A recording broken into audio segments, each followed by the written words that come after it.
Good morning. Right on. I love it. So for those watching the live stream and wondering why everyone's applauding with such enthusiasm, we have a coffee service right outside the... Everyone's been jacked on coffee. It's New Yorker coffee. Not bad. Yeah. By the way, $18.50 per cup of coffee. Good business to be in. Anyway, so welcome to Depth of Field Day 2. We got a really exciting day today, following up an exciting day yesterday. So first off, I just want to set the mood here for those of you that are out there on the internet and for those of you that are here, just to get you ready for what's going on. The weather is warm and sunny, literally warm. It's February. I know this global warming thing is a contentious issue and whatnot, and it would be very selfish to say that it's kind of nice to walk to work in just a blazer. In February, it's a little weird, but I did like it. So there we go. The weather's really nice here in New York City. It's crisp and clean. It's a beautiful winter day. Did you guys notice the light is kind of bluish? It's like that winter blue, we're photographers, so we notice stuff like that. Okay, so yesterday, I swore everybody got sworn in yesterday. Did anyone not get sworn in? Okay, great. Everyone's sworn in, excellent. So we're all professional photographers here. That's great. I'm gonna spare you the opening keynote presentation and tell you all the things that's going on. So I'm gonna do a little bit of an existential preamble here. And I wanna go back in time because yesterday was a really cool day. I felt like I really loved my job yesterday because everybody just had such a good time. They were telling me how great it was, and it was really humbling, and it was wonderful. And the CEO and the COO of B&H came over and congratulated me, which was like, it's a high honor, plus pleasing all you guys. So I was thinking back to like the road, and I was talking yesterday about working for a wedding studio, and I want to tell you a quick story, and it's one of these, when you get a lemon, you make lemonade out of it. And I was young. We were just talking about age over here. Now I'm going way back. I think I estimate I was either 20 or 21 years old, and I was working for this wedding studio, and they were sending me all over the tri-state area, which is New Jersey, Connecticut, and New York, to shoot weddings. And mind you, I was young. So the kit at the time was a Mania 645S. 120 film camera, or you could put a 220 back in it. I didn't have that 220 back. Do you guys remember the 645s, the Mania 645s? Okay, yeah, 50 years on up, you remember the 645. Was this cool? Was this it? Peter Hurley, 645, right on. Peter Hurley just instructed us that we had the same first cameras. My grandmother bought it for me, and she was born in 1901, and she was saving pennies, and I was like her favorite grandson. And sorry, Scott, my brother, but she she bought me the camera, and then that led me to get the job. As I went for the job, right, Peter, you couldn't get a real job if you didn't have the. Come on up here, guys. Turn on the audio for Peter. Get up here. Medium full.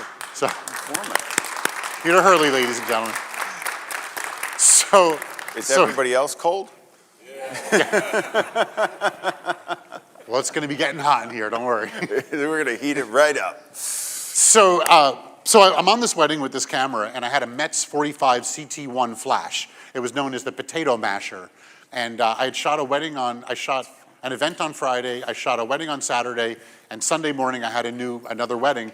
And like I was charging my batteries, I brought my kid inside. There's this triple day of shooting, and you know how intense these weddings are, right? Their weddings are not for the weak at heart. It's scary to shoot a wedding. But so I do this triple wedding, and they send me out to like way out in western New Jersey, which is like practically Pennsylvania.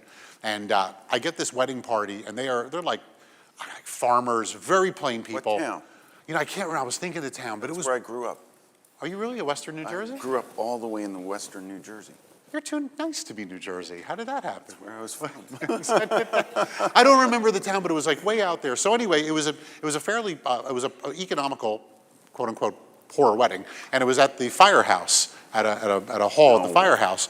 So I fly out there from Central Jersey, and I'm driving a 85 Dodge Shelby Charger. And if you want, Google that car, because it was a particularly funny looking car with the spoilers and the whole thing. So I cruise out there. Now, I was 21, and I'll be honest here, I had some unpaid tickets, and I was driving on the revoke list, the suspend list, which in Jersey is a B FD is like, they really, yeah, exactly. Look at Peter's face. So I'm doing weddings. So I cruise out there and I'm shooting the I get my gear set up and I realize I left my sync cable at home and it's about like 40 minutes away. And I tell you, fear gripped me. My stomach just contorted. I was like, oh my God. So the reception is going on, the ceremony is going on. I shoot that available light because the Mania had an 80 millimeter 1.9 lens. So case in point, guys, don't buy the 3.5, 4.5 lenses. Get the fastest lens you possibly can. Back in those days, Spend more money. you had two ISO choices, 160 and 400, right? Yeah. And you had 15 shots with that camera. So you kind of had a time.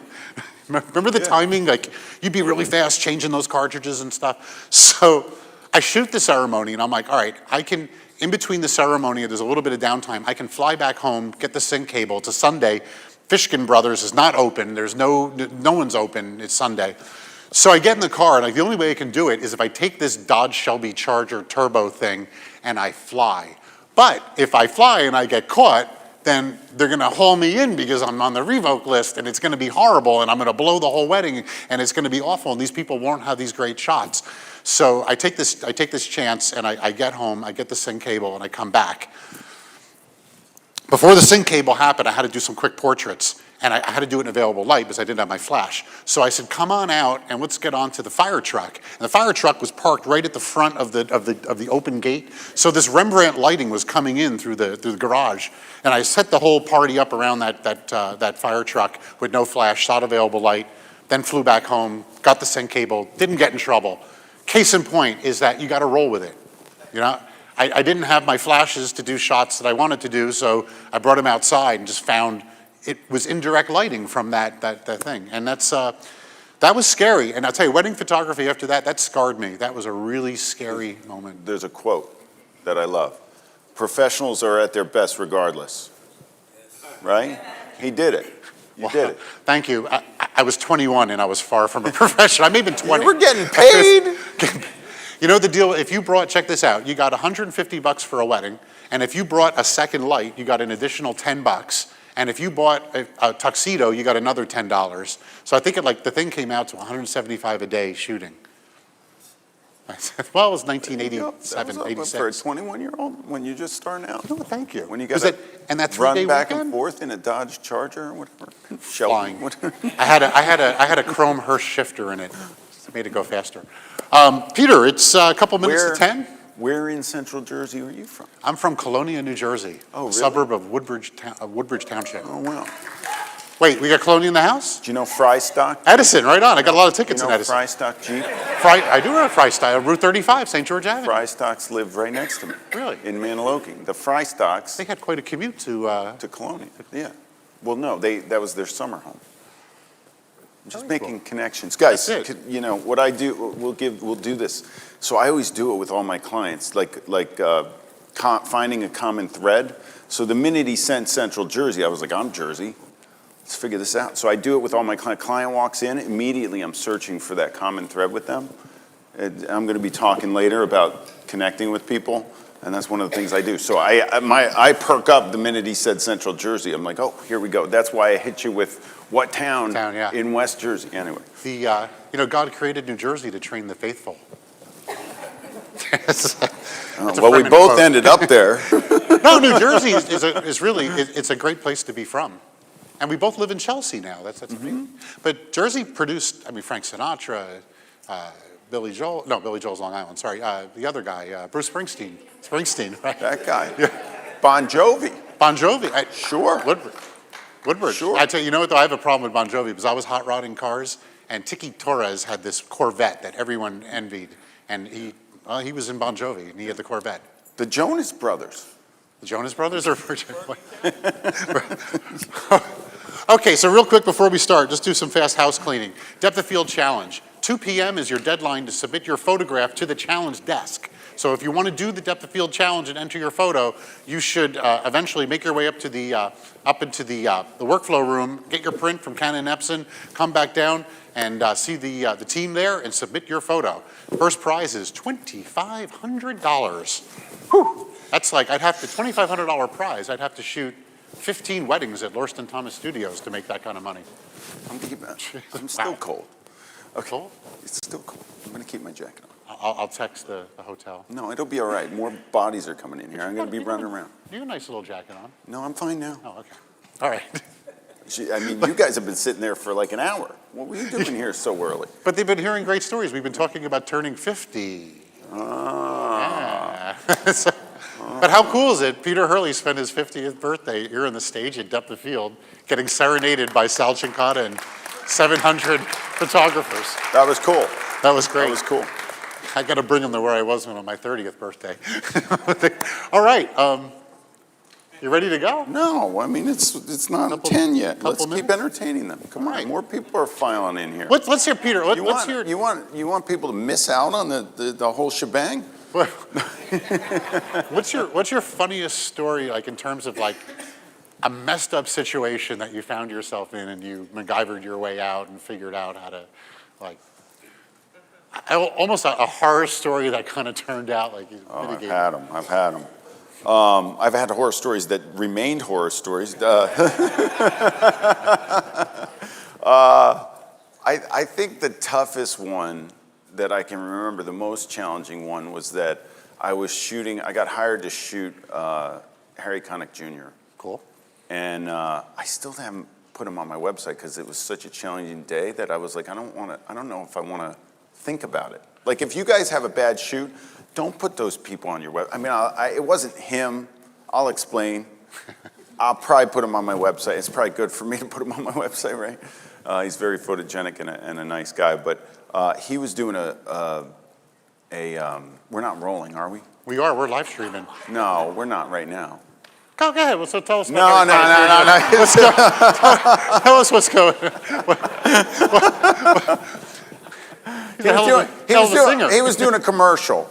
And the production company didn't want to pay him $1 million or whatever he cost for another day to do the still shoot. So they said to me, do you mind shooting him in between takes, like as a still photographer for the ad campaign?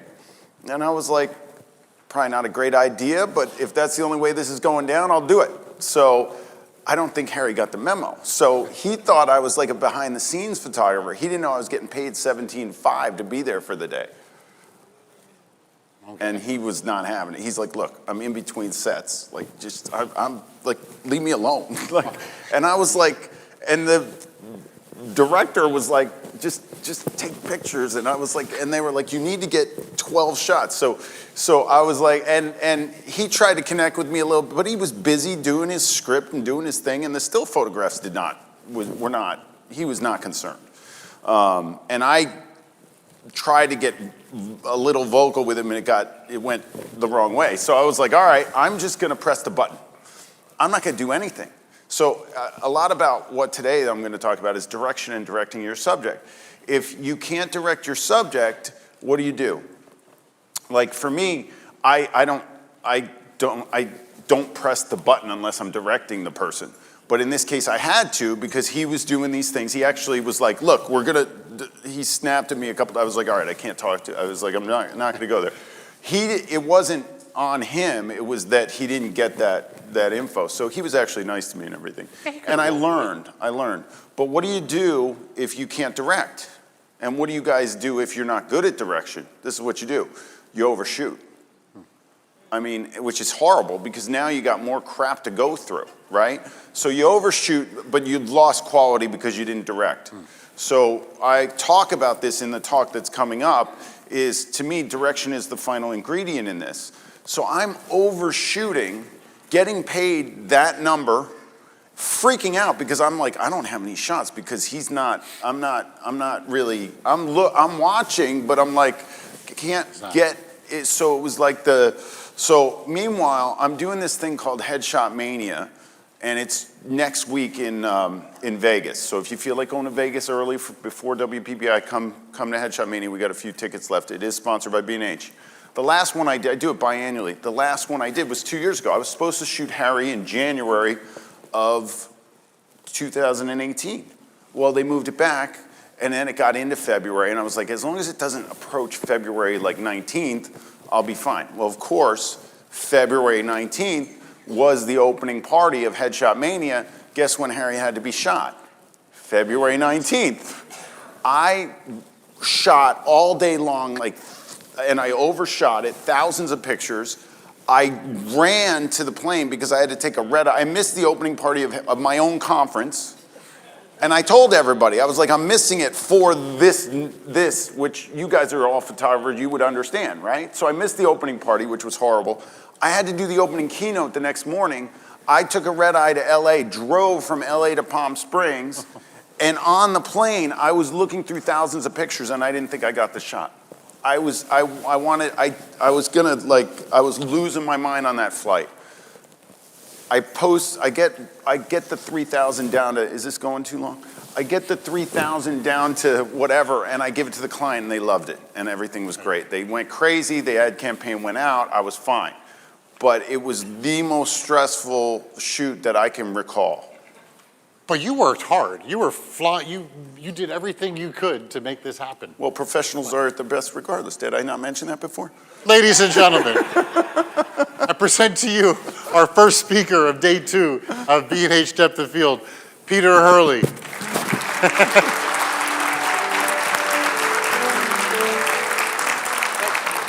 Thanks, David. Oh my goodness, we're here. Do you know that I got to speak last year? I was really excited. I did the Headshot Redefined, and if you haven't seen that video, you got to go check it out because for those of you, I'm not going to get into it, but David's been amazing, and I just love B&H, and I got emotional about it because when I started my career, you know, it was such a big deal to me to be able to, you know, get my equipment from this store at first, but you guys were the first ones to have me speak, and that makes me emotional every time I think about it. They gave me my first shot at talking to a group of photographers like yourselves. And that to me has been huge because that's not only stimulated my career photographically, but it's got me traveling all over the world teaching what I figured out how to make money at, which is take pictures of people with a camera. How cool is that? Like people always tell me, you're working all the time. I don't feel like I work. Do you guys love photography? Would you do anything? Like I don't have hours. Like I don't even know what day of the week it is most of the time. Like when I go into my studio on Sunday and there's nobody in the building, I'm like, what is going on here? I'm like, what is the story? It doesn't feel like work to me. It never has. I don't think it ever will. I turned 50 yesterday. Yeah, thank you. And I have this coming up in the presentation, but I'll just do it now. I was thinking about, I do this thing where I put Instagram up here because I'm big on Instagram, and I post all the time and I do stories. I didn't do a story this morning because last night was a little rough, but, and David had asked me, he said, hey, do you mind opening for us and firing everybody up on February 12th? I was like, February 12th, in the morning. Like after my 50th birthday.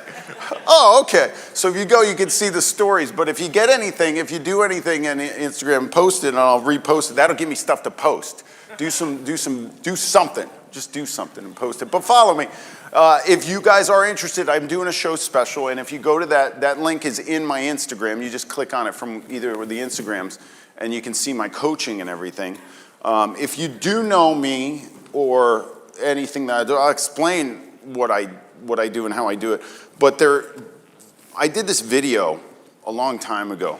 It was like 2011 maybe. And it was about accentuating the jawline. I think the number one way to make somebody more attractive in a picture is to get their jawline accentuated, right? For most people, it depends on the person. Like this guy's got a beard down here. I can't even see your jawline. I don't need to worry about you. There's no factor there. There's no problem. But most people have a little action under here you don't want to see, right? See this? So you want to get that out. It's the first direction I give everybody. So I did this video, and I had this girl going back and forth, and I said this word.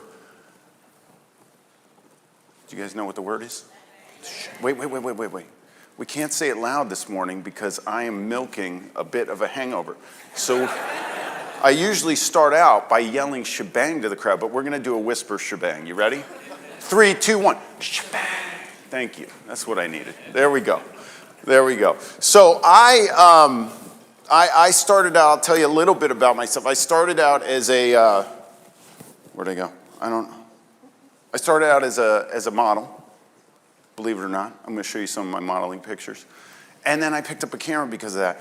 And I remember the first thing that I realized was, first of all, I was like not that technical, so I didn't know lighting. I plopped myself on a windowsill and just put the person in front of me and just started shooting. And I realized, wait a minute, so I've got this window light and it looks really nice. Everything looks good. I was shooting black and white film with that Mania 645 he was talking about. And I was like, but I didn't know what to say to my subject. I was like, what do you say to this person? So last year, I did a whole talk and I didn't shoot it all. This year, I thought I'd shoot a little bit to show you guys a little bit of how I do what I do. A lot of what I do, I've been doing since I started doing it. You know, all of this is based on repetition, right? I think the final ingredient in portrait photography is direction. So if you guys are directing, I want you to think about how you direct now. Like, I think that there's some things, like I can learn everything this light does or everything, all the bells and whistles that the camera does and be as technical as you want. I'm not a technical guy. I put the person in front of lights, I press the button, if it looks good, I'm good. That's it. I'm self-taught, I did everything myself, but it was all trial and error. I'm a big trial and error guy, all right? So I want you guys to understand that if you get everything technical right, that's great, but if you don't have your subject doing anything, that doesn't do anything for me. I think that it's all about when you're photographing people, right? And photographing people can be daunting. You just heard my story, right? How many people admit it? You don't have to raise your hands or anything, but I know there's a bunch of people in this room that are probably like, I'm not gonna photograph somebody. You're like afraid to do it, right? It's like when you get somebody in front of your camera, they want the best picture of themselves, right? And you want to give it to them, but sometimes you don't know how, or you don't know what to say to them for them to change from their look where they're like this. Right? It's not like when somebody gets in front of my camera, I'm going to get somebody up here. It's not like I'm not going all out to get the best picture that I can of them. I'm an artist. It's not like I go, oh, let me dial it back for this person. Like, do you think that person wants it dialed back? I've never had somebody walk in my studio and say, Peter, you know, I know you're really good, but just pull back the throttle today. I don't need to look that good. You know? I've never had a guy come in and say, look, I got handsome to burn. You don't have to make me as handsome as I really am. No, never had that, right? What do you have when somebody walks in? A human walks in. How many of you don't have to raise your hands in this either, but how many of you had said out loud, well, I'm a photographer, that's why I'm behind the camera, not in front of the camera. I'm a photographer because I don't like being in front of the camera. Yeah, I know some of you have said that, right? So one of my things that I do when I coach is that I get people in front of the camera on purpose because I want you to feel what your subject's feeling and understand how it feels to not be directed. It's horrible. Let's get into this a little bit and see where it's going. But basically, in the next hour, and I'm going to try and do some questions. I'm going to do some shooting. I'm going to show you some of my stuff. I do run the headshot crew. My headshots are my platform, right? I started as a headshot photographer here in the city. My goal was to be the best headshot photographer in the city when I started. I trained for the Olympic Games. That's right. Do you think an Olympian stops like when they pick up a camera to do something else that it just slows down? Like, no. When I decided to be the best headshot photographer in New York, I decided to be the best headshot photographer in New York. I had trained for the Olympic Games and I made the United States sailing team, which I'm very proud of. But I parlayed that right into photography. And I am a trial and error guy. Like, I learned on my own. Like, I don't have sympathy for you guys. I had to pull a Polaroid and wait 2 minutes. You guys got instant gratification. How many people remember those Polaroids? You can raise your hand. There's not many of you. Okay. All right. All right. So when I turned 50, I woke up in the morning and I do this wake up and goals thing. And what was my goal yesterday for the next 50 years? I thought about it. I don't know why I thought about that. I was just thinking about it. I was like, what would my goal be for the next 50? And my goal was that it's as good as the last 50. And why was the last 50 so good? because I picked up a camera and worked at it. I love what I do. I don't work. I put somebody in front of my camera and I get paid, to do it, to give them something that they enjoy, that they're gonna enjoy for the rest of their life. That's a gift that you guys have been given, that if you don't work at it, you're doing a disservice to yourself. Like, you're sitting here in this room. We are so lucky that B&H, does depth of field for us. And I, Canon sponsors me. I'm an Explorer Light. I get to go all over the place spreading my message because of companies that like this. And I work with Westcott very closely. This is my Cinekit that I designed with Westcott. Like, all this stuff is amazing to me. And I'm amazed that I get to do what I love. So I was seriously like, I just hope the next 50 years is good. Now, I don't know if I'm gonna make it to 100. I don't know if I want to. But I'll tell you what, if you have noticed, like, how many photographers, like, because this is our passion and our art, we don't stop. Like, you don't just put down the camera. Like, a lot of photographers, are around for a really long time because we're able to produce our art and stay inspired throughout our lives. I'm not putting my camera down. I don't know if you are. The one thing that I realized was when I finished training for the Olympics that I had to work on myself. Like, it didn't matter how technical I got with the camera. It was tough. I picked up a camera. I was broke. I was living in a 5th floor walk-up, and I came back to New York, and I actually got out of that. And my brother had a place on the Upper West Side, and I said, "Look, I'm broke. Can I move in?" He had an empty room. He's like, "Sure, come on in." And I was there for 6 months, and 6 months later, he's like, "You're a loser." He's like, I was just paying like utilities. I couldn't even afford the utility. He's like, "You got to get out of here." And I was like, I never forget it because he was the older brother that always took care of me. And he did a good job at it. But he was kicking me out of the nest. He was like, "This is it." And that foot out the door got me into my studio apartment that had the window where I would sit on the windowsill and I would start shooting headshots. And I didn't know that was gonna happen unless he had done that. So there's these little trigger points in life that go down, and I ended up really working on myself. I don't think you're gonna sit here or come to depth of field because you're not inspired by what you're doing as an art form, right? If you don't photograph people now, I want you to get into it. And if you do photograph people, I want you to continue to grow with it. I get complaints from people every day that there's so many photographers. The iPhone is getting so much better. This guy, Jerry down the street, picked up a camera. My cousin's got a camera now. Everybody's shooting. I don't care. Do you think I care about them? How many of them are going to be able to charge $1,000 to step foot in front of their camera? Yeah, no. I'm going to stand out from the crowd because I'm going to deliver a product that's better because I worked at it, and so are you. That's what you're going to do, and you're going to put some belief in yourself in order to do it. If you don't work on yourself and where you feel you're at, and if you want to be the norm, be the norm. I was not going to be the norm. I wasn't going to be the norm, so I wasn't going to sit there and do it. You can either fall into the masses or you can stand out. It's entirely up to you. And I just don't want to hear. And when I coach, I don't let people talk to me like that. Like, I don't have time for it. If I had gotten into headshot photography in New York, and how many headshot photographers do you think there were when I started? I don't know. I wanted to be the best one. There were probably like, what? I don't know, 500 photographers trying to do headshots in New York City? I did not care. I didn't care. In 2002, I ran an ad for my first headshot session. And by 2005, I won Best Headshot Photographer in New York. I didn't care how many there were. Did not matter to me.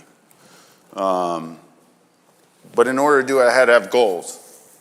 You can't do it without goals. How are you going to do it without goals? It was like when I was training for the Olympics. You think the goal was the gold medal, right? You had to have the goal. That's a hard one to attain, and I screwed it up. But hey, I tried. I gave it my best shot. So do we all know where these people are going? You guys are pretty aware how this sport works? There's a ball, you kick it around, it's supposed to go in one of the, what? Goals, right? What if it was like this? Where are these guys going now? They're going to be there a while. So if you don't like, think about it. Like, you have to have these goals. I work with this guy, Bob Proctor. I'm going to show you something in a minute. But I have a goal card in my pocket that has my goal on it. I carry this thing around. I did not get to be this, and it doesn't stop. It's not like if you don't have another new goal once you attain one, what are you doing? You're running around. You're like on a hamster wheel. You're in a comfort zone. You guys got to push. And you know what the thing is? If it doesn't fire you up, you don't have a chance either. So the goal that you set is you have to be fired up about it. So I want you, if you don't have a current goal photographically right now or in life in general, I want you to make one by the end of this talk. I want you to think about it. Make a goal for yourself. Get some goals going. Fire it up. Inside the Headshot crew, we have a success track. Bob Proctor's my mentor in my goal setting. I met him after I had trained for one Olympic Games. I had failed to make the U.S. team. I went to one of his workshops, and he said, "Are you going to go for the Olympics again?" And I was like, I didn't even think about it. And I went, and there's actually a story here. Let's watch this. I was kind of at this point in my life where I'd spinning my wheels, trying to figure out what I wanted to do. I bartended till like 4 a.m. I lived in a 5th floor walk-up with my brother. I went to one of Bob's workshops, and he'd gotten to know me because I kind of was hanging around a little bit. And he knew I had trained for the Olympics, and he was doing a portion on decision making, and he said to me, "Where is that sailor guy?" And I was like, and he's like, "Stand up." And he said, "Why aren't you going for the Olympics?" And this was like beginning in '99. The Olympics were in 2000. I hadn't thought about going to the Olympics. I was like, I had been done. I missed the team. I was like, I'm not going to the Olympics. Well, Bob was doing a 2-day workshop, and this portion was on decision making. He said, "Look, I want you to go home, sleep on it, come back in the morning and tell us if you're going to go for the gold medal." I didn't sleep that night. I started thinking about, what am I doing? I'm bartending till 4 a.m. I'm like trying to make ends meet as a model actor dude. It's not working. I was like, I have this gift of sailing. I should go sail. I go back to the workshop the next day, and Bob says, "Where's Peter?" And I stand up. Bob had this guy who won the decathlon in 1956 named Mick Campbell next to him on stage. And Milt stood up and he said, "I'm going to coach you." I packed up my apartment in New York. I got on a plane. I rented a car out there. I shipped my boat, got a van, threw my boat on top of it. I started sailing. And in 2000, I became a member of the United States sailing team, something I wouldn't have done if I hadn't made that decision. I finished the Olympics. I made the U.S. team, which was great. But when the sailing was over, I was like, what am I going to do? Am I going to go back to New York and be the model actor bartender dude? And I was like, I can't do that, can't do it. And I decided to pick up a camera.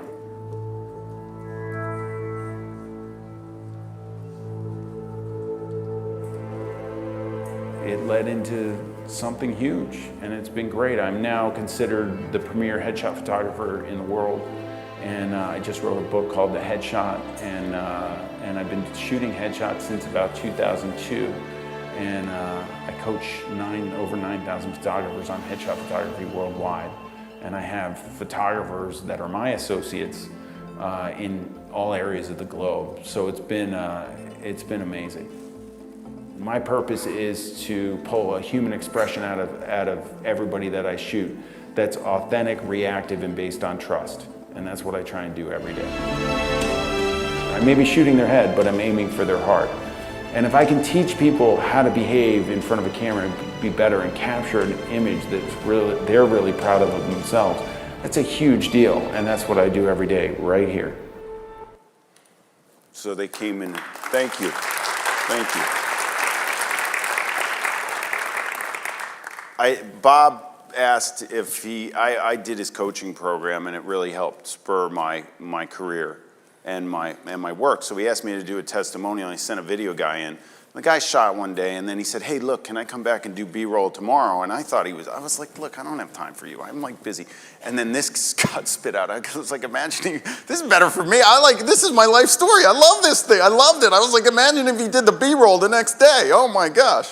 So it was awesome. So I have people that the Headshot Crew is a site where this came up in the forum on the Headshot Crew this week, and it was somebody that was talking to somebody in their town. I didn't want to bring up the whole post. I just wrote what I wrote. Somebody in their town who was a photographer for 40 years. This guy is just trying to start out. Looked at his work and said, no, you can't make any money. This guy's put his heart and soul into it. He's come to Headshot Mania. He wants to get his headshot career business going. And he had a photographer of 40 years tell him, no, you can't make it in this town. There's nothing going on here, or something like that. I don't listen to that. I don't care where anybody is. I care about their talent. I care about what they're capable of doing with the camera. Somebody who, I've been shooting for 20 years now, and I always say, and Bob, this comes from Bob as well, you're either creating or you're disintegrating. One or the other. We never stay stagnant. It never stays the same. Like, I realize that I'm always pushing to figure out how to better my brand, better my business, increase my sales. One thing that's huge is growing multiple sources of income. Like, I created multiple sources of income, so I'm not reliant on having somebody in front of my camera every day. I have an assistant who booked a job. How many people have a scheduler on their website to book people automatically off the web? Anybody? Okay, you guys are going to work on this. These guys have it. Headshot crew members have it. So I have it. This morning I woke up and boom, I got it's called an unassisted booking. Somebody goes to your website, your scheduler's there, your rates are there, they hit boom, they pay a credit card, the fee goes in all automatically. I never had that before. I set that up about 6 months ago. And I woke up and I was like, you know what? The booking came in, guess who it came in for? My assistant. Guess what? Because I put my assistant in that position, I get a little piece of the action, right? She shoots in my studio, she does all that. That's one of my sources of income that I have. So now she could be shooting I think she's here though. Brittany, are you here? I don't know where she is. She's awesome. You're here? Hi, Brittany. So Brittany, did you see that booking come in? For tomorrow, you realize you're not gonna be at Joel's. She didn't even see it yet. Did you see it? I'm telling you now. So how awesome is that? So I don't want to talk about her. I can't talk about her. She's like my right hand. I don't know how I run my ship without her. So let's leave it at that.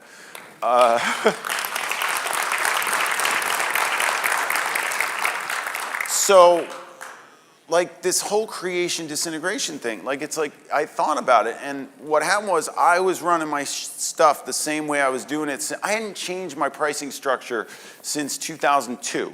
Do you think that's right? Like, I changed little things along the way. So I had this guy come in, and because David told me I should talk about business. How many people want to make money with photography? Yeah? All right, so wait, let me ask you seriously. How many people have charged to photograph a human being? Awesome, okay. How many people would like to charge but haven't charged to photograph a human being yet? Okay, all right, it's good. And if you want to become a full-time professional, you've got to get your feet wet. You've got to start doing this. So what I love it. I want you guys all to be successful, and I want you all to try doing that. What I found was that my pricing structure, I thought it was great. Well, a buddy of mine said, no, I want you to try it my way. And I was like, I'm not changing it. It's been like this since 2002. He goes, it was slow in August or something. So Brittany and I talked about it, and we changed my pricing structure to do something that one of the guys I coached, his name's Tony. He ended up starting from scratch. He was a photojournalist, and he wanted to get into headshot photography. He took my workshop, and he moved to a new town, brand new town. Never had a headshot business. He started first year. He made 100 grand. I was like, that's pretty good. How'd you do that? He goes, well, I developed this system. He was selling Bentleys. I think that's coming up. He was selling Bentleys, and they sent him for some sales training or something like that, and he developed this training method. So he told me he wanted me to do it. And I was like, I don't know. I don't want to change the thing. I don't know what to do. Anyway, he's like, the second year goes by, 200 grand. I was like, what are you doing? He goes, let me explain it to you. In August, I started it. And there's a method behind it. I'm not gonna have time to explain it, but it basically changed it was the thing that made me realize that I was disintegrating in this field in certain ways. So I hadn't changed the price, so he developed a tutorial for it. Are you guys doing it? Are you TNTing? You both are? Yeah. Is anybody else in the room TNTing? So the TNT method is this new pricing structure that I use, and it's based on, I mean, I'll essentially tell you how it works. It made me work harder for my clients, and what would happen is I do a shoot, right? How many of you guys shoot, right? And then you shoot a bunch of pictures of somebody, you edit it down, you get rid of all the closed eyes and the weird mouths and all that stuff, right? And then you deliver to the client how? Tell me. How do you deliver to the client? What? Email, online gallery, right? And you just give them everything and they look at it and they can order retouching or whatever. That's what I did. That's normal, right? You thought that was good. Yeah, I thought it was good too. He said no. He said, why would you do that? He said, why don't you do this? Shoot the shoot, shoot the best pictures that you can, and consult with the client as you go along for which images they're going to use for their personal brand. I was doing a $300 consulting fee afterwards, but she knows I hated doing this. She's like, no, after the shoot, everybody's gone. So what we started doing was doing this, and now our sales went up immensely. So now the client's getting our expertise to help them pick the pictures. I'm shooting more seriously because I want them to buy more images, right? Because that's what we're doing, we're in business. So they're getting better imagery and we're shooting more stuff. So here.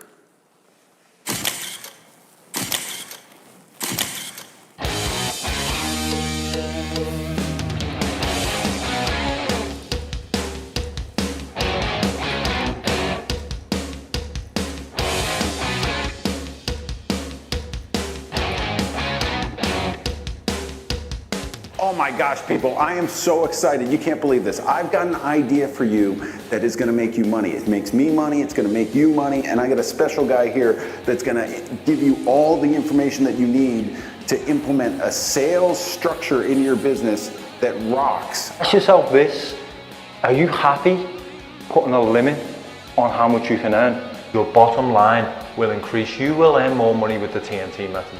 Simple as that. You're gonna learn how to sell, you're gonna learn how to make money as a headshot photographer, and you're gonna learn how to do it in a way that is not salesy. It's very low key, it's all client focused, client experience focused. You're gonna learn how to change things up a little bit. Are you about to blow up your business with the TNT method or what? I guarantee if you do it right and you get the right people in front of your camera and you figure out how to do this, it's gonna put a lot of money in your pocket. And to me, that is a major shebang.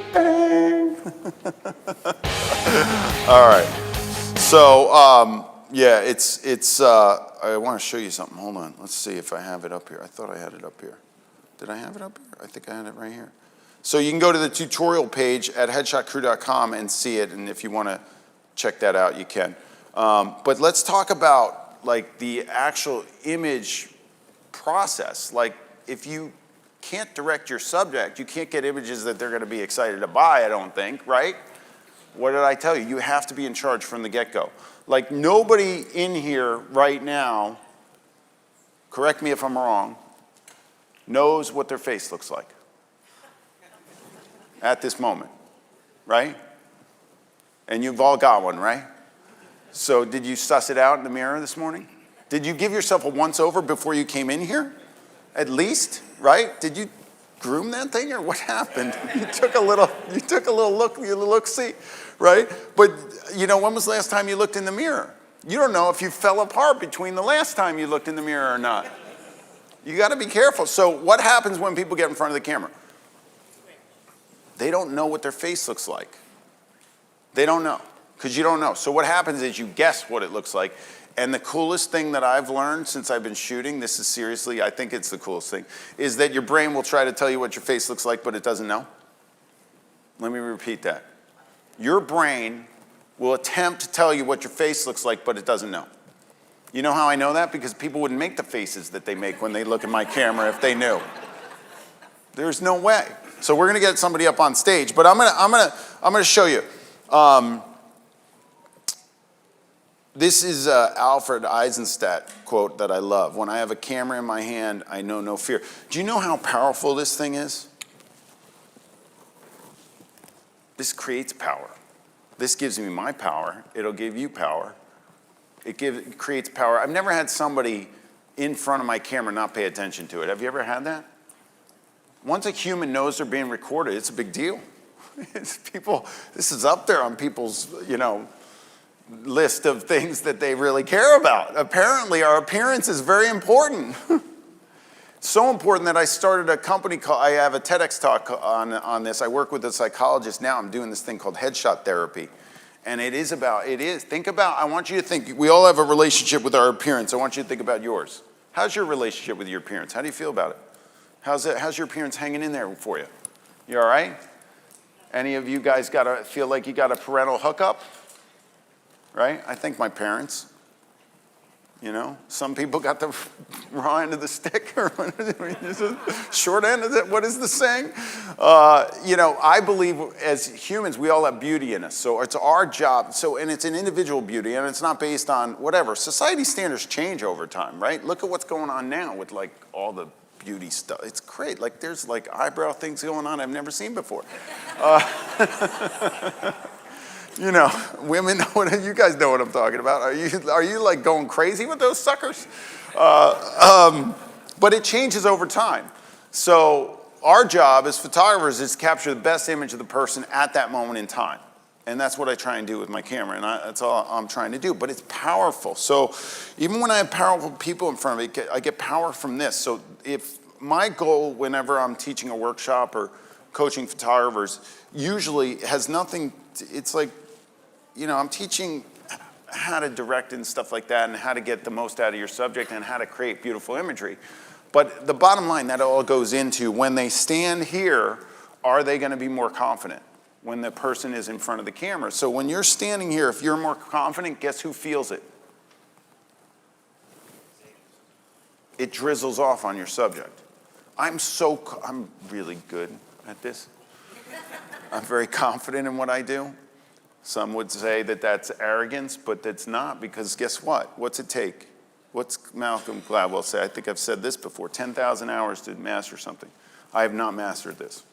And I've shot, I don't know how many thousands upon the 30, 40, 50,000. I don't know how many people I've photographed. You don't master this. This is always a moving, right? It's creating or disintegrating. It's always moving. I'm always working on being better here. But I'm really confident here. When you get in front of my camera, you feel it. And that person better feel it when they're in front of your camera. And if you're not confident here, then that's why you're working. That's why you're working, right? That's why you're here. That's why you're working. That's why you got to photograph as many people as you want, right? I started modeling for this guy. Who knows who this guy is? Bruce Weber is my biggest source of inspiration. He told me to pick up a camera. I listened to him. I thank him in my brain every day. I just got very fortunate. He photographed me for Ralph Lauren while I was sailing. This picture showed up all over the world. Then all of a sudden people thought I was good looking. I had no idea what was going on. I didn't know I was good looking. I didn't get the memo. And then they started putting me in other ads. This was my first indication that I didn't even know what Photoshop existed. I had a ponytail. I'm in the middle there, and they just chopped it off and gave me helmet head. I was like, I didn't even know that there was a program that could do that. Then I started doing all this modeling stuff, and I remember having fun with it when I was on sailboats, and I had fun when they dressed me up as a pirate. They put me in some scuba gear. I was doing sock stuff for Hanes. I got to be on a sailboat smiling like a maniac.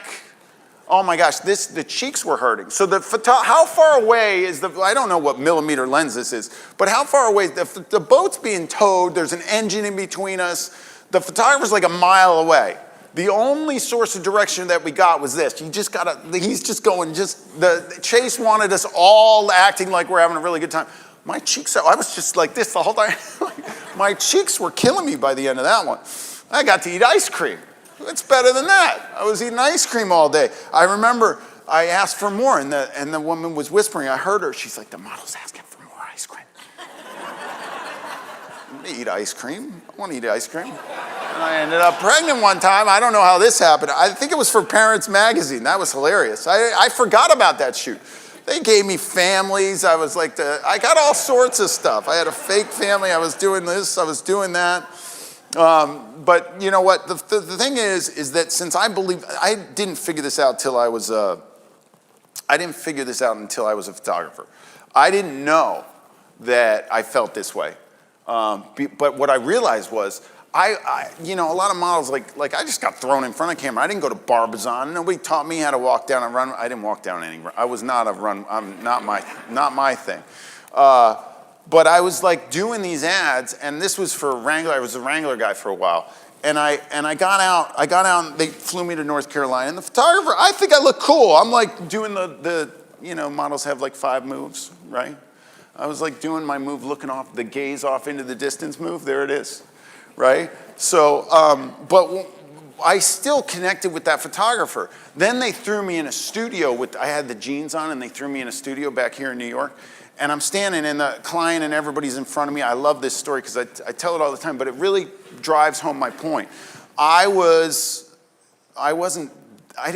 When a model's on like a white psych and you got nothing going on, like when I was sailing and modeling for Bruce and stuff like that, I'm active doing stuff, and Bruce was amazing at connecting with this subject. It's one of the things that inspired me the most about him, is the way I felt on that shoot. He really cared about what he was doing. My first experience with him, he just asked me about myself and made me feel real comfortable, and then photographed me, and those pictures are really, really special. What I'm trying to say is that think about the relationship that you're developing with your subjects from the get-go, from the minute that you see them, right? And how are you going to foster that? That's all we're doing as photographers, because you can have the technical done, but this you have to figure out. So I was on a white psych, I'm in the jeans, and all the clients out there, and the photographer, I mean, I had like 20 people in front of me, and I'm just like, okay, here we go. Here we go. I've got the jeans on. Let's do this. Let's see what this guy's got. Photographer says to me, okay, you ready? I said, yeah, I guess I'm ready. He goes, just do what you do. In my brain, I'm going, just do what I don't do anything. I don't know what to do. So I just did what I just did my 5 moves that I did you do the thumbs in the pockets, you kind of look over here, you do a little cross-armed action, then you turn, you do it to the other side, there we go, and then I got done with the 4th move, and I'm like, I only got 1 left, I'm gonna do this one, and I think my face was like this, because when the ad came out, that was it.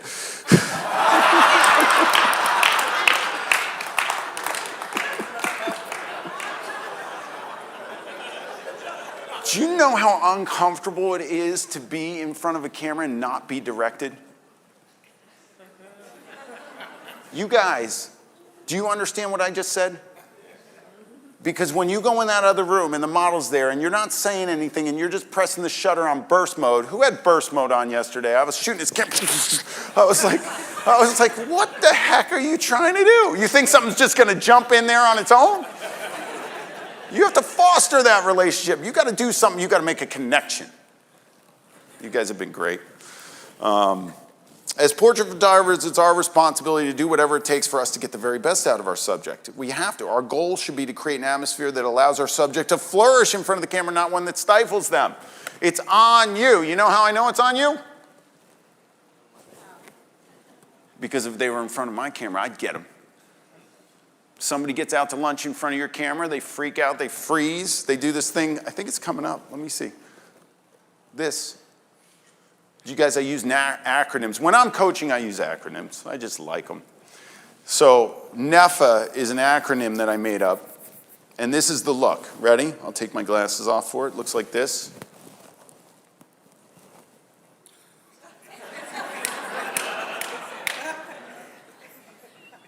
You shoot it. That's your problem. Guess what? If somebody's in front of my camera doing NEFA face, and they're in front of my camera usually in my studio, they're coming in for a photo shoot, there has to be progress. Like you put somebody in front of your camera, there has to be progress, right? So if they're blank in the face, guess what? If there's no progress if this button doesn't get pressed. If this button doesn't get pressed, nothing's happening. Guess what? If their face looks like that, this button does not get pressed. Why would you press the button? Stop that. And if there's no progress, guess what? There's not going to be any progress until they change their face. I'm going to force them to change their face. I want you to force them to change their face. Because why? What did I tell you before? They have absolutely no clue what their face looks like. You guys have to tell them. It's your job. Stop. Don't shoot until you have facial activity. There has to be facial activity. I love this Alfred Eisenstadt quote. Look at that one. That's a winner. Right? That's what it's about. If you decided to be a portrait photographer, if you decided to put a person in front of your camera and try to be a professional and get paid for it, guess what? This is what it's about. As much as anything that is now, if you take technically crappy pictures, you need some work in that department. But get that out of your way and get this going, right? It's important. It's more important to click with people than to click the shutter. Never forget that when you're photographing a person. I think that's super powerful. And it's what I predicate everything I've ever done on. Some of the famous faces photographer What's going Peter on? Hurley has captured with his What happened?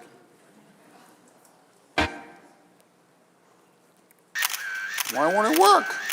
Some of the famous That's fa- weird. I want to show you this. Hold on. Let's see. This is All right, we'll just play it here. I don't know why it's not working. 6:30. How do we do this? Students in a ROP Digital Media Arts class Just watch at it Coalinga like High that. School were the recipients of a once-in-a-lifetime learning experience. Yeah, in tonight's Education Matters, Juanita Stevenson joins us with how one of the top photographers in the entire world landed in their classroom. Juanita.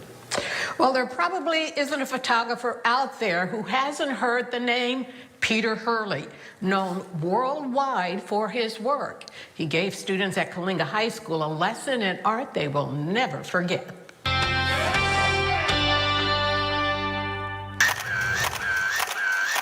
Some of the famous faces photographer Peter Hurley has captured with his camera. Think about when you smile. What is it doing to the muscles in your face? Hurley is one of the most successful and well-known headshot photographers in the world. And on this Thursday, he found his way to this classroom at Coalinga High School. I have been teaching for quite a long time, but I've never come into a high school classroom and taught photography. It was a relationship between teacher Julie Lance, who teaches ROP Digital Media Arts, and Hurley that got him here. The two met at one of his workshops in Las Vegas and kept in touch. She had read my book and got through it, and she called me. And she said, I really want your book to be the curriculum for my class. And I was like, oh my goodness, I was so honored. I was like blown away by it. He's the best in the world at what he does. Bringing him here would give these kids something that they would take with them for the rest of their life. Nose this way a little bit. Hurley conducted 3 workshops that day, teaching students about the importance of good lighting. That's it. So you can set that light up first. See how it lights the cheek like that? He talked to them about finding that sweet spot, Hold that right there. getting the perfect expression from your subject. Give me the brow pressure. Squinch up the eyes a little bit more with the squinch. You did it. It's a technique he developed and trademarked called squinching. There's a fine line between your eyes being too closed and your eyes looking confident. And I physically would work with people to make sure that they could do it and it changed. I believe that changed my entire career. The students who chose to be his models were in awe. Here we go. And learned a lot about themselves. It was like mind-blowing, like to be in the presence of someone who's that good at what he does and to get the best pictures that he can out of you. And for those who might want to do this as a career, hearing Hurley's story, I say that stuff to make you laugh on purpose. learning that he was self-taught, showed them a pathway. And the whole time I was just taking notes and I was learning and I was taking it all in. It's such like a memorable day. Like I'm so thankful that my teacher could bring him here. Hurley knew he could only teach them so much in a 2-hour workshop. His goal was to inspire them. If I walk out of here and they study my material because they were inspired by me, then that really did it. Because there's only so much I can do in a couple hours with these kids, but it means a lot for me to watch these kids' eyes widen and understand that this may be something that they could not only love for the rest of their life, but make a living at it if they wanted to. Now, those students that were his subjects, they were able to keep their photographs. Wow. Which would have cost them thousands of dollars. course. Yeah. Right. It was just so fun to watch these kids and see All right, that was really cool. The fact that I got to do that for those kids.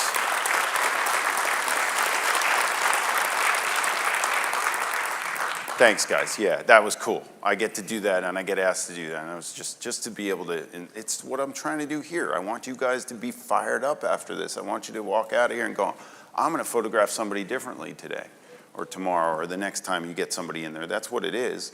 And the fact that we have this to do it with, it's just amazing. But I think you guys should see me shoot a little bit, right? If I got to walk the walk, I got to talk the talk, I got to walk the walk, right? If I can't take a picture of it, why would I listen to that guy? So I developed the Flex Kit with Westcott, and whenever I photograph somebody, let me turn this sucker on. I love it. I bring it everywhere with me, and I do women's lighting and I do men's lighting differently. But I got men's lighting set up right now. Would you do it? Yeah. Come on. I eyeballed him, right? What did I say? Come on up. Look at this.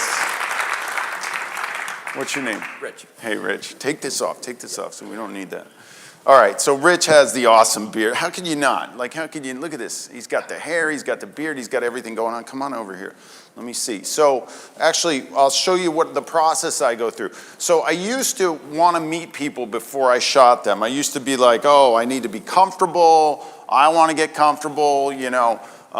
And then I was like, that's a crutch. Like, the better director you are, you know, I'm just meeting Rich. I'm going to try and take a picture of him. So the first thing I do is I suss people out. So what is sussing? To suss. You got to give them a once over, give them an up and down. You got to look at, once they're in your presence, you got to see how they behave when they're not in front of a camera. Now he's in front of all you guys, so it's a little different. But you know, you see how they behave when the camera's not on them. So, and then you look at them. So there's a couple things that I first do. One of the things is I look at what their jawline's doing. I don't have to worry about that with him.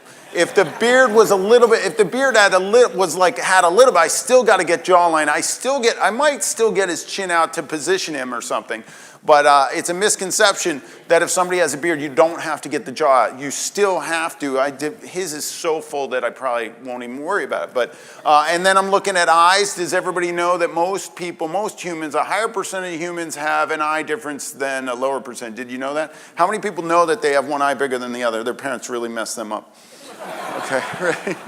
It's true. We're human. These things happen. So I got to worry about sussing that out. And then I'm looking at eye color, so real estate in the eye, right? For me, a lot of photographers are like, oh, I like the eyes. Like there was this thing where I like big pupils. I was like, I like small pupils, so I use continuous light to constrict the pupil because he's got gorgeous color in his eyes. Wait till you see this shot I take him. And I want to constrict the pupil, so I bring more color out. And I want to get light in those eyes. You with me? Okay. So we got that. And then the other thing that I do is, have you had your picture taken recently?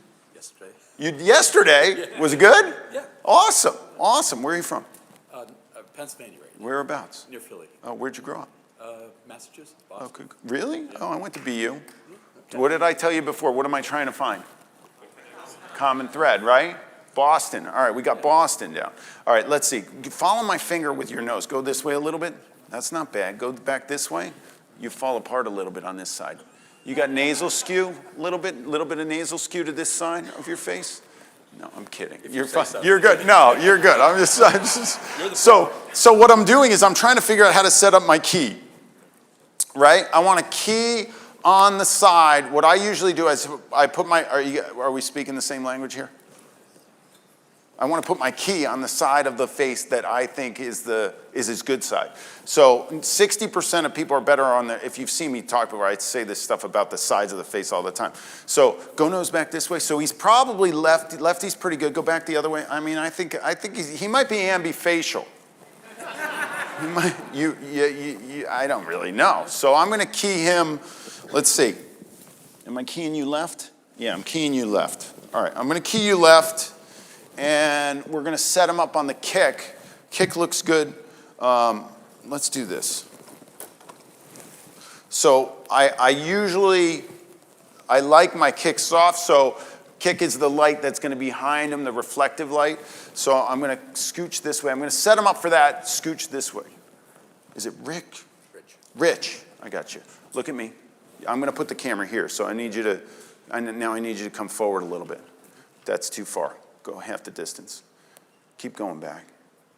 We got a situation. Those lights are hit. I got to block the light with the kick. Come forward a little, unless I use the light. I might use that looks good. Stay right there. Now I'm going to bring in this is my buddy Phil over here. This is my key. I'm going to use my buddy Phil, potentially. Potentially. But actually, I'm going to use negative Phil because he's getting hit with light. So what did I say? Professionals are the best regardless. I don't want those lights to affect my image. So I'm blocking them with negative Phil. All right, here we go. That's good. Now the key light, I want to get light in those eyes, but I want to create some shadows. So what I'm going to do in order to create some contrast in my shots, what's the best way to do that? Who knows? There is a law that occurs when light gets close to a subject's face, and there is a video online about it that I did that is awesome from F-Stoppers, so who knows what it is? Who said inverse square law? I didn't even know you were there. She knows because she took my class, right? It's not fair. All right. Rich, turn and face me this way, straight. Yeah, like that. Good. I'm sizing you up. He's being very patient. So guys, we got to talk about some gear. I mean, we do create this art with gear, right? So, Faisal CT3472LV tripod with an Arca Swiss PO ball head with an EOS R on top of it with the brand new 85 DSRF lens on it. Give me an ISO, aperture, and shutter speed. We're going to shoot and capture one onto my tether table with a tether cable from Tether Tools. All purchase at B&H. At B&H, I bought it all there. No, just bought it all. All right. Okay, let's see. All right, I did not take these pictures. Should I delete them? Did these guys get these pictures? So just leave them in there? Okay. Guys, I do have a booth in the back. Come see me when we're done because we're going to be shooting back there. You'll be able to use the kit. I want you to try it, and I want you to come see me. And if you want to I have a special running on the book and the book deal. And if you go to that link, you can sign up, and I have a bunch of books that I will sign for free. And it's at headshotcrew.com/shebang. But I'm in the very back over there. But Rich has been patient. All right, so we're going EOS R. Give me an ISO, aperture, and shutter speed. So you guys, if you look at this light as continuous light, if you're really good at photography, you should be able to know in your head what the aperture, ISO, and shutter speed of that would be for the exposure on him. By the way, he looks amazing. I pick him. I know how to pick him. But I'm going to guess. So what's most important? You can say it. I mean, it's not like it's no big deal. How many people say that the shutter speed is the most important? Nobody wants to raise their hand. ISO, aperture. Oh, yeah. Okay, why didn't anybody say it? What's the problem? You guys, all right, aperture, because that's going to change the depth of field look of my work. Since I'm on an 85-1.2, I am going to go at 2.8. Why? Because I've tested this thing. I know the look of my work. The look of my work, the eyes are in focus. I start to get a fade off the ear. The back shoulder is a little bit out of focus. If I go below 2.8, guess what? It starts to get too severe for my work. However, this lens is beautiful, and at 1.2 it looks amazing, but not for my commercial work. All right, so Rich, we're about to go. I'm at 2.8. Now, what do I need next? Shutter speed? Should we do ISO? I think we do shutter speed next, don't we? We do shutter speed? I'm acting confused, but I'm not. What, is he a jumping bean in there? Is he going anywhere? Am I on a tripod? What's our shutter speed need to be? What's it matter? I mean, you got to be between. If you go 1/60th and I'm on a tripod and he moves a little bit, I'll get a little bit of blur. 1/80th, I'm okay. 1/100th, I mean, you're pretty good. 1/125th, you're in bonus territory. 1/160th, it's over. Like, you know, it's whatever. So I try and stay we're going to go 1/100th. And ISO, I want a beefy negative. Digital file, I mean, all the cameras go up to really high ISOs these days, but I just want to go, I like going low. I'm going to go 100. I like going low. All right, so now I'm going to direct you. Thanks for being patient. I made you stand in the lights forever. Hold on, we got to get this light is not set up for the way I do it. So inverse square law, we're going to dip, we're going to tilt, we're going to get it into his eyes. We're going to create a little bit of shadow density. And you're going to go chin out and down, down, down, down, down. There you go, like that, but stand up very straight. I want you to act like you have a hook in the top of your head. Everybody do this. You have a hook in the top of your head. It's attached to a string up to the ceiling. You're standing up very straight. Why are you tilting like this? Stop that. Okay, it is cold. It is cold. All right, there you go. Stand up real straight. Turn your shoulders a little bit the other way. No, too much. I want you straight. Turn that right there. Now stand up real straight like that. Now jam the forehead out and down. Down, down, right there. Right there. Nose a little bit this way. Stay right there. That's perfect. Don't move. Hang out right there. Nose a little bit this way. There you go. Chin down a little bit. Hold that. Now I'm going to go to the camera. You stay there. Don't just mind your own business. Chin down more than you think. More than you think with the chin down, Rich. Chin down more than you think. Hold that. Tilt your head a little bit. Yep, right there. Hold that. Right there. Good. Now, he looks cool right off the bat, so I'm going to shoot it because 3, 2, 1. That was it? That's the best you could do? All right, let me see it. I mean, I picked the right guy. Look at this guy. All right, so now let's work on expression. We got the key, we got the light. What do you guys think? It's awesome. Did you see it? Can you see? Look right there. Look right there. Look right there. Oh, it's great. Is that cool? Shebang, right? Give me a fist pump. Good. All right, we're good. So now, okay, so here's the deal. What's distracting in that picture? Even though he's got a ponytail, you guys all saw it, right? He's got, oh, really? Put the ponytail behind you. Stand up straight, right there.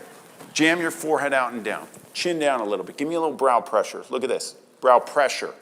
Nose this, yeah. Nose this way a little bit. Hold that right there. Hold that. Don't move a muscle. Hold that. Chin down slightly. I think it was a little hot. I'm going to bring him down a little bit. That's it. Corners of the mouth toward your earlobe slightly so your mouth starts to form a U, please. Stand up real straight. There we go. Stand up real straight. Turn your shoulders to me. You're tilting towards this wall for some unknown reason. There you go, right there. Now lean back a little bit. Now jam your forehead out and down.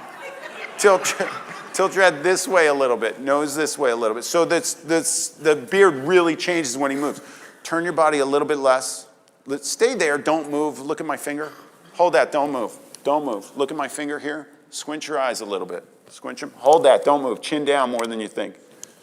Hold on. Hold that. Don't move a muscle. Let's see. Am I hooked up still? Am I in? Did it go? I think I lost the connection with the computer. Oh, chin down a little bit. Eyes here. Eyes here. Squinch those eyes. Guys, am I delivering? He's got a left eye bigger than the right. Squinch your left eye. Don't squinch your right. Independent squinching. Hold that. A little bit less. Eyes to me. Eyes to me. Eyes to me. Eyes to me. Tilt your head towards the Canadian border.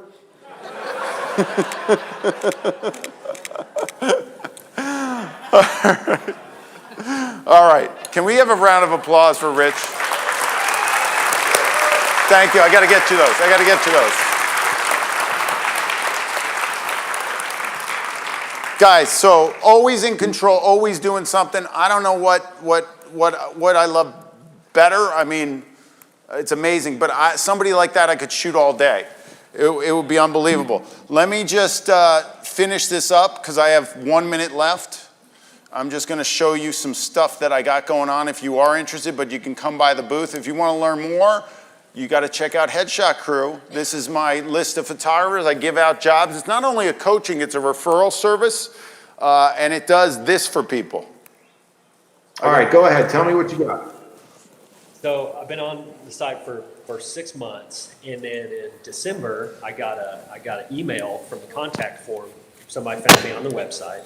They said, hey, I've got 75 people coming in, 10 days. Can you shoot 75 people at a convention? I said, course I can. So I gave them my price. I told them I was available. They booked me immediately. And Wow. so I ordered a Westcott Flex kit. I rented one because I didn't have the money to buy one. Rented one, got it in, started testing it, and some people in the forums helped me with the settings and everything. Uh-huh. So I showed up 10 days later, shot 75 people, and I studied all your videos from F-stoppers. I studied everything on the site. And when I got there, I wasn't nervous. I knocked it out of the park, and they loved it. And so I really just wanted to thank you guys for, number one, getting me that job, and number two, having all this information out there that enabled me to be successful in this, because without all this information that you guys put out, I never would have done a good job. And so it made my December, I was struggling financially, and it made my December fantastic. I was able to, buy Christmas presents for my kid, and it went from being a terrible month to a fantastic month because everything that you guys do, and I just really wanted to thank you a lot. So, Dude, this is why I started this thing. That's the best information that I could get. You couldn't have made me happier. Well, good. I mean, you basically saved, this whole thing saved my Christmas. And so I'm working real hard to get to associate status. And man, I just want to make you guys proud from here on out and contribute back. You just did. You just did. Well, good. I appreciate everything. So. Dude, that's awesome. That's like the best thing I've heard in a long time. I mean, from because I know you guys do well, and I know the referrals go out, and I know you guys are getting jobs, but a lot of people just don't tell me because they think people are getting jobs all over the place. What do I have to tell Peter for? I mean, yeah, Beth, my emotions are on my sleeve. I mean, for you to have a good Christmas because of something that you learned in here and a job that you got directly from the site when you've been here 6 months, I mean, that means that this whole recipe is working. That means that my entire plan is a success. So, man, it worked. It worked. So, thanks again. Dude, I'd hug you if I could jump through there. I think we got to do a shebang, though. 3, 2, 1, shebang!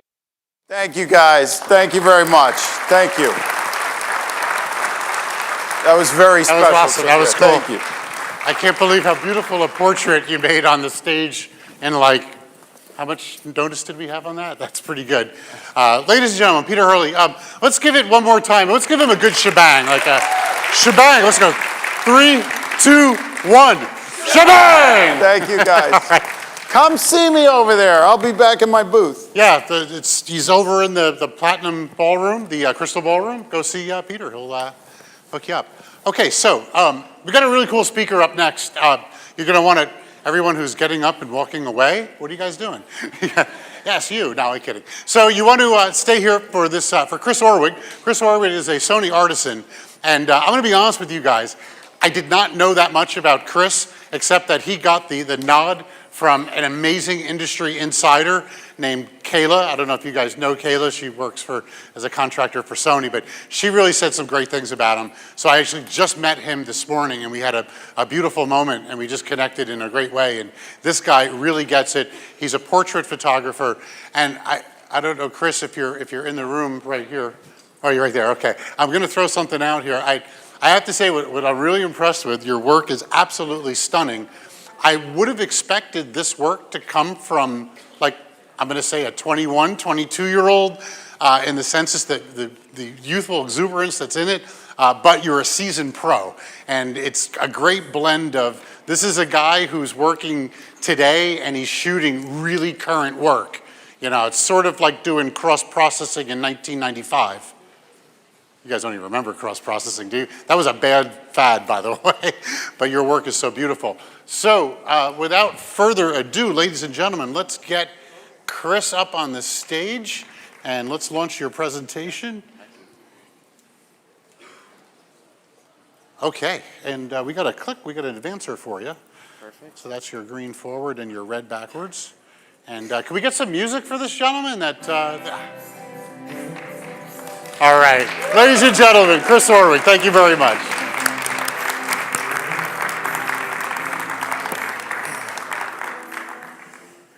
Thank you. Super excited to be here. And I became a photographer because I was hit by a car while I was skateboarding. And I was in recovery and had a lot of chronic pain. And those of you who've experienced pain of any kind know that the point of pain is to draw your attention towards it. So if you break your toe says, pay attention to me, so you can make it better, right? But when you have chronic pain, there's a lot of noise in your head. And so I had all that noise, and you probably have noise in your head from other things, maybe not pain. But what happened to me was my dad gave me a camera, and I held the camera up to my eye, and all of a sudden everything went quiet. And it cleared away all the clutter, and it helped me to heal, grow, and change, and it made me realize that you get more out of life with camera in hand. How many of you agree with that, right? Helps you to be aware of things, to notice things, it awakens all kinds of stuff. So that led me into being a photographer, and the thing that I love to photograph most is people, because it's a great way to gain wisdom from the people you're photographing. You learn about how they overcome their own obstacles, about how they face life, and how they kind of do this thing that we do called life. And so if you want to follow along, you can find me online at chrisorwig.com or on all the social channels, just my name, Chris Orwig, as well. And as a photographer, I've worked for a lot of different brands like Patagonia or Google or Facebook, and I've had my work in a lot of different publications. But perhaps most importantly, I also have photos on my mom's fridge, so I get her seal of approval. And one of the things that I'm most proud about as a photographer is to be part of the Sony Artisan team, and with so many other great photographers and friends like Chris Burkhardt, Carolyn Jensen, Ben Moon, and others that aren't here. So a huge shout out and thanks to Sony for making it possible for me to be here with you guys today. I am a teacher, and I have created over 5,000 hours of online tutorials. So if you have a question about photography, there's a good chance I've made a tutorial about it. You can find those at Chris Orwig Training. I'm an author, and my most recent book, which I have one here to give away, is called Authentic Portraits, hence the title of our talk. And that the subtitle is Searching for Soul, Significance, and Depth. So what I'm interested in portraiture is how do we search and how do we get beneath the surface? And so what that means for me is when I'm capturing photographs like this Millie Bobby Brown from Stranger Things, this is on set or outside the sound stages, I'm always trying to capture a little bit of that personality or essence of who the person is. This is Daniel Norris standing tall. He is a pitcher for the Detroit Tigers, and then here he is standing next to his van that he actually lives in off-season. And he does that, get this, so Major League Baseball player, big money, right? But he does that to stay humble and to stay hungry. And that's so inspiring. That's what I love about portraiture. You guys probably love this too, right? It's the people you meet and the things you learn from them as you meet them. And so as I'm capturing portraits, whether it's just personal projects or for clients, I'm always interested in trying to find a little bit more about who this person is and about how we can live life. I'm a family man, so here I am with my gang, and I have 3 daughters, which is super fun, and so I do family and kid portraiture as well, just because I love everything about family.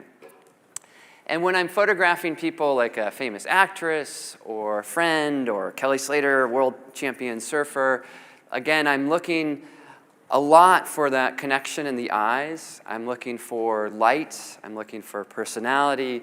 I'm looking for presence. And I'm really on that search, as I mentioned, to find a little bit more. And this is true whether it's a kid or, in this case, the founder of Patagonia, kind of a legendary climber in person. And the great thing about portraiture, which we all know, is it's the most inclusive genre of photography. And what I mean by that is a good portrait subject is anyone and everyone. You with me on that?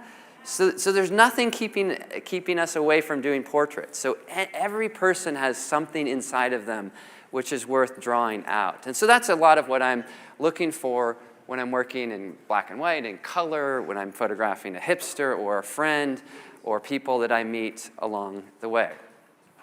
So with all of these things, or even with a wolf or a poet, one of New York City's finest, that's young Pueblo. He's an amazing poet and friend. With all of these things, what I want to do is I want to share with you a little bit, I want to share with you 3 things, 3 takeaways where you can start to implement these into your own workflow to start making better, more meaningful, more interesting photographs. And they are to look at how we can craft our own vision, voice, and style, how we can work with light, and then connect and direct. Now, of course, there's more than 3 things. That's why I have a book. But rather than share a ton of stuff really shallow, I want to kind of go deep into these 3 topics. Does that sound good? And so with those, the first one is vision, voice, and style. This, I think, is the most important thing in photography today. And I've been a photographer for about 15 years. I've taught thousands of students over that time. And the thing that I've discovered is that the reason why certain photographers make it is never technique and skill. I mean, that's kind of easy. I mean, it's not really, but it is, right? It's always style. It's vision. It's voice. Because without that, we just blend in. And as more and more of us take pictures, there's more and more of a chance that we blend in, right? But having that sense of vision, voice, and style is really important. And so what I think we need to do is we need to start with identifying the gap. And what I mean by that is this is where I am as a photographer, and this is where I want to be. And we need to just say, I'm not there yet. How many of you can relate to that? Like, I'm not there yet. All photographers can relate to that because the greatest photographers are always striving, they're always searching, they're always growing. And here's the thing, the pictures you take at 25 should be different than the pictures you take at 65. You with me on that? Because we evolve as people. And so we need to constantly reignite our vision, maybe every 3 to 5 years, I think, or even could be shorter increments too. But so we're always doing that. So this may be a refresh of your own vision, or this could be starting from scratch. So we begin with the end in mind. And one of the ways that I think that we can do that is by really getting some clarity about where we want to go. Because as I've been a teacher, I've interacted with a lot of photography instructors and whatnot. And I've found there's 2 ways that people say to find your style. One is shoot a heck of a lot and just keep shooting, put in your 10,000 hours, your 10,000 frames, whatever it is, and then look backwards and you'll discover the path that you came. That answer or that solution always frustrated me because I've never had enough time to do that. Unless you have a trust fund or something, I'm not going to shoot for 10 years and then say, oh, wow, now I have a style and now I can work. I need to work like right now, right? And so the alternative approach is to clarify that vision. So it's saying if we want to get to the top of the mountain so we can enjoy the view, we're going to get out a map, we're going to get out a compass, we're going to talk to other people, we're going to say, this is where I'm going, versus just wandering up a mountain and eventually getting there. You with me on that? So my approach is all about adding that clarity to the process. So what I think we can do with that is begin with a really big, broad picture, and there's more slides here, but get really broad, and then get very specific. And with this kind of vision, voice, and style stuff, what we have to do is think about it from an aspirational perspective. Because here's the thing. I have asked literally thousands and thousands of photographers, well, how would you describe your style? It's a great question to ask. Like if you talk to Peter out there, go to his booth and say, hey, Peter, how do you describe your style? He'll give it to you. And by hearing someone else's style can help you find your own. So even people sitting next to you got to start doing this. But the reason why we need to do this is because the most common answer is, well, I don't know. I don't know is the most common photographic style in photography today, and that's not going to get you very far. You with me on that? We need to have that self-reflection, that self-awareness, that self-definition, that clarity that's really specific for what we do. So that's great. How the heck do we do it? Here's how we do it. We have this vision in mind so that when we're shooting, this is Ben Harper, the singer, songwriter, and we say, I want something that's authentic, that's clean and simple. And so then when we're doing the shoot, we know what we're going to get. Or maybe we want something, our vision is about vibrant and color and life. And so then when we're shooting, that's what our vision is. Or maybe it's just about, the vision is I want to photograph mentors who've changed my life. Linda, who founded lynda.com, Rodney Smith, late photographer, who both influenced me deeply. And I want to have the sense of their presence. And so what we have to do is we have to think about our own vision, that you have to craft and create your own path. Meaning the world doesn't need another Chris Orwig or whoever, it needs you. Desperately, desperately needs you and your vision. And that's the only way you're going to create successful photographs. You with me on that? So this path and this vision is 100% unique. It's going to be no one else's. One of the ways that I've found students find a way to access their vision is to try to compare it to something else. What I mean by that is this. Let's say you play the guitar. You might say, well, I want my style to, it's aspirational. I want it to be like, it's not there yet. I'm here now, but I want it to be like the ukulele, which is light and bright and happy. Or no, I want it to be like the electric guitar, which is loud and distorted and it's just this energy that gets people fired up. Or if music doesn't work for you, maybe it's a car. I want it to be like that vintage farm truck, you know, that red truck with the wood part in the back, and there's a lot of patina, and it's nostalgic, and it doesn't go very fast, but it kind of takes you back to an earlier time. And it doesn't mean you're going to photograph red trucks, ever. But in your mind, that's what you're comparing it to, or weather, or other things that you could try. So that's one way to do it. Another way is to start with the big picture of the many different ways that you can do photography and portraiture. You could do wedding portraits, studio portraits, baby, athletes, candid, and then brainstorm a list. And then out of that list, start to say, well, what are the ones that I want to focus on more? So this is just general things, celebrity, actors, athletes. And then say, let me distill that, because all visions, you remember going to the top of the mountain, they start with a big mountain, but then you pick a path. So we're narrowing. And then from there, we have those things that's what I want to do. And then maybe we turn to some other artists that we like Bob Dylan, who says the aim of art is to stop time. I want to create portraits that stop the swipe, but more than that, they stop time. And do you know those portraits? Have you seen them? Where you look at them, you're like, whoa, they could have been taken 20 years ago, 100 years, whatever. It doesn't matter. I'm present with the image. Or maybe Aristotle, who said the aim of art isn't outward, it's inward. Or Van Gogh, who said the most spectacular thing is the soul. Or Travis Blue, who said we must learn to look so deeply into others that we see ourselves.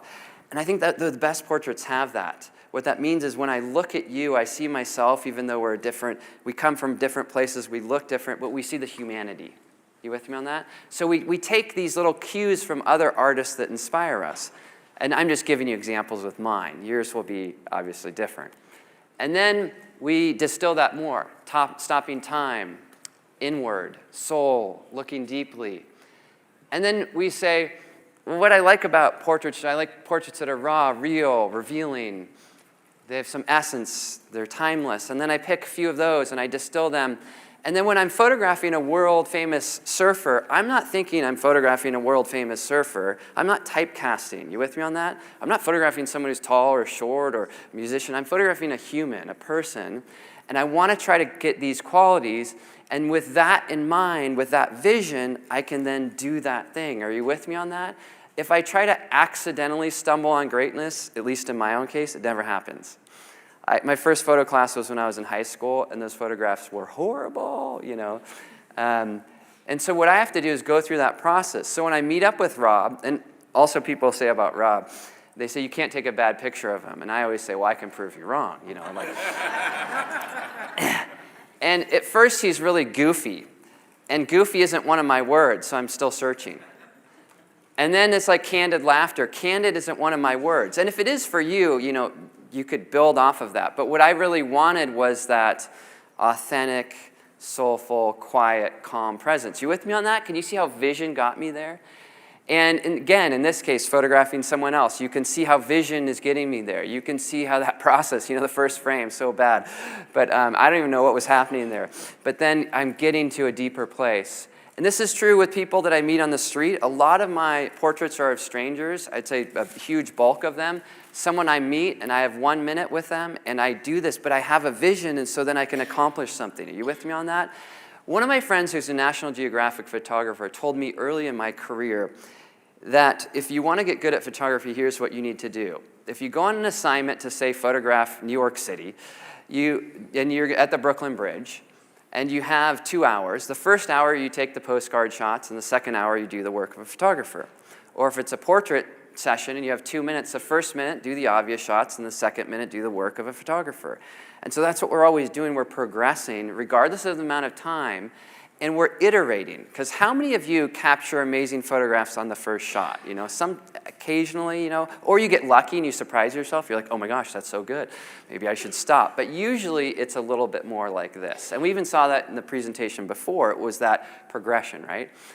I also, let's take this to a different thing. Now I'm going to my family side of my work, family photos. I love family photos that are beautiful, genuine, simple, authentic, rustic, and I say, okay, how about these words? I want to really focus on those, and then I want to try to capture images with those things in mind, and you can see how this comes together, right? It's never accidental. It's not stumbling.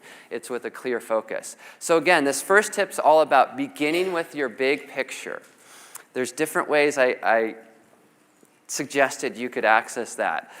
It could be the different styles of photography, the different types of photography, but then getting really specific.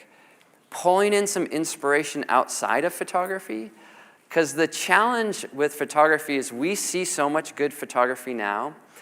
We tend to really like it, and then we tend to kind of imitate it a little bit, and then we tend to kind of follow it, and then our work tends to kind of look like their photographs, which is fine. It's like a good part of it, but eventually we need to let go of that.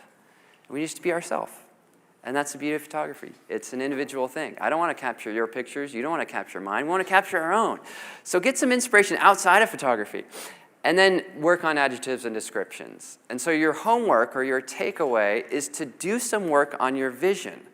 You got to do work on saving up to buy gear. You got to do work on the business. You got to do work with the clients. But so many people neglect this that they stagnate or they disappear and die. As the saying goes, without a vision, the people will perish, right? There's a lot of perishing photographers out there. And I don't want that for you. I want you to be vibrant and alive. So that is our tip number 1, or our topic number 1. Are you guys ready for topic number 2? Yeah. Okay. Is that interesting to you? Kind of, yeah. Yeah. Okay. Woo! Let's talk about light. There are many ways to work with light, but one of the ways I think that you can get really, really good with light is to distill it down to the basics. If we're talking music, it's 3 chords and the truth, right? And what that means is natural light. Because if you can shoot natural light, natural available ambient light, you can shoot anywhere, anytime, any place in the world, and you start to learn the subtleties of light. A lot of times people think, oh, it's just natural light, kind of get a little sloppy. I don't get sloppy. I've built a whole career using natural light, all those images that we looked at. And so what I want you to do is, whether or not you shoot that primarily, is think about, well, maybe I should go back to some of these basics and think about different ways that I can use light but do so strategically. And what I mean by that with strategically is, rather than just saying, okay, well, I have a window and I know window light, really looking at the subtlety of the quality of the light, the intensity, the direction, the mood, looking at the different types of light, so that almost like when I'm in a garage or by a door, or I see a building reflected light, it's almost like I'm thinking, for those of us who do studio lights, it's almost like, oh, that's like my 5-foot octa. That's gonna work in this way. I need to have this proximity to it. I need this angle. I need all of these little things to actually work. Because the reality is, most natural light photographs are really bad, because we're kind of caught up in the moment. There's all these things, the cloud moves over, but what we want to do is get strategic. And so I want to talk about how we can do that. I want to start off with window light and just show some pictures. So in this case, we can see there's a window on the left side of both of these frames that we can see. One of the things we know about light sources is the closer the subject is to the light source, the softer the light source, and this is true in studio or natural light. So if the window's really, really far away, it's going to be more contrast. If it's really close, it's going to be soft. We also know the angle that they're facing the window will affect the image. Here you can see a window light in a building, 2 different photographs, windows on different sides of him. We'll talk about different qualities of how we can modify this. Again, we can see the window. Sometimes you can, sometimes you can't. This one I got to give a shout out for. This is my mom. And my mom has taught me so much about life. And she is a cancer survivor. She has had and survived skin, breast, and colon cancer. And I know, it's amazing. And even in this picture, she's going through chemo and treatment. She has a colostomy bag kind of tucked behind her, but look at her spirit, right? And I think that spirit most often comes out with natural light, and that's all it is. It's just a piece of foam core and natural light. And this one was captured during a course I did for Creative Live, where I captured this image live with her, and she's a painter, and so I had her bring her paintbrushes, but I love my mom. And she just turned, or I won't tell you how old she is, but because she wouldn't like it. She just had a birthday a couple days ago. So this is window light coming from the side, but then there's window light coming from the front with a white wall behind. And so there's a lot of different nuances with how we can use that. Next, moving to backlight. With backlight, we're thinking of the light coming from literally behind the subject. And this gives us a lot of different feelings and moods. And in this case, you can see the image captured the same moment, minutes apart, one with the light behind, one with the light in front. I live in Santa Barbara, California. I was on assignment photographing a philanthropist who's also a dancer. We were at the beach, and I said, and she's in her mid to late 60s, and I said, well, could you dance? And she was like, are you kidding me? And she started dancing on the beach. It was so fun. But you can see the difference in quality, right, we can get just by I'm in front of her or I'm around behind her. So that backlight gives us that look. This is backlight, sometimes can have these warmer tones, but here's backlight with someone in a garage. Their back is just towards the opening of the garage. And that's Douglas Kirkland, a famous and phenomenal photographer. And you can see the backlight's coming from him. It can also be edgy. It doesn't have to be, this warm, glowy, nostalgic stuff. But I'm thinking about how can I use backlight here? And in this case, I'm using it to kind of come in from that side of him and create this mood in the image. In these cases, it's a little bit more of a warm feeling. There's our friend Daniel Norris again, light coming from behind him. Here's out in the ocean, backlight. It's coming straight into us. Here's my daughter's best friend. And this image, when it was posted on social media, my favorite comment about it was, this is how I feel when vegan ice cream goes on sale. Which I thought that was hilarious. And it was a lucky shot, and I can't believe I got her jump, but she was running around like crazy. How many of you shoot family and kids in here? Yeah. And then how many of you, when you shoot family and kids, have runners? Those kids that they don't sit still and their parents stress out and everything. But if you can capture them in movement, it's actually really fun to do. This is backlight again. I just love the feeling that backlight allows us to have. And so looking at how we can place the light behind the subject. This was a family photo shoot, and they said, can our daughter bring her horse to the beach? And I was like, are you kidding me? Yes. And but you get that feeling of the different colors you can get, self-portrait, friends out in Big Sur, Joshua Tree camping. And this one with the backlight, we can see the sun's coming up. It's behind our subject. I'll go back to that image in a second, more backlight examples. And what I'm trying to do here a little bit with these images is broaden your thinking about backlight. We tend to think of, even with window light, it's like one thing. I took Rembrandt, he used windows and it's coming this way. No, it's not. It's many things. We want to strategically think about, for me and my own vision and my own voice and my own style, it's these things, right? Because all of this light stuff is informed by my vision.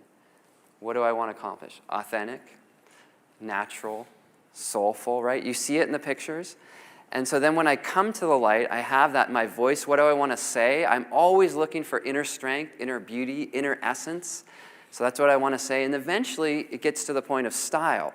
And what style really is someone looks at your picture and says, I knew it was yours before I saw your name. And that's what we're going for, just that feeling that they can do that. And if we have those things and bring them to light, we can start to accomplish that with these pictures.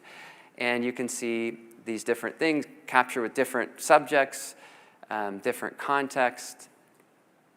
That was another Sony artisan back there, a great street photographer in New York, our friend Daniel. So now the reason why I shot this, and we finished surfing, and I'm like, the light's back, it's backlight. I run ahead of him, grab my camera, and I say, will you stand there? Because I know what backlight does, right? If I would have turned the camera any other way, the picture was bad because there were other cars and there was trash and stuff, but I'm finding that, again, with my own vision. Side light, what is that?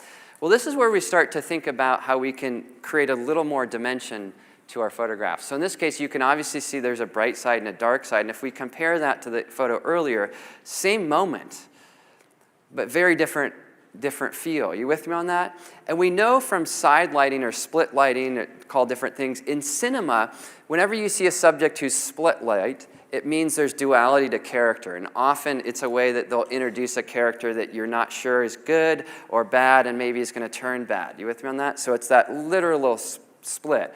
What that can do for us is it can create this different feeling or drama. Like if I go back to that one, in this case, we have a very different feeling about him here in the moment than we do here. Not one that's better or worse, different. And again, it's all informed by what the vision, the voice is that you're trying to say. So if we deconstruct this a little bit, we can see that we're going to have this highlight and shadow side. And so we want to start to think about this side light or split light is doing that. In natural environments, this is just obviously on the beach or on the coast in Big Sur. That was just, I found a concrete wall, and it was a really bright day. It was kind of harsh, but I kind of felt I liked his strength, and so I'm like, well, let's just do that. Let's. And then I experimented how much of the split I wanted, right? And it's very subtle how you can change that. This is a family portrait, and again, I'm thinking about that. And if you look at foreheads, that's often a giveaway if you're like shooting and you're trying to find it because it's so subtle. Look at foreheads or cheeks, and obviously you can look at shadows on opposite sides, but you can kind of see it's a very soft thing, and I'm angling them that way so I can get that feeling. Here you can get it in different ways. Again, there's a window light in one, just outdoors in another. This is Jack O'Neill, the guy who invented the wetsuit, and I'm a surfer, and so to get to photograph him, he's since passed away, but it was a huge honor. And I don't know if this happens to you, but when you say something out loud, but then when you say it, you're like, why did I just say that? And so with him, I said, oh, I noticed your eye patch is made out of wetsuit material. Why is that? And he said, well, how else would I keep my eye socket warm while I'm surfing? And I was like, oh, of course. I just thought that was a great response. But you can see the split lighting there, right? The highlight, the shadow. You can see it here. We got that highlight, that shadow. So we have this side light or split light, and then comparing that to something which we'll look at next, which is open shade or indirect light. Same guy, same time, but it's just giving us very different moods, very different ways to create images, to clarify our vision and voice. And so what we have in this case, it's very open, it's very even. Sometimes photographers will say that open shade is kind of boring and dull, and I think part of that is straight out of the camera, it looks a little less dramatic, so it usually needs a little more contrast or a little brightening up. So I like to brighten, I almost know how to process those images. And so the next topic of light I want to talk about is this idea of indirect light, shade. And some details here, but let me show it to you with an example. What this is essentially is where you have shade that's created by some object. It could be a building. And then the subject is standing in the shade facing the light. And so I'm going to say 85% of all of my images is person in darkness facing light. And what that means is, maybe not 85, because I do a lot of backlight stuff too, but it is basically if there's a shadow right here, and there's buildings right here, but there's sky over here, they're in the shadow and they're facing the sky. So darkness facing light. It also means if they're in a tent or a covering, they're at the opening facing out. That's how Steve McCurry captured the Afghan girl, one of the most famous photographs of all time. If you really deconstruct that photograph, it's actually kind of interesting because she's in a tent. You can't see the tent. And so she's at the opening of the tent, so that's why you look at the image. And then Steve, whose work is always said to be very colorful, always aims, not always, but often aims to shoot 3 colors or less. By having less colors, you think the images are more colorful. Go back and look at how many colors are in that picture, and you'll be fascinated by it. But either way, from a light perspective, in darkness facing that, in doorway facing out. And so that's what we're looking to do here. So we have this case, he's just in the shade and he's facing the light. In the shade, facing the light. In this case, I don't have shade, so I create it myself in a really kind of funny way, but you can see how she's in the shade facing the light, and then you can see what I'm trying to capture here in this case, and you get that look. And it's also a little bit of a split, right? Because the way I had the shade set up was close to another building, so I'm getting a little darker on this side, versus with the other Daniel Norris one, it was all even, right? So I'm combining a few of things based on my own vision and voice. And we can capture images like that in created shade, like this. Sometimes it's found shade. Here you can see the context and then a close-up version of that. So the open shade basically means there's nothing above you, and then in the covered shade is like there's something above you. Because you know how when it's light above can be top heavy, and it can be a little too shiny up here. So in this case, in that doorway is protecting him a little bit and creating that light. Anytime I see a warehouse door, I get crazy excited because I know I can work magic. And so if there is a warehouse door, I always say, hey, can you open it? And in this case, I opened the warehouse door, and the guy we saw earlier, he's just standing in front of those surfboards right there as my white background, looking towards the light. And what that does is you can see the door in his eye, right? You see that catch light there. What that does is it gives us this glowing, luminous look for portraits. This is Yvon Chouinard. That's his shed where he really started everything. And you can see, I open the door, and then he's just inside of that. Now, the thing that's interesting, remember the proximity to the light really matters. So if he is deep inside of that, it's going to be a very different quality than if he's on the edge of it. And sometimes it's 2 steps that makes all the difference in the world. So that's where getting strategic about this is. Here she's at the opening of the door. It was too much light, so I had her step into it. That darkened things around her, and then that worked a lot better. So just pulling her back into that. The one on the right was in a freeway overpass. Overpasses are that same concept as like a tent. Those are always great to find because then it's covered, and then I did the split thing, and I angled her. This one is just fabric behind him facing a door. Using natural environments, again, buildings or walls, getting them in the shade, facing the light.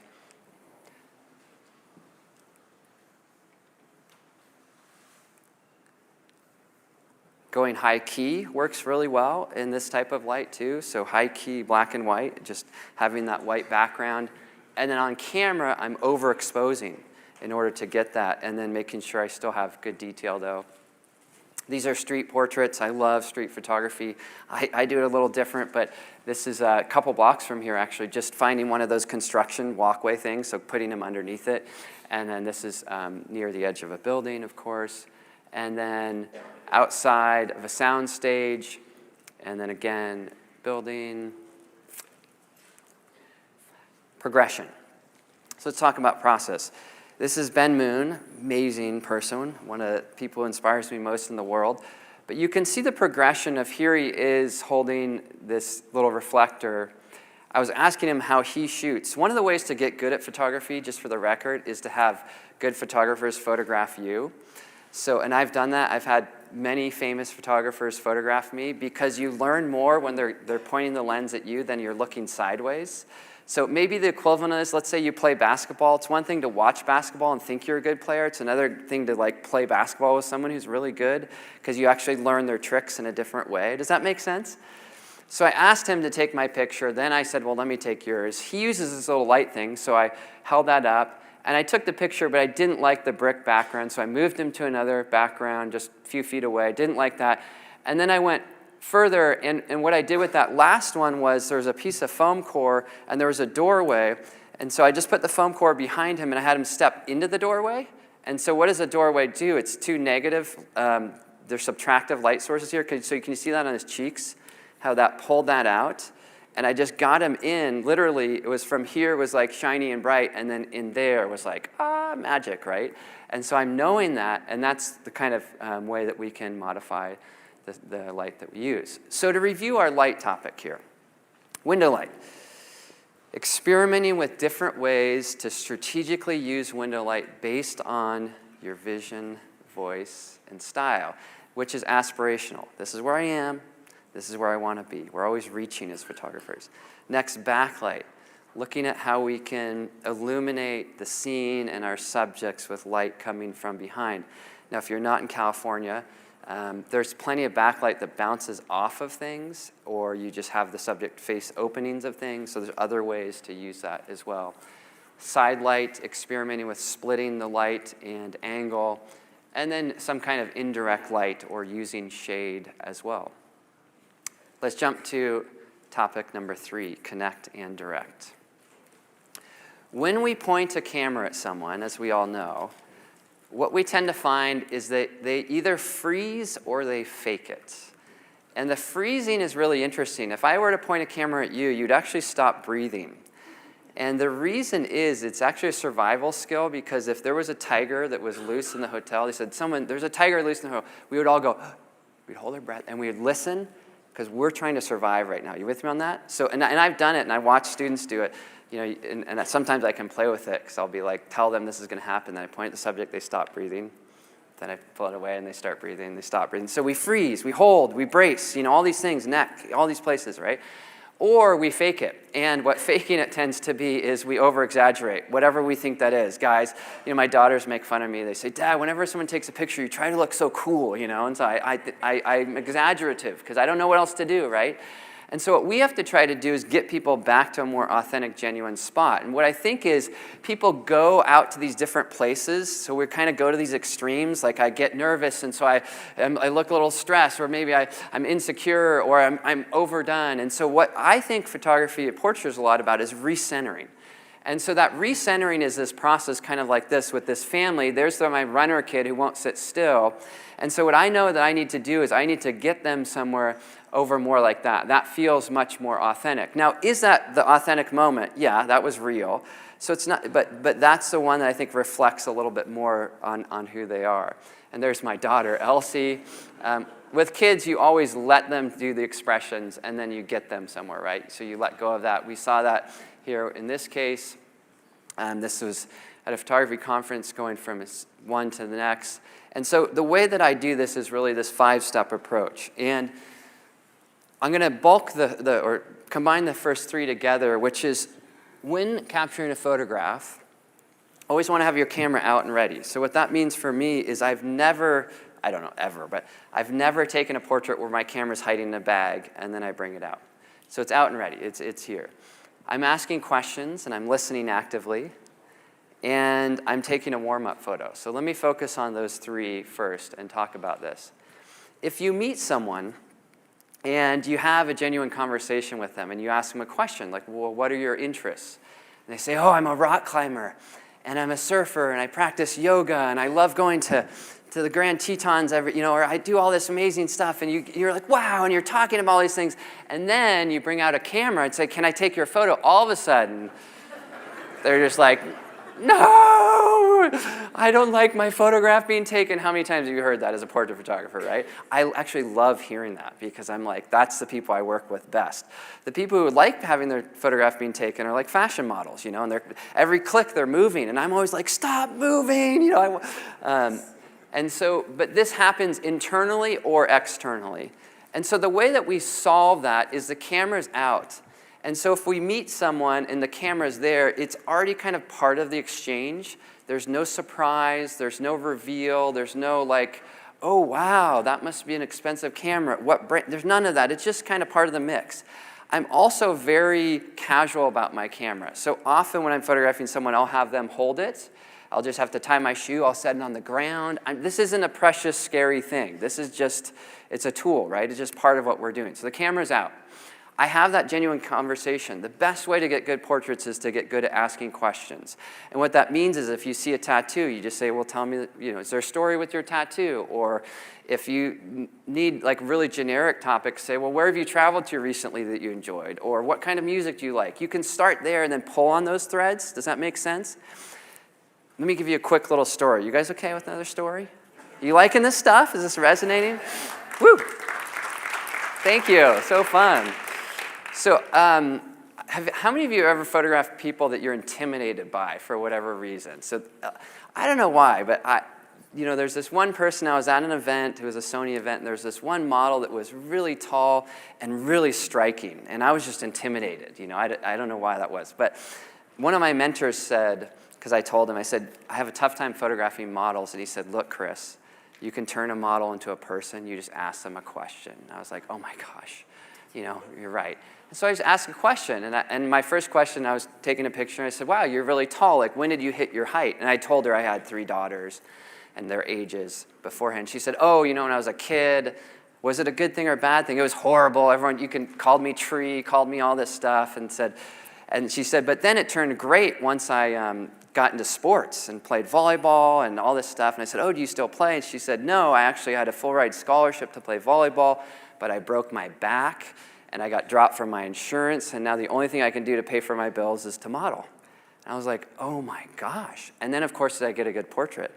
Yes. Why? Because I asked a question, right?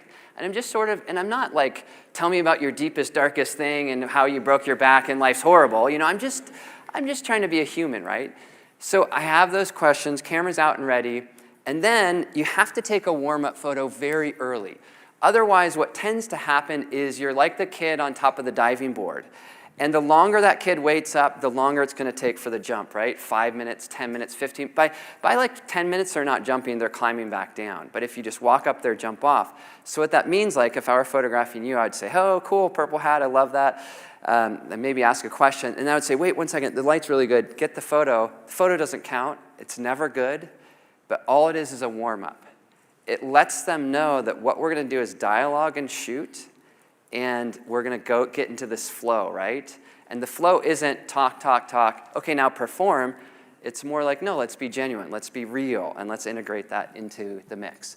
So that's one of the things that I found really, really works. So the first 3, again, there are getting your camera out and ready, asking those questions and actually listening, and then taking that warm-up photo. And what the warm-up photo does, it also shows them that you're going to interrupt them, because they'll be like, should I keep talking? I'm like, wait, no, pause talking. Okay, what were you saying about your cat or whatever it was? And then you continue.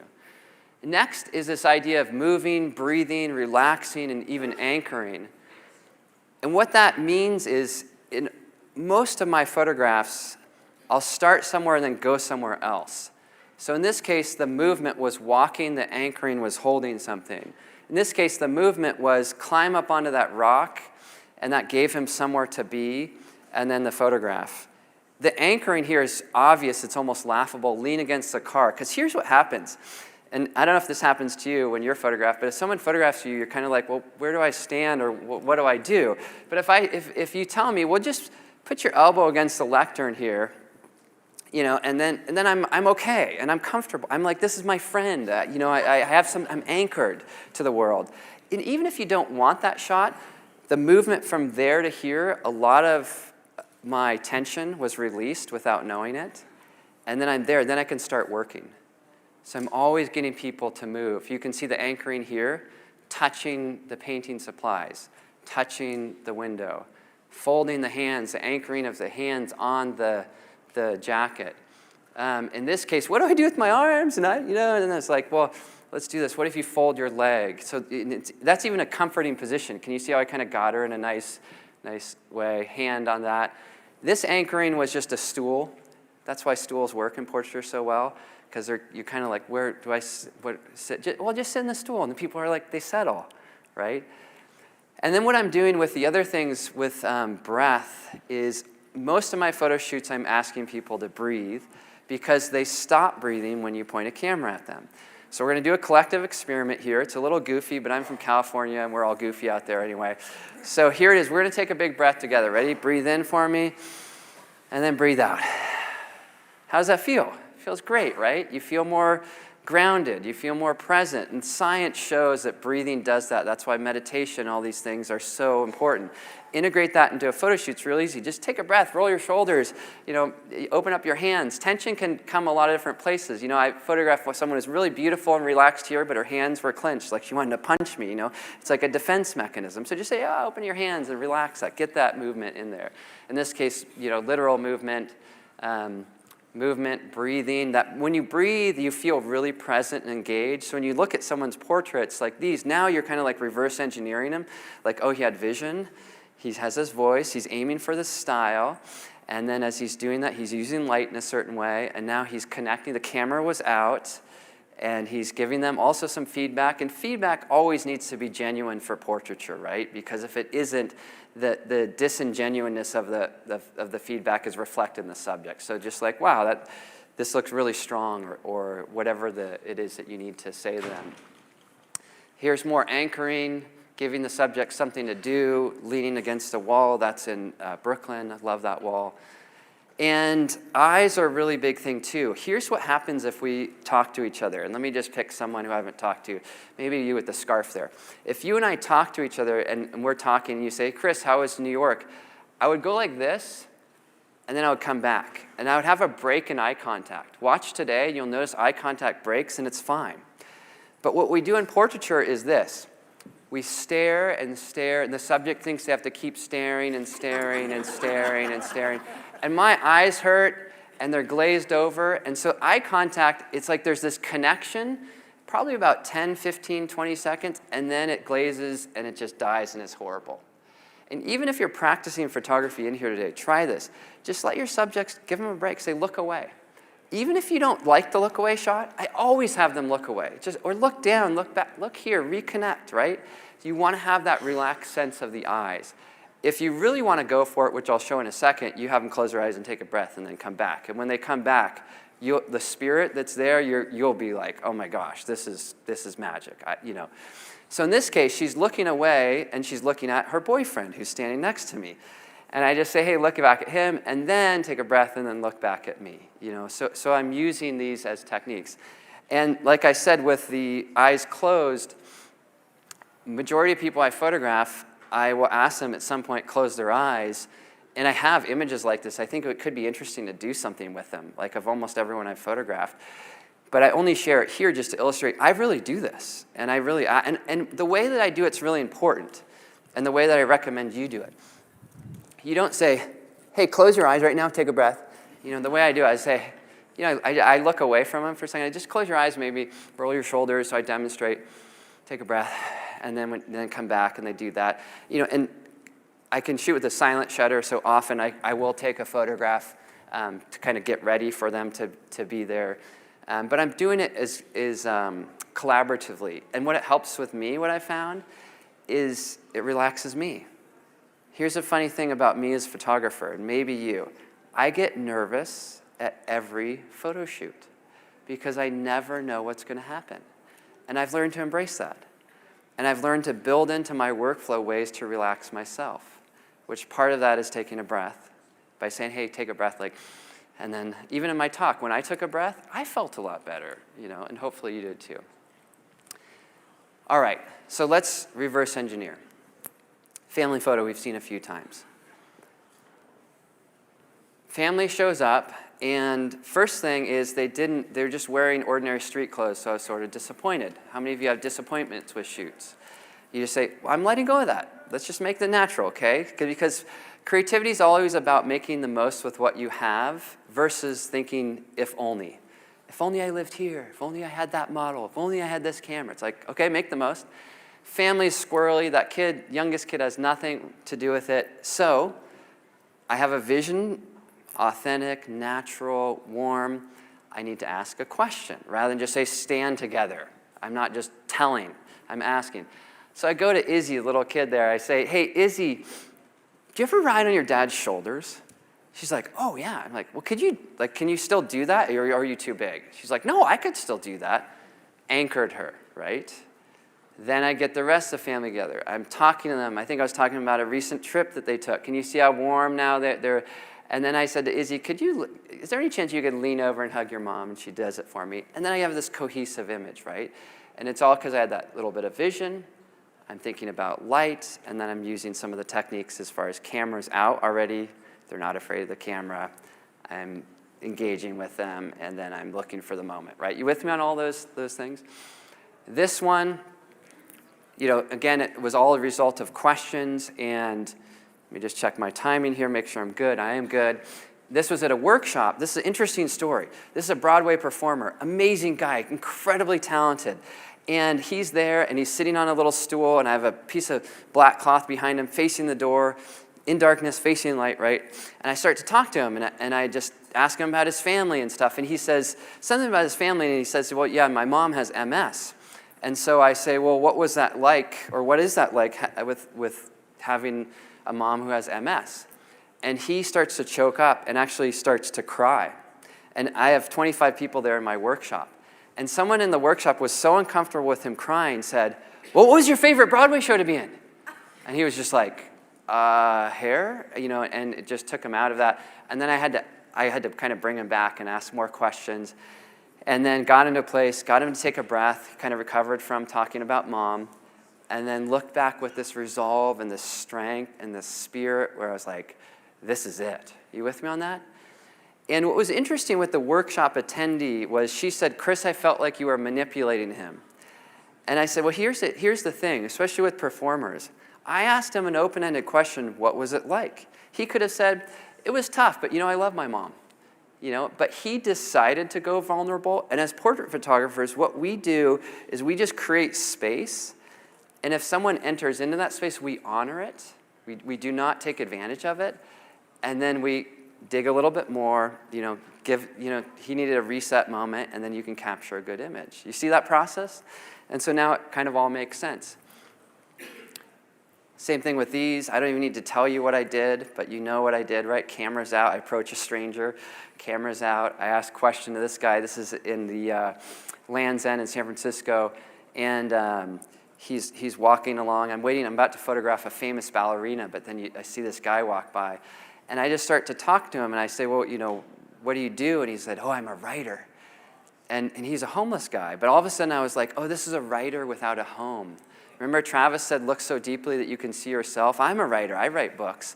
And I know what it's like to feel to be on the fringe. Have you ever felt that at a party where you're like, everyone else is there and you don't belong or something? And so I could identify with that. So that identification, then I had him take a breath. And then he was to the light, which wasn't good. It was kind of split lighting. I didn't want that. So I had him turn towards the foggy bank, kind of this way, trees behind him, and capture that image and got him to take a breath. And then get the photograph. Same thing.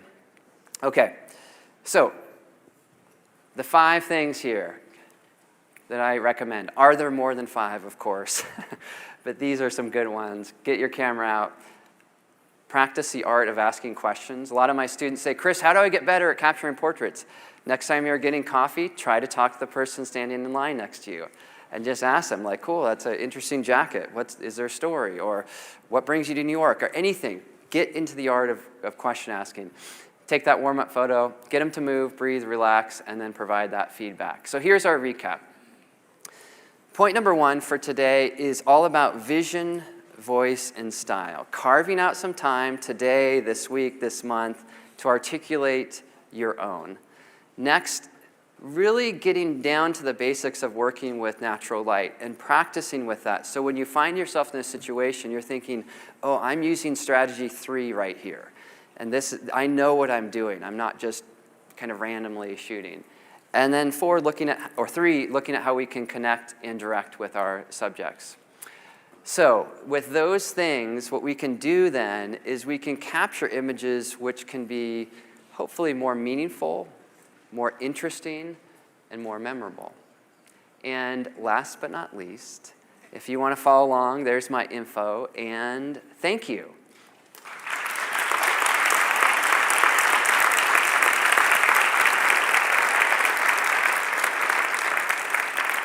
And I think I ended a few minutes ahead of schedule, which is great. We got a little Q&A for you. Yes, little Q&A. And then I want to give away a book because that's so fun to do. Has anyone traveled from a faraway land, farther than Brooklyn? No.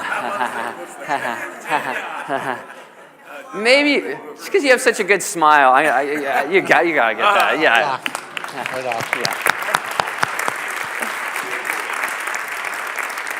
It's a good score, Doc. Yeah. So I'll sign it later too. But yeah. That was really amazing. And Yeah. before we turn over to Q&A, I just want to do 2 things.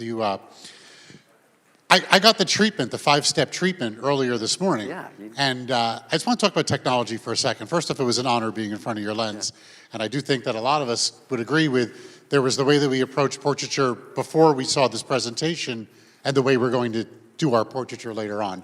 Lovely, the information was incredible. But you were shooting with that silent camera. Yeah. I have to say that as a subject, that was quite disconcerting at first. Can you just give a little insight into this new technology, the advantage, or where there's a pitfall? Yeah. And what camera was it? I'm sorry. Yeah. So I shoot with the Sony A7R4, and then 85 is kind of my go-to lens. So probably all those, not all, but 90% of the images you saw were captured with this combo here. And the silent shutter is amazing because you can shoot without a click. And I'll go back and forth. When I do street stuff, sometimes I will have it on silent. And the reason is I'm photographing you and there's people walking by and it's like, krrr. Everyone looks at sound because we're wired. If we hear something, we want to go there. So if I need to do, like some of my celebrity stuff, like maybe the Ben Harper, there are other people around, but I'm just like, hey, one moment, I only took 3 photographs, like come here real quick. And I don't want anyone else to like come into our space, so sometimes I'll do that. Sometimes models really like the click because they feel like a progression like we were talking about. So I go back and forth. But yesterday I was shooting street stuff, so I had it on silent. But today now it's back on. But the advantage of that is it's that flexibility. And other times too, like let's say with the Millie Bobby Brown or when you're on set or the different occasions or weddings or things, to have that off, oh my gosh, it is amazing. Because you can be right near someone enjoying a moment or something, and you're shooting and no one knows, and that lets them still have their experience, and you're not taking from it. So that's a real advantage. That's a go-to for performances because back in the day, we had a camera blimp. Yeah. Blimps weren't even like really commercially available. They were like custom built by a guy in Hollywood. Yeah. So how did you, yeah, that's really an amazing piece of and technology. I mean, I'm thinking about all these other things, is if someone else is shooting video. And a lot of days we have both, and so my video person can still be doing video and I can be getting my stills, and we're not competing with each other, and that alone is amazing. Okay, we got time for 5 questions. Okay, let's do it, yeah. So who's hit me with some great ones. This gentleman and right thank here. you all for Hi, Chris. My name is Robert. Yeah. I have to say you're pretty gregarious, which is definitely important in doing, and I'm glad to see that you have portraits, not just the whole face, but, part of the face. But I noticed there's no glasses in your shot. Yes. Now, other than telling a person to take off glasses, which sometimes leave marks on a nose, how would you approach something like that in the lighting technique that you have? Yes. Because there's also that reflection. Yeah, so I think everyone could hear that well. Glasses really was the question, and then you said gregarious, thank you. But I have to let you know, too, I'm a total introvert, and I've taught photography for a long time, and when I teach advanced portraiture, the first 2 weeks of the class, the extroverts do the best work, and then by the end, it's always the introverts, the ones who are shy and whatnot. And the reason is because they're really aware, and they're a lot of times more calm and even nervous. So some of my best portraits, like I said, I'll meet a hero of mine, and I say, I gotta admit, I'm so nervous to photograph you. And then they say, oh, don't worry about it. Like, we got this. And then we collaborate. So I am maybe more gregarious on the stage, but I'm probably more quiet as a photographer, if that makes sense. But the glasses question, it's an amazing question because the reflections, especially with natural light, because you're looking for reflections in the eye. What I tend to do at that point is I say, hey, I'm gonna micromanage your posing just so I can get the reflections right in your glasses. So I just tell them that, so I get them generally where I want them.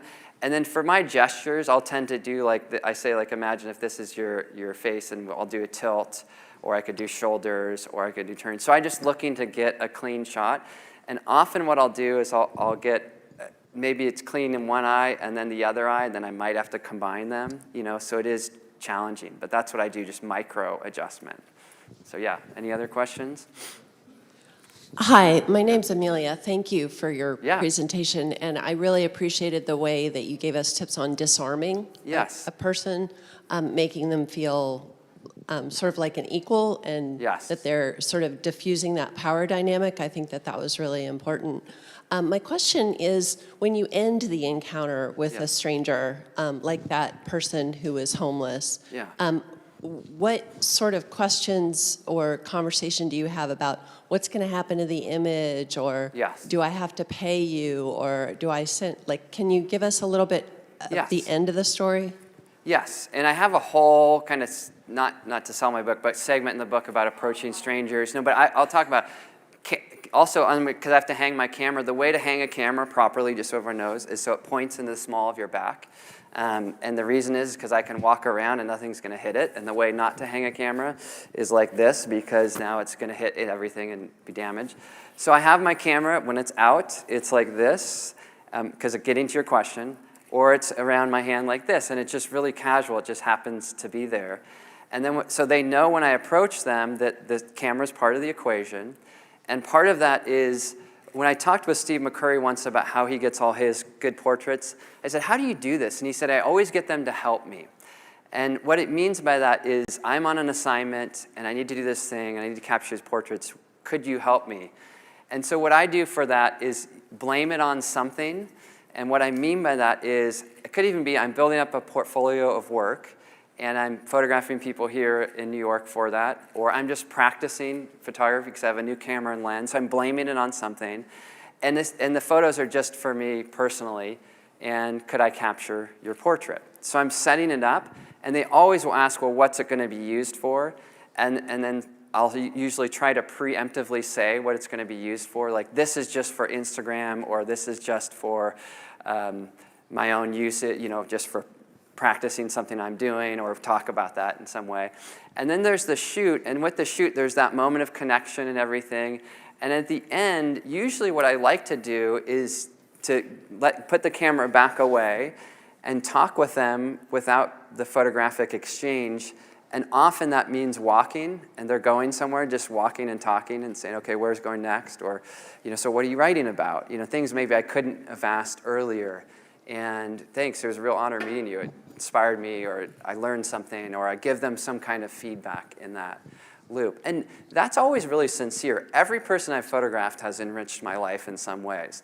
Sometimes they've enriched my life in ways that I realize I don't want to be like that person, I don't tell them that. But, we've had other ways it's like, wow, I want more of what they have. So does that help a little bit?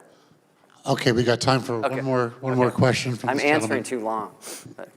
Okay, it's an honor to see your talk and Peter's talk back in the back. Yes. To compare that, it seems like I have two observations. I want your opinion on that. Yeah. One is like East Coast and West Coast, because in California, this picture looked to me is very bright, very refreshing. Yeah. And the New York one is a little bit dark background and high contrast. That's one way to. The other one is also, before I ask this question, when you ask in that reply to the question, I just noticed you say you're introvert, and obviously Peter is an extrovert, right? So he has like a directing the whole scene and control that, and you're finding excuse to, guide people into the situation. I find it's very amazing how both ends works out. Yes, and maybe there is a portrait of Peter in that book, because when I met Peter, I said, can you take my photograph, and then can I take yours? So I'm always doing that, and it is interesting, the different styles, and maybe what you're picking up on is what I was saying earlier, that the world doesn't need another Peter Hurley or Chris Orwig, they need you. And so it's about finding out who we are and then bringing that into the mix and creating a path that doesn't yet exist. And that's the fun thing that we get to do with that. And in regards to East Coast, West Coast, Midwest, all these different things, I think those are definitely influences. But what's interesting is we could walk around New York, which I've been doing a lot, and find a skateboard shop where it's like this underground skateboarders, and it's punk, and everyone has ripped jeans and all this stuff. But then we could also go to the knitting shop, which is warm and fabrics and natural dyes and textiles. Or we could go, and so what I'm trying to say is there are many different ways to do New York. And I think photographically as well. And so if dark, deep, strong, or snappy, fun, all that kind of stuff resonates with you, do that version of it. Or if it's something else, maybe go there. And mine obviously is influenced by what I love, not just where I live. Because there's a lot of people where I live, and I taught photography school there for 12 years. It's a beach town if you don't know it. And in one of my advanced classes, I would say, how many of you have been to the beach here? And I would have a class of 30 or 50 students. And often, there would be about maybe a third of the students who'd never been to the beach in the beach town. And I would say, why haven't you been there? Because I've been doing photography. And it was really, and those were usually the students who were burned out, right? Because sometimes you have to play tourist in your own town. Does that make sense? So my version of my own town is beachy and all that kind of stuff, because that's what I love. And so the question, I think, is be who you are. And I know I got to wrap it up. Be who you are. Find what that thing is. But then also, maybe also be open to discovering other things about where you live as well. Because for me, that's been, well, here's what it is. We all know this. A camera is a passport, and it's an excuse to get out into the world and have experiences you wouldn't have otherwise had. So use it. Use it as that excuse to get out there. And that's sometimes also how you'll develop your own thing. All right. Wow, Chris. Yeah, thank you. That was great. Amazing. Yeah. I love Californians. Okay, thank you so much. One more time, guys. Chris Orwig. Thank you. Thank you, guys.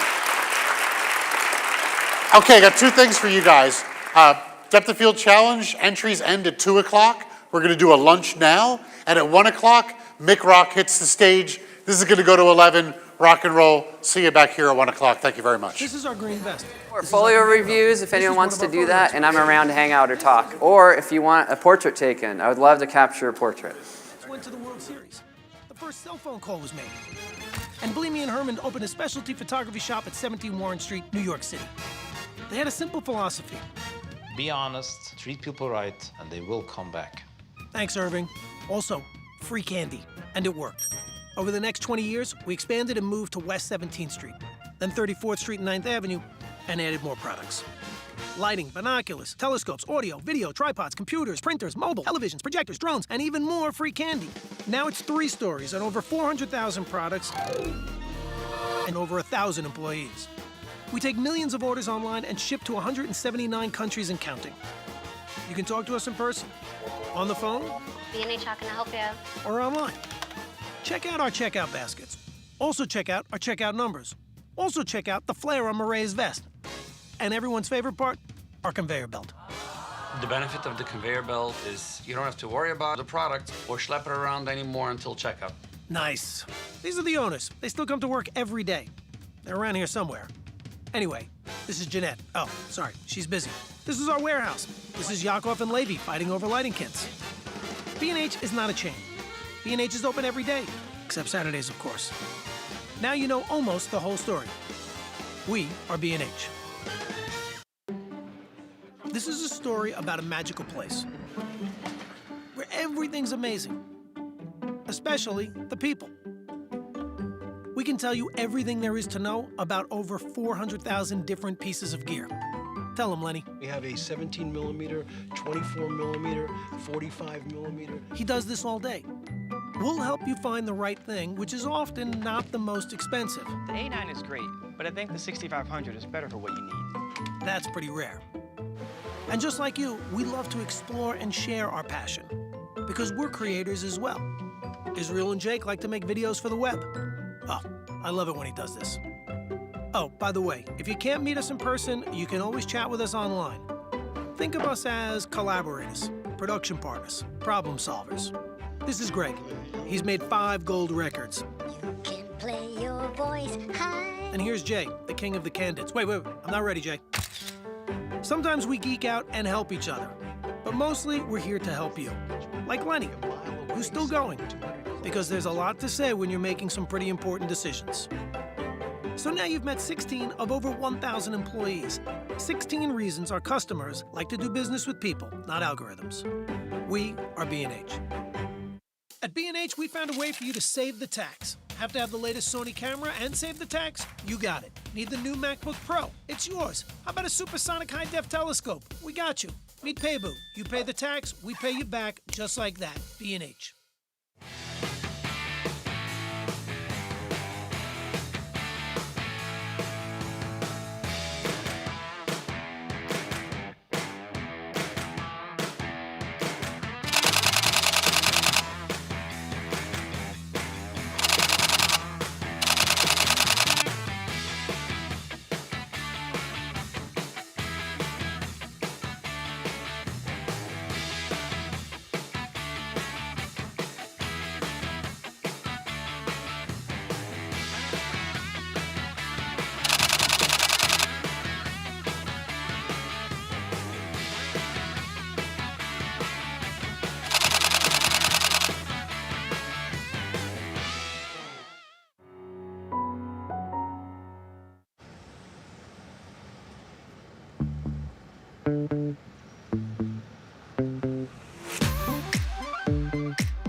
Go.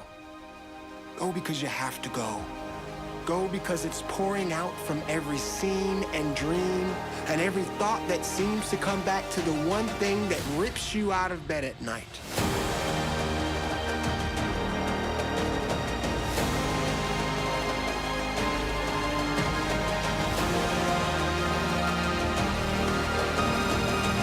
The world is waiting for your perspective.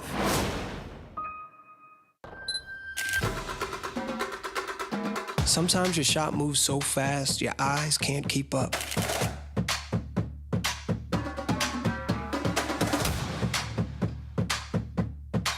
Good thing Alpha holds focus in real time, so you can blink every once in a while. Keep up. The world is waiting for your perspective.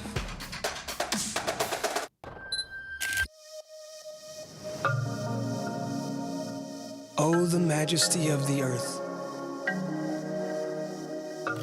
Words just can't describe. But 61 majestic megapixels describes it excellently. so do excellence. The world is waiting for your perspective.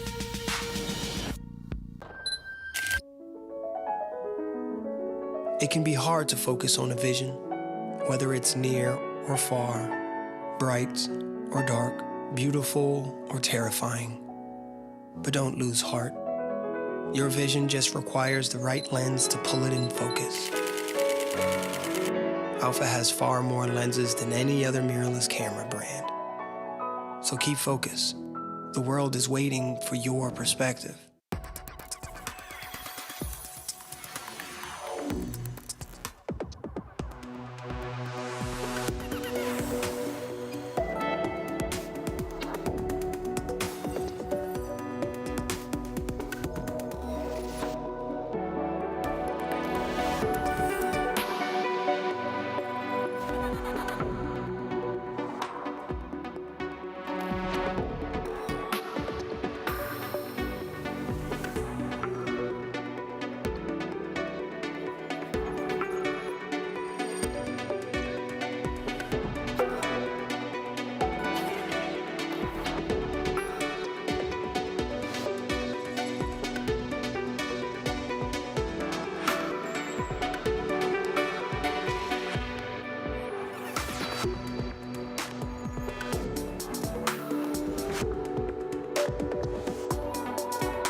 Hey B&Hers, welcome to Depth of Field.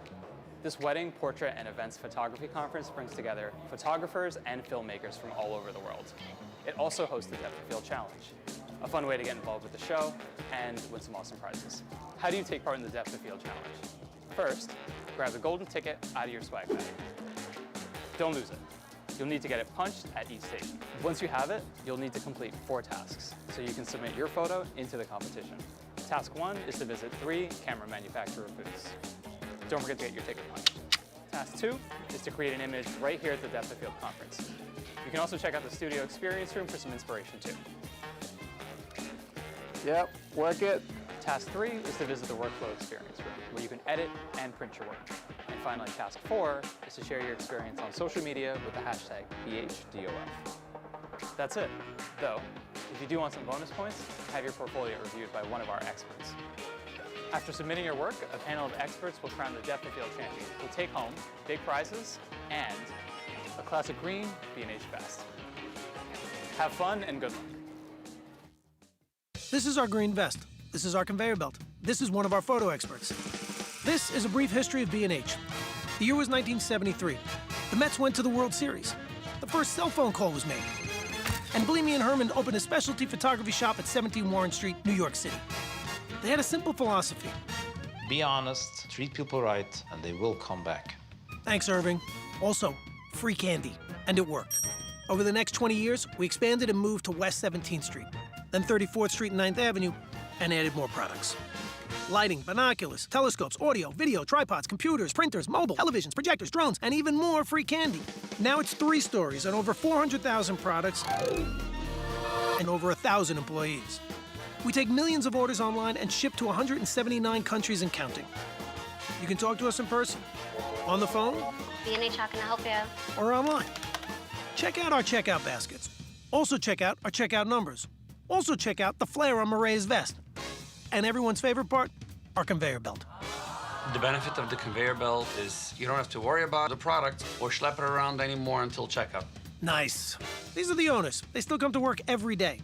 They're around here somewhere. Anyway, this is Jeanette. Oh, sorry, she's busy.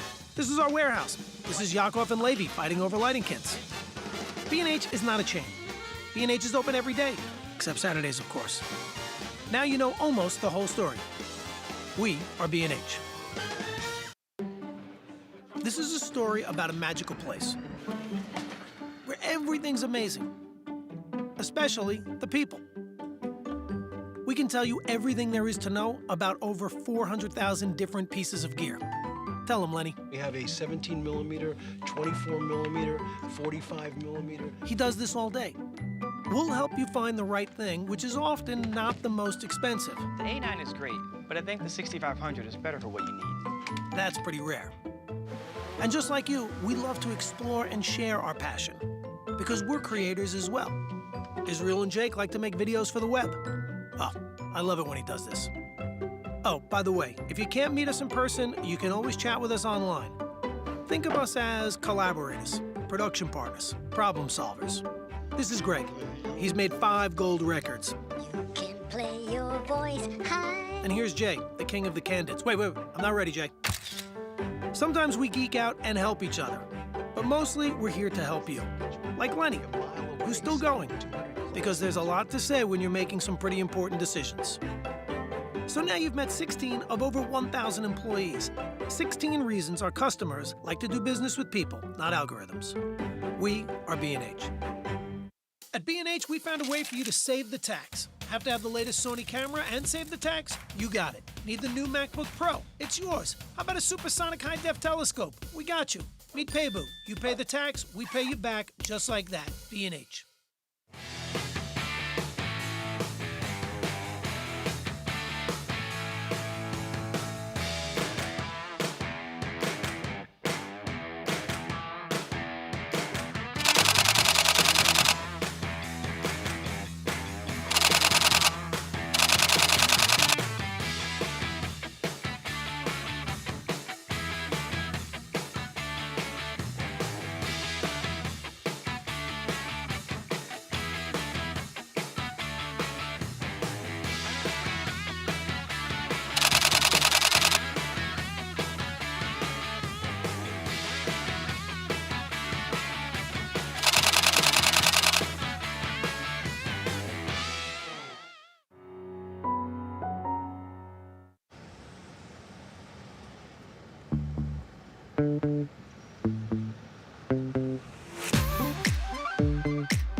Go because you have to go.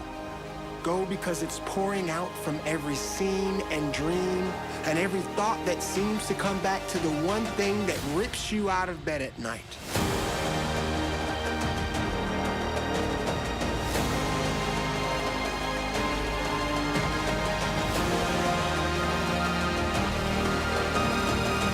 The world is waiting for your perspective.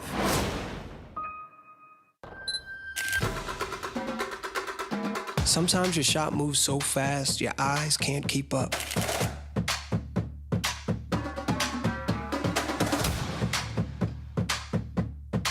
Good thing Alpha holds focus in real time, so you can blink every once in a while.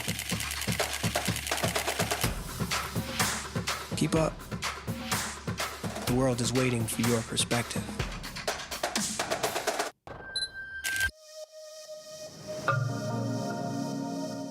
Oh, the majesty of the earth. Words just can't describe. But 61 majestic megapixels describes it excellently. So do excellence. The world is waiting for your perspective.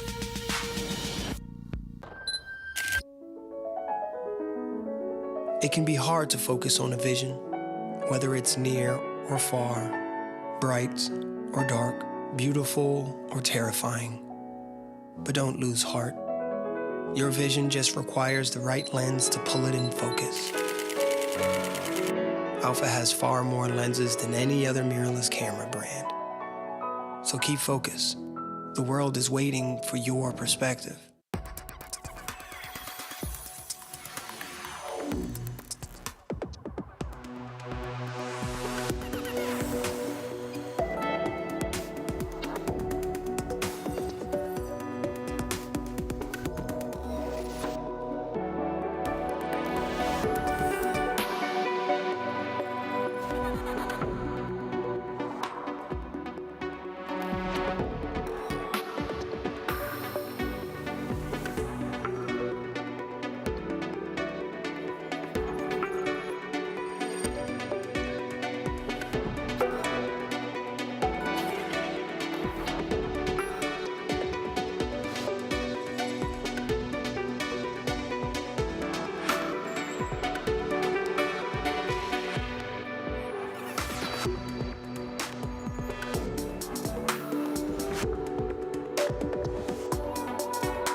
Hey B&Hers, welcome to Depth of Field.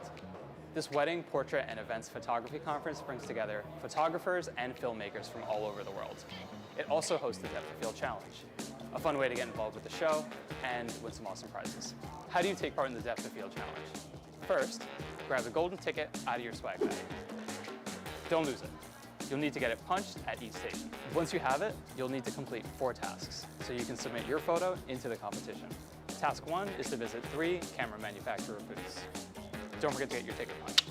Task 2 is to create an image right here at the Depth of Field conference. You can also check out the studio experience room for some inspiration too. Yep, work it. Task 3 is to visit the workflow experience room, where you can edit and print your work. And And finally, task 4 is to share your experience on social media with the hashtag BHDOF. That's it, though. If you do want some bonus points, have your portfolio reviewed by one of our experts. After submitting your work, a panel of experts will crown the Depth of Field champion, who'll take home big prizes and a classic green B&H vest. Have fun and good luck. This is our green vest. This is our conveyor belt. This is one of our photo experts. This is a brief history of B&H. The year was 1973. The Mets went to the World Series. The first cell phone call was made. And Bleamy and Herman opened a specialty photography shop at 17 Warren Street, New York City. They had a simple philosophy. Be honest, treat people right, and they will come back. Thanks, Irving. Also, free candy. And it worked. Over the next 20 years, we expanded and moved to West 17th Street, then 34th Street and 9th Avenue, and added more products. Lighting, binoculars, telescopes, audio, video, tripods, computers, printers, mobile, televisions, projectors, drones, and even more free candy. Now it's 3 stories and over 400,000 products and over 1,000 employees. We take millions of orders online and ship to 179 countries and counting. You can talk to us in person, on the phone, B&H, how can I help you? or online. Check out our checkout baskets. Also check out our checkout numbers. Also check out the flare on Marae's vest. And everyone's favorite part, our conveyor belt. The benefit of the conveyor belt is you don't have to worry about the product or schlep it around anymore until checkout. Nice. These are the owners. They still come to work every day. They're around here somewhere. Anyway, this is Jeanette. Oh, sorry, she's busy. This is our warehouse. This is Yakov and Levy fighting over lighting kits. B&H is not a chain. B&H is open every day, except Saturdays, of course. Now you know almost the whole story.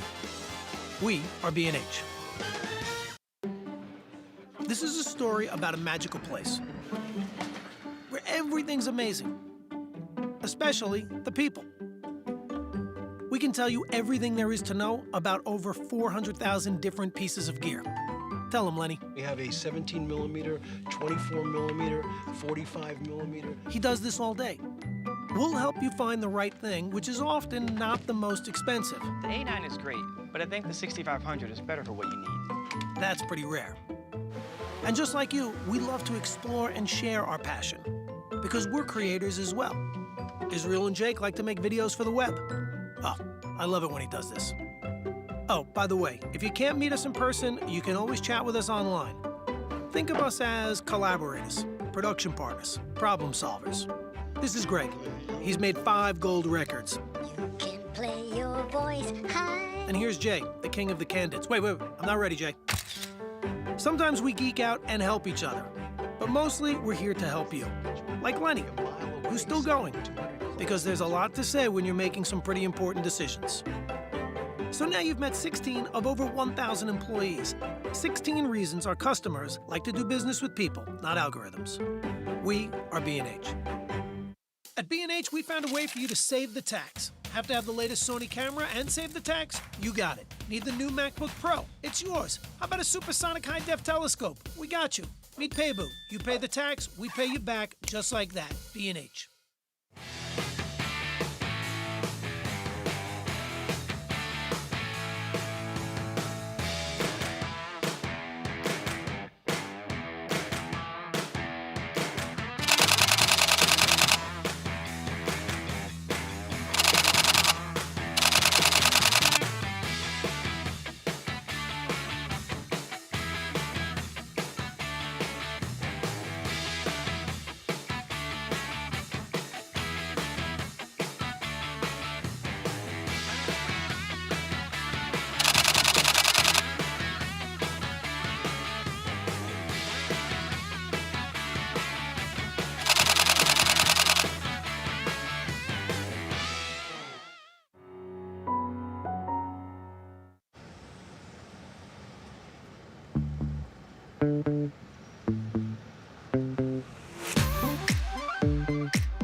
Go. Go because you have to go. Go because it's pouring out from every scene and dream and every thought that seems to come back to the one thing that rips you out of bed at night.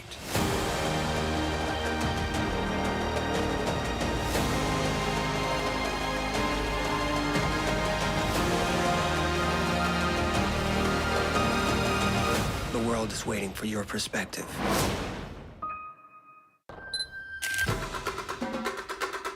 Sometimes your shot moves so fast, your eyes can't keep up.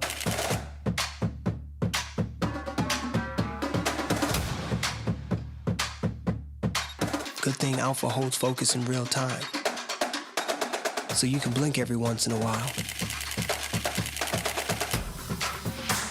Keep up. The world is waiting for your perspective.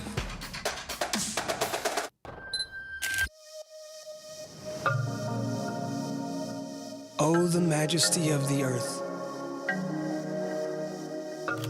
Words just can't describe. But 61 majestic megapixels describes it excellently. So do excellence. The world is waiting for your perspective.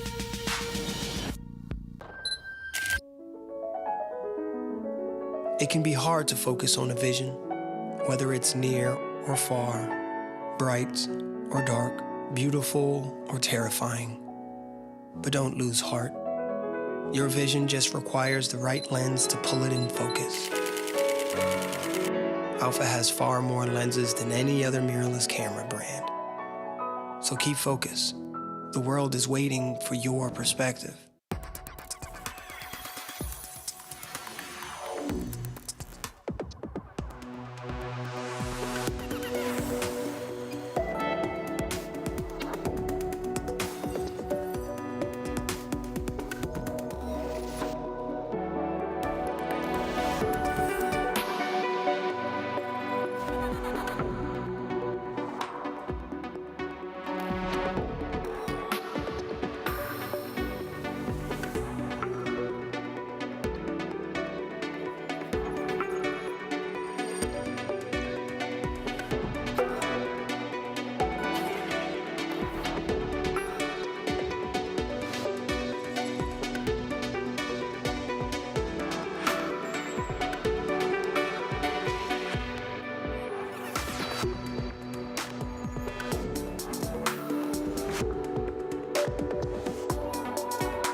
Hey B&Hers, welcome to Depth of Field.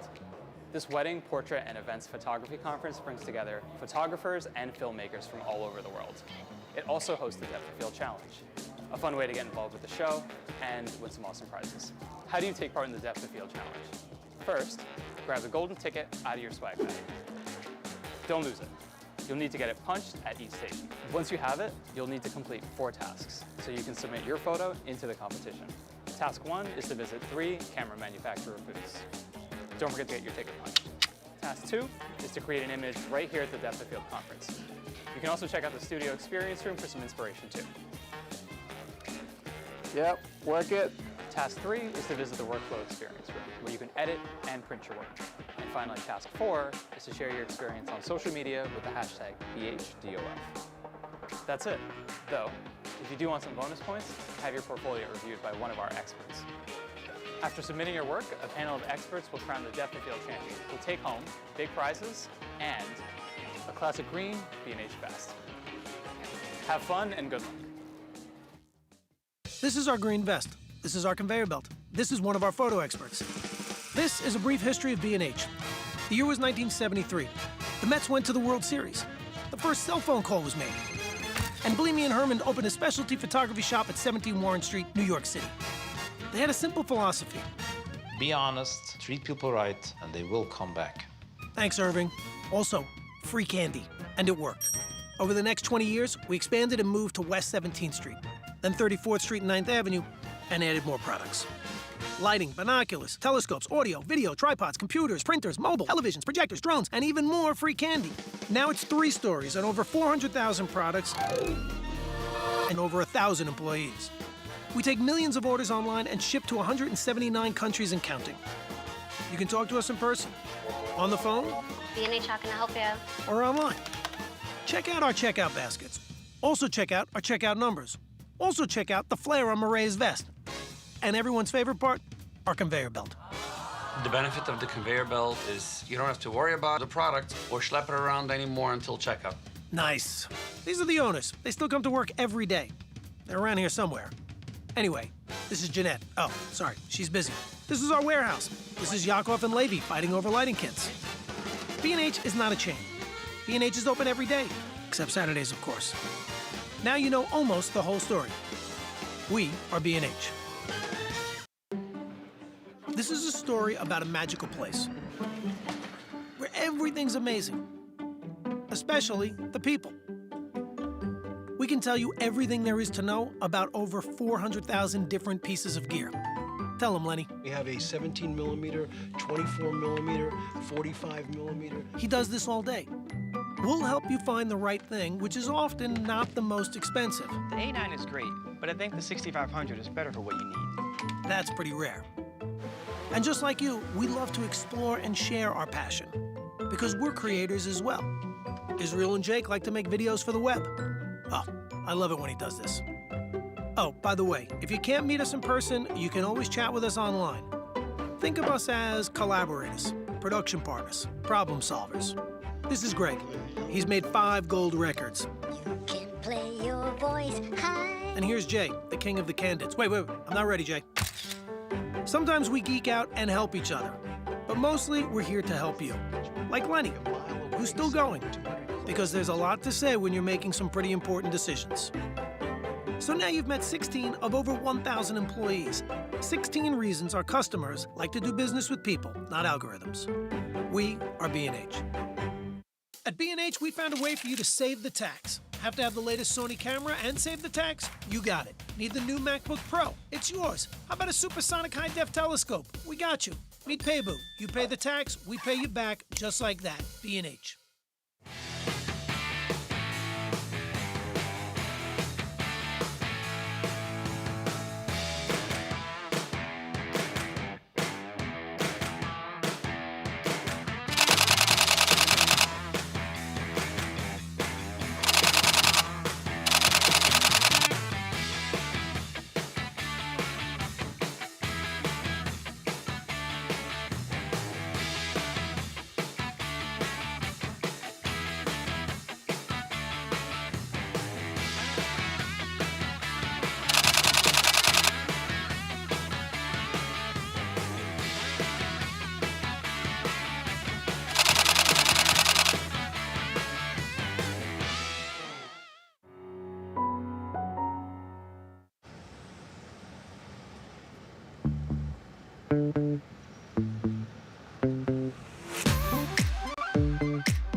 because you have to go. Go because it's pouring out from every scene and dream and every thought that seems to come back to the one thing that rips you out of bed at night.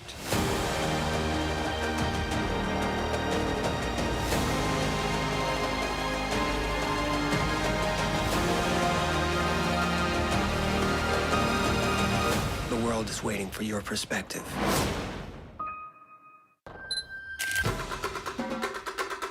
Sometimes your shot moves so fast, your eyes can't keep up.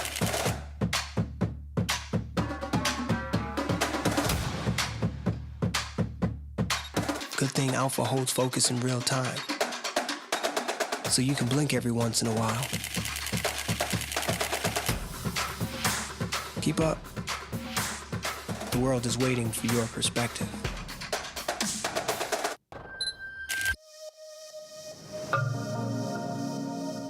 Oh, the majesty of the earth.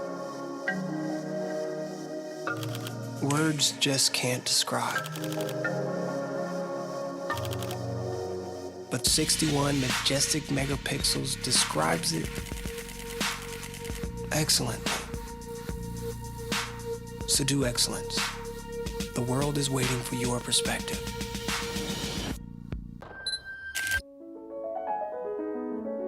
It can be hard to focus on a vision, whether it's near or far, bright or dark, beautiful or terrifying.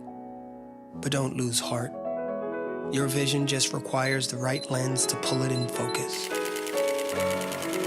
Alpha has far more lenses than any other mirrorless camera brand. So keep focus. The world is waiting for your perspective.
Hey B&Hers, welcome to Depth of Field.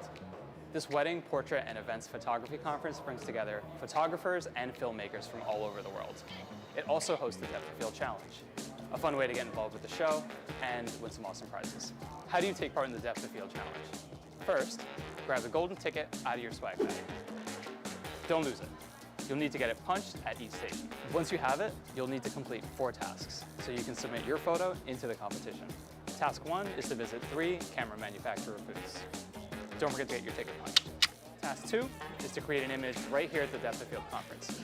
You can also check out the studio experience room for some inspiration too. Yep, work it. Task 3 is to visit the workflow experience room, where you can edit and print your work. And finally, Task 4 is to share your experience on social media with the hashtag BHDOF. That's it, though. If you do want some bonus points, have your portfolio reviewed by one of our experts. After submitting your work, a panel of experts will crown the Dflux champion, who will take home big prizes and a classic green B&H vest. Have fun and good luck. This is our green vest. This is our conveyor belt. This is one of our photo experts. This is a brief history of B&H. The year was 1973. The Mets went to the World Series. The first cell phone call was made. And Bleamy and Herman opened a specialty photography shop at 17 Warren Street, New York City. They had a simple philosophy. Be honest, treat people right, and they will come back. Thanks, Irving. Also, free candy. And it worked. Over the next 20 years, we expanded and moved to West 17th Street, then 34th Street and 9th Avenue, and added more products. Lighting, binoculars, telescopes, audio, video, tripods, computers, printers, mobile, televisions, projectors, drones, and even more free candy. Now it's 3 stories and over 400,000 products and over 1,000 employees. We take millions of orders online and ship to 179 countries and counting. You can talk to us in person, on the phone, B&H, how can I help you? or online. Check out our checkout baskets. Also check out our checkout numbers. Also check out the flare on Marae's vest. And everyone's favorite part, our conveyor belt. The benefit of the conveyor belt is you don't have to worry about the product or schlep it around anymore until checkout. Nice. These are the owners. They still come to work every day. They're around here somewhere. Anyway, this is Jeanette. Oh, sorry, she's busy. This is our warehouse. This is Yakov and Levy fighting over lighting kits. B&H is not a chain. B&H is open every day, except Saturdays, of course. Now you know almost the whole story. We are B&H. This is a story about a magical place where everything's amazing, especially the people. We can tell you everything there is to know about over 400,000 different pieces of gear. Tell them, Lenny. We have a 17 millimeter, 24 millimeter, 45 millimeter. He does this all day. We'll help you find the right thing, which is often not the most expensive. The A9 is great, but I think the 6500 is better for what you need. That's pretty rare. And just like you, we love to explore and share our passion, because we're creators as well. Israel and Jake like to make videos for the web. Oh, I love it when he does this. Oh, by the way, if you can't meet us in person, you can always chat with us online. Think of us as collaborators, production partners, problem solvers. This is Greg. He's made 5 gold records. You can play your voice high. And here's Jay, the king of the candids. Wait, I'm not ready, Jay. Sometimes we geek out and help each other, but mostly we're here to help you. Like Lenny, who's still going, because there's a lot to say when you're making some pretty important decisions. So now you've met 16 of over 1,000 employees. 16 reasons our customers like to do business with people, not algorithms. We are B&H. At B&H, we found a way for you to save the tax. Have to have the latest Sony camera and save the tax? You got it. Need the new MacBook Pro? It's yours. How about a supersonic high-def telescope? We got you. Meet Paybu. You pay the tax, we pay you back, just like that. B&H.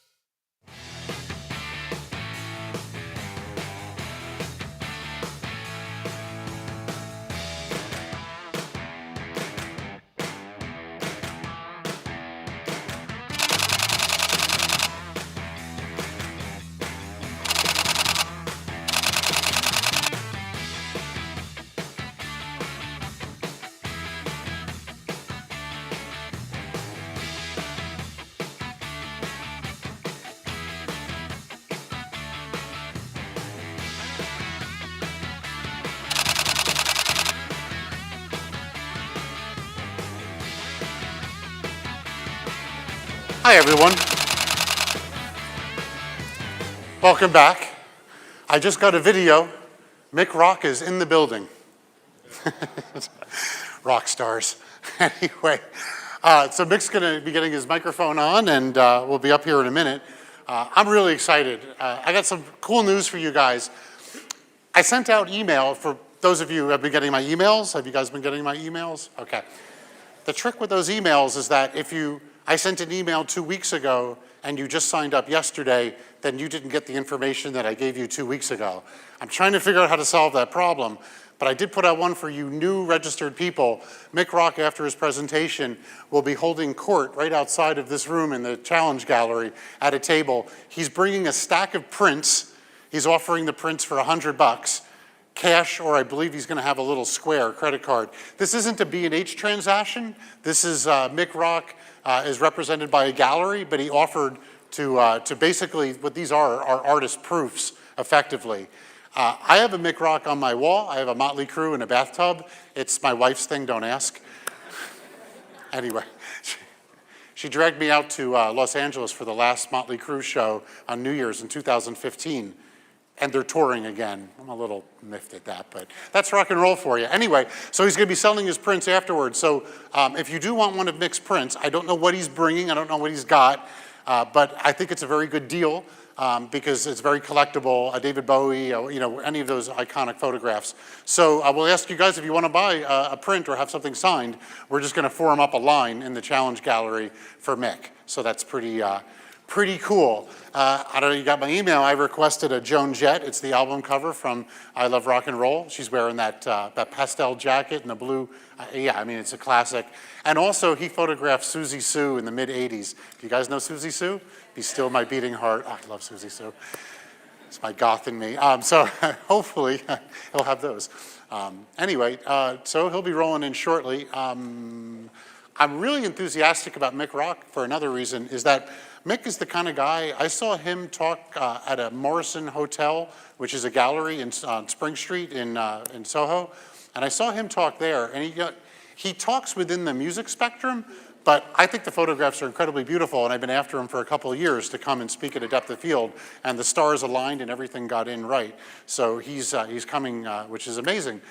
He's just not, like, you don't get Mick Rock at other conferences. It's just not, other conferences don't get it the way that B&H Depth of Field is. So it's a distinct honor to have Mick up here, and I think you're gonna have a blast. Let's see, one other thing to be warned about. Back when I used to run the event space in the B&H Superstore, I had Mick come in, and Mick set a new record for the most F-bombs dropped in one presentation.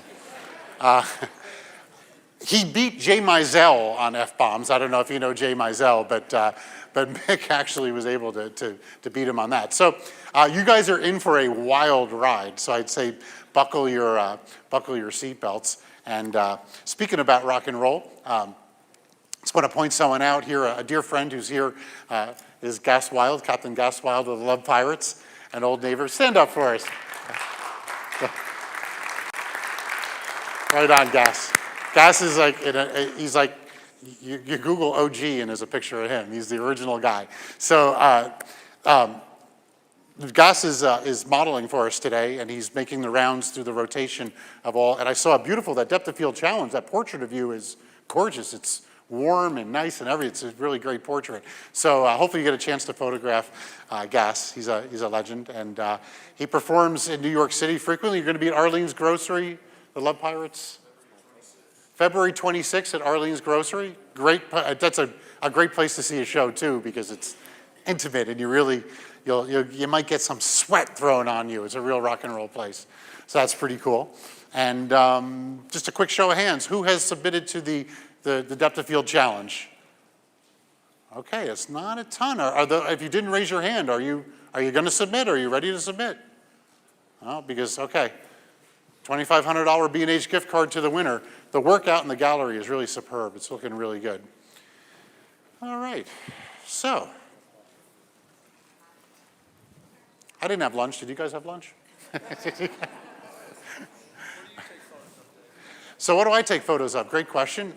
So there's what I really do, and then there's my capacity of B&H photo. So I'm a portrait photographer. And if you go to my Instagram, Suspect Photography is my IG. You get a little idea. If you go to suspectphotography.com, it's a photo education blog that I have. I don't post as much as I normally do, or I did in the past, but it's all, you'll answer your question, it's all there. But I like alternative personalities. I like people that are on the fringe, and I kind of feel like I like to give them a voice, because sometimes people on the fringe don't have a voice. And I adore portraiture because portraiture it's an inside way of looking at somebody.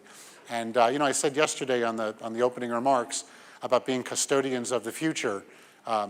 Case in point, I don't have the picture locally because it's on slides, but Gus Wild and one of his compatriots and a roommate who I live next door to, Android, who is an amazing harp player. We did a photograph in Brooklyn. If you guys are real Brooklyn people, there were the 2 red and white gasometers, which were those big towers. We did a great portrait in front of that. It's a stunning portrait of the 2 of them. But the cool part is that those towers came down. They don't exist anymore. They're a memory. So again, a custodian of the future. Unfortunately, one half of that picture is also not longer with us, and neither are those towers. But it's important because in that picture, it's all together, and it stops time. And that wasn't digital. Yes, that was shot. That was chrome film. And that print that I gave you was a Cibachrome, which is a process that doesn't even exist anymore. Does anyone even know what a Cibachrome is? Oh, how things are changing. This guy's like, I shoot zeros and ones. There's no Cibachromes with me, but anyway. Cibachrome was a super glossy, high quality polyurethane print, and they were extra expensive and really shiny, right? It's like, it doesn't look like anything else. It's a Cibachrome. And then they did, I think Ilfochromes replaced it, but that process is done. Chemistry is no longer made for it. The emulsions are done. So that's what we say by a vintage print, is a print that's printed on material that's no longer available. There's a lot of classic emulsions that are no longer available. But nobody talks about emulsions anymore. I used to say that there's 2 types of photographers. Photographers who buy paper with pre-coated emulsions, and photographers who coat their own emulsions on paper. Yeah, see, we're in the digital world. You know what our idea of a print is now? Does anyone go in the darkroom here? Anyone? Okay, right on. Good, we got some darkroom people. It's coming back film. Fuji A-Cross has been re-released. Did you know that? New A-Cross? And B&H is selling a ton of, get this, people are finding 35 millimeter Hollywood film stock. They're pulling it off of the reels and respooling it onto 35 millimeter canisters, and hipsters are putting them into Pentax ME Supers and Canon AE1s and shooting with really weird films now. I was shocked at, like 2-3 years ago, if you typed in film in the B&H search, you got Ilford, Kodak, Fuji, and not much else. Now you do that and you get these really weird films that we've never even heard of or seen. So it's an interesting time. All right. This is like you ever go to a concert and you're like waiting for the act to come out on stage? And you're like, let's give, Mick is getting, let's do it. Yeah, I'm the warm-up, great. So let's do a little, let's see, he's outside probably getting his microphone put on. So let's give a chant to get him, let's do it. Everybody, this side of the room say Mick, this side of the room say rock. Mick. Rock. Mick. Rock. Mick. Rock. Mick. Rock. Now the center. Mick. Rock. Mick. Rock. There we go. All right. No pressure, Mick. This is going to be fun. All righty. So there we go. All right. So speaking of music, I'm going to go a little off. I got very excited. I saw the band Heilung last week at Webster Hall. If you guys are not familiar with Heilung, they're a Viking folk band. That's been Revolver, which is a metal magazine, did a piece on them because evidently Viking folk is actually metal music. Who knew? I thought Black Sabbath invented metal, but it turned out it was the Vikings all along. All right. Izzy. Director of HR at B&H Photo, Izzy. How's it going, Izzy? Izzy, can you do me a favor? Could you take a peek out and see what's going on right behind that door you're right next to? Because I'm running out of stuff to talk about here. I'm talking about Viking folk bands. That's when you're reaching for it. But anyway, yeah. Next to snowboard. No, that doesn't. Nope. I got long hair, but that's about it. So, I'm a horrible. Actually, Guest tried to teach me years ago. It was like no. You know? And so I used to say, I was like, are you a musician? Like, no, I'm a photographer. I used to tell him, I go, but if like the 6th song on a CD is the best song, I'm really good at, like, I get right to 6. I don't go to 7 or to 5. But now that doesn't even apply anymore because what the hell, no one listens to CDs. So, yeah, there you go. Yeah, I lament my mixed tape. I really like that hiss behind that hiss of a tape was a lot like grain from film. See how I related music back to photography like that? Yeah. This is all improv, guys. This isn't, this is not. Like who? Mark Hudson, I don't know who Mark Hudson is. I don't know. No Hudson brought up. I know the Hudson River. Okay. All right. Did Izzy come? What was that? Give us some phone stuff. What? Hoses. No, I've had phones. No. Okay, I got an update.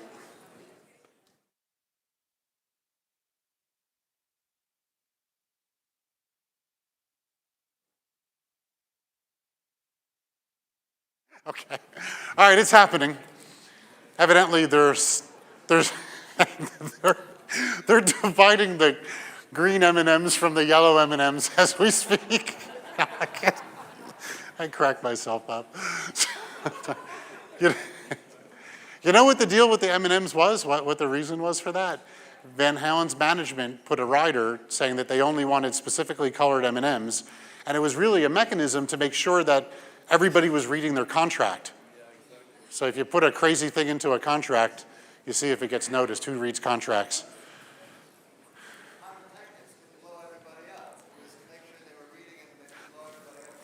Sure, the pyrotechnics are. Did you ever see a Rammstein show? It's like, yeah, you could fry a weenie, go to one of their shows. It's crazy. Yeah, you got to watch that pyrotechnics. That's crazy. All right, so we've been telling some stories, and again, I told you guys a story about my that wedding where I forgot the sync cable, and it was really tight, crazy. I'll tell you another funny story. I was photographing Marcy the Snake Lady, who was a regular on the Howard Stern show. Does anyone remember Marcy the Snake Lady? She was Marcy the Snake Lady. Her title and name says it all. And we went down to Sandy Hook, and you ever hear a story about like the 114th wave is much bigger than all the other waves? It's like the moon thing. It's like you can have these waves will go to a certain point, but then one wave goes way further in. So I got her on the beach, and the ocean is behind her as the background, and I'm photographing her with a Hasselblad. And all of a sudden, through the viewfinder, I see this freaking tsunami of a wave like coming in. And I'm like, okay, that wave is going to drop into the ocean and whatnot. It doesn't. The wave keeps coming in. And at the last minute, I'm like, oh, the wave is here. And I'm like, Marcy, the wave. And she's got a bikini, and she's got snakes all over, big snakes. And she jumps up, and the wave hits. The snakes obviously don't like salt water. We all go running, and I turn around, and there goes the wave over my camera bag. I had a Hasselblad 50 millimeter Distagon inside the bag. Later on that night, I was home lamenting, and I was watching watching a cloud just grow across the elements of that lens. So when you buy a camera and it's weather sealed, that's the way to go. That would have never happened. The worst part about that was that her snake basket got really wet, so we had to drive back with the snakes around us out of the basket. And I'm not saying I'm like Indiana Jones or anything, but I'm really not. I like puppies. I don't like snakes or not. All right. Ladies and gentlemen, the man who shot the 70s and the 80s in rock and roll, the most iconic rock and roll photographer of all time, a man who's had documentaries filmed about him, a man who's come along and seen it all, a man who is tripped on acid with Syd Barrett. So, ladies and gentlemen, welcome Mick Rock to the stage of Depth of Field.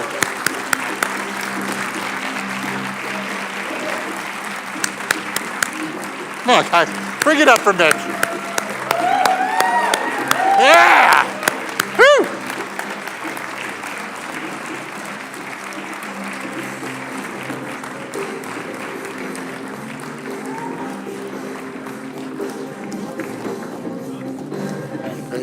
How you doing, mate? Not my fault. I thought I had to be here at 1. Oh, I didn't know there was going to be some kind of gathering. This is forward and this is backwards. Okay. All right. Oh, yeah, but where's the picture? Oh, there it is. All right. We have a confidence monitor right down there. Okay, cool. Thanks. Once again, guys, Mick Rock. All right. Could you turn the fucking lights down? Could you turn them down? Because it kills the image. Yeah, turn them down. They're on. They're a great team. Yeah, they better be. Could you just turn the buggers down? It just looks better. Please? He's not going to do it, is he? Okay, that's a lot better. Thank you. Oh, yeah, so anyway, I apologize, but if you look on the thing, it says Mick Rock TBD, whatever the fuck that means, but you know what I mean. They didn't have a time. So anyway, I'm happy to be here. I'm not sure, you're not really going to learn a lot. I mean, technically, what I do is not that complicated. It never was. I didn't have time. I did shoot a big Gucci campaign that was a little bit, so what do? I get my mate in from London who knows every fucking trick in the book. But I don't think that's my job. What I know mostly, it's easy. But, so the first thing I could tell you is, don't get fucking complicated. I know if you get complicated, it's good for sales for B&H. Because the thing is, but there's new equipment out all the time. Now me, if I get something I like, that's it. I don't give a bugger. And people have given me cameras, but I tell you what, if you want anything, because we're not talking about me here as a show, because they probably give it to me, is that it's a very cool place. I mean, they do have the goods, and if they haven't, they'll steal them for you. Anyway, enough of that. So I'm just going to talk really about my pictures. There's no preamble, other than I wasn't going to be a photographer. I was all bound up with poets, and therein lay a problem, I think, because that's the way I viewed the whole thing, and especially in the early days. But in the beginning, for me, there. I don't know if you know who this character is, but he was actually the man. Well, he was Pink Floyd at the beginning, and they've had years, Roger and Dave, paying homage to him, because he really. They wouldn't have been in a rock band if it wasn't for him. And what he was doing on that first Pink Floyd album was lots of things. For those, sorry, you're going to have to get a bit of rock and roll talk, because there's more to talk about. Photography is about images. Photography is about getting a piece of equipment, whether you steal it, whether you're given it, however you get it, that you feel comfortable with. That's the most important thing. And you don't need a new fucking camera every other year. Because, get one. I started out, this actually was, just to do my due diligence to the technical aspect here, this was shot my very first camera, this beat up camera, and it was a Pentax. And I just got, and it was a Soligor lens. It was like a 28mm that didn't come with the camera. And I got these pictures of Sid that, well, I suppose they come to define him. But he was up to some serious shit. I don't think he knew quite what the hell he was up to, but he was a painter. He was an artist. And that band, whatever. He started out as a blues band. That's Pink and Floyd, black bluesmen. It was, I remember having long conversations with Sid, and especially on LSD, though I only did it with him once. Well, he has in later years, he acquired this reputation for being like, you know, an acid loony. And they certainly, I think it was a little more interesting than that. Because he did keep painting, you see. And but I always thought the best story I knew about Sid, I never saw him do it, was he would do a painting, take a photograph of it, and then destroy the painting. Now, I haven't got a clue, you know, why take a photograph if you want to forget about it, but whatever, he liked it more in memory than in the living. I think maybe he'd been too physical when he painted, you know.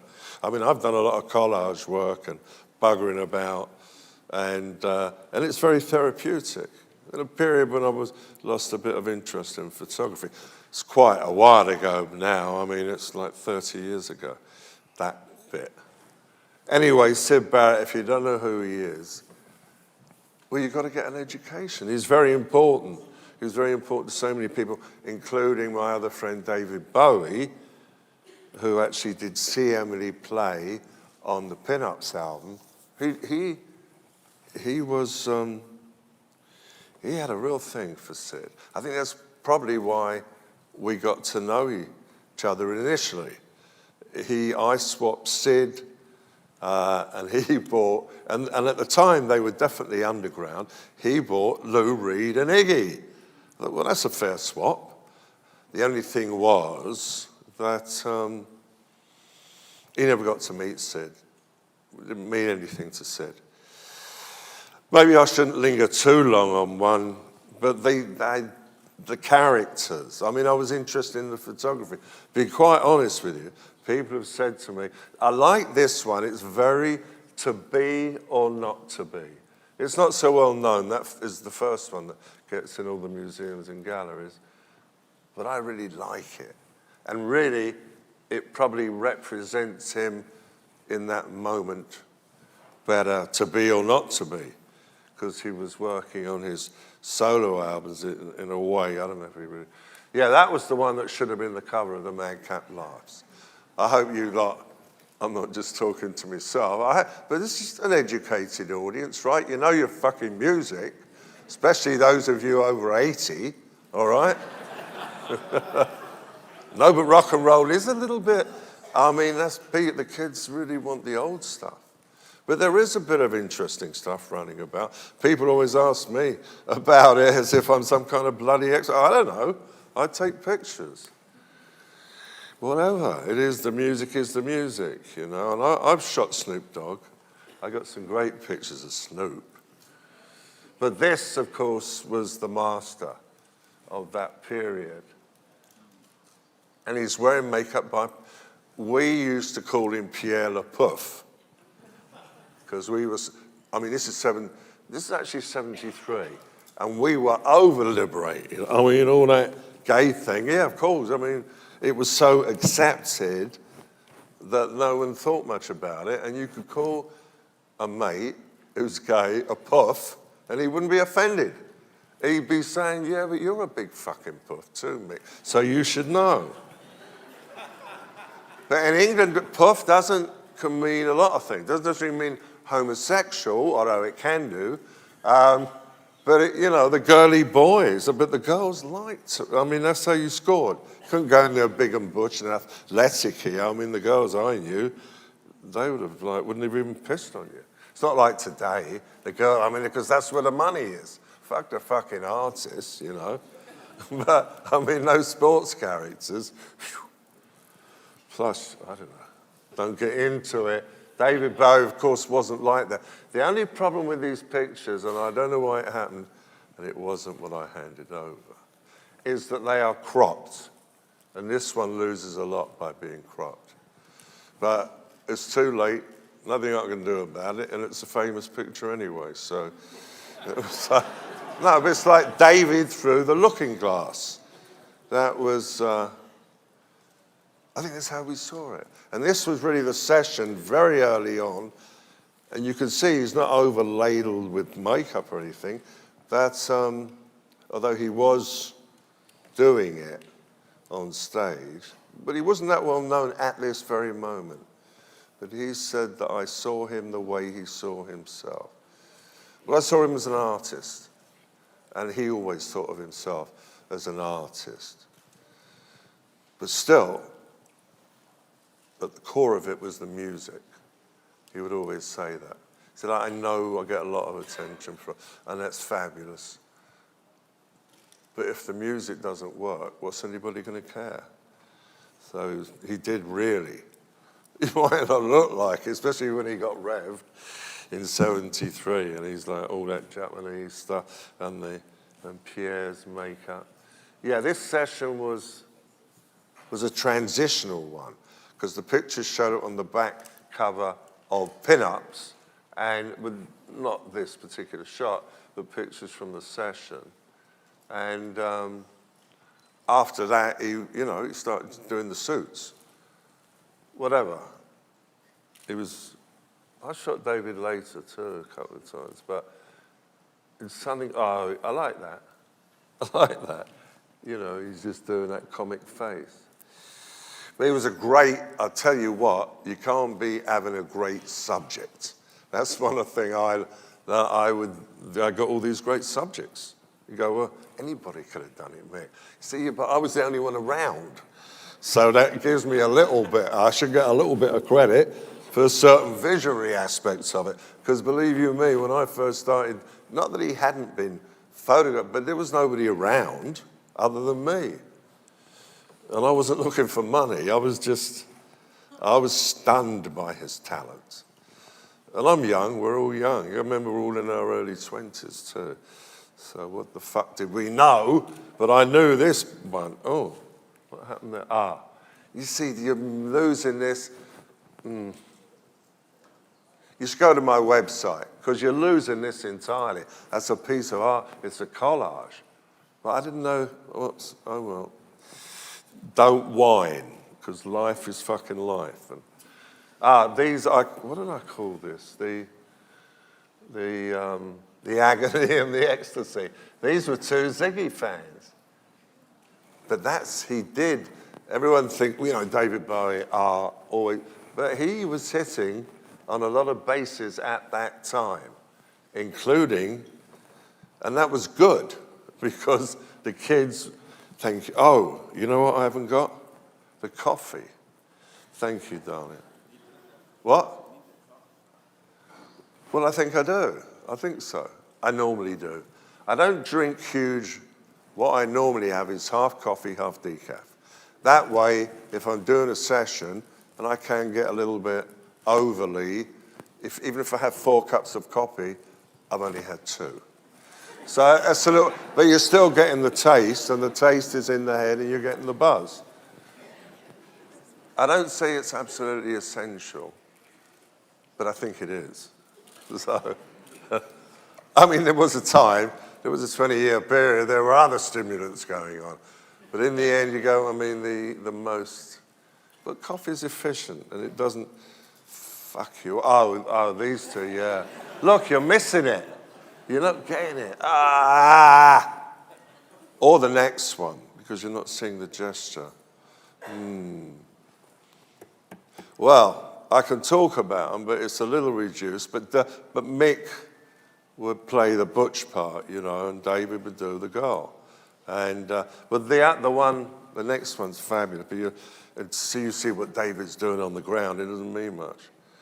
But that first one, at the time, and you've got to understand, this is the summer of 1972. This is almost prehistoric. So, there were no phones and this, and, the machinery hadn't completely taken over. It was, still out there. How shall we put it? It wasn't a hippie, but it definitely was, a trapeze act. That's for sure. Especially what he was pulling. Anyway, this one, yeah, you're not getting it. But that's definitely, Mick was on top. But he was a marvelous guy to photograph. He just was. I've got all kinds of stuff, Upsy Daisy, and you're not even getting my cardigan, because my cardigan's obviously a Christmas cardigan, and it really has a certain flavor of dinkiness to the whole thing. So, yeah, and in those days, that was before I met Lou Reed. After Lou, I always wore shades. How could I not? Talking about, well, he was never the devil. He was a fucking character. He was the most complex character I ever ran in. But we were friends for many years, and we did a co-signed limited edition book just before he died. And we had a problem at one point because he was getting out of the nasties and I was getting deeper in. And so my sense of time, whatever, he was very kind to me. That's all I know. And of course, that summer of '72, you know, the Three Musketeers were in London together. And they were none of them that well known. You understand, this is still a certain, they're peaking in the sense of, you know, there is attention amongst the hip crowd. You know, but they always want freebies, the hip crowd, so they're not making money, these guys. And, I mean, of course, now, the first two Stooges album, and Raw Power is a masterpiece, and what Lou did with, I mean, you know, fucking artists.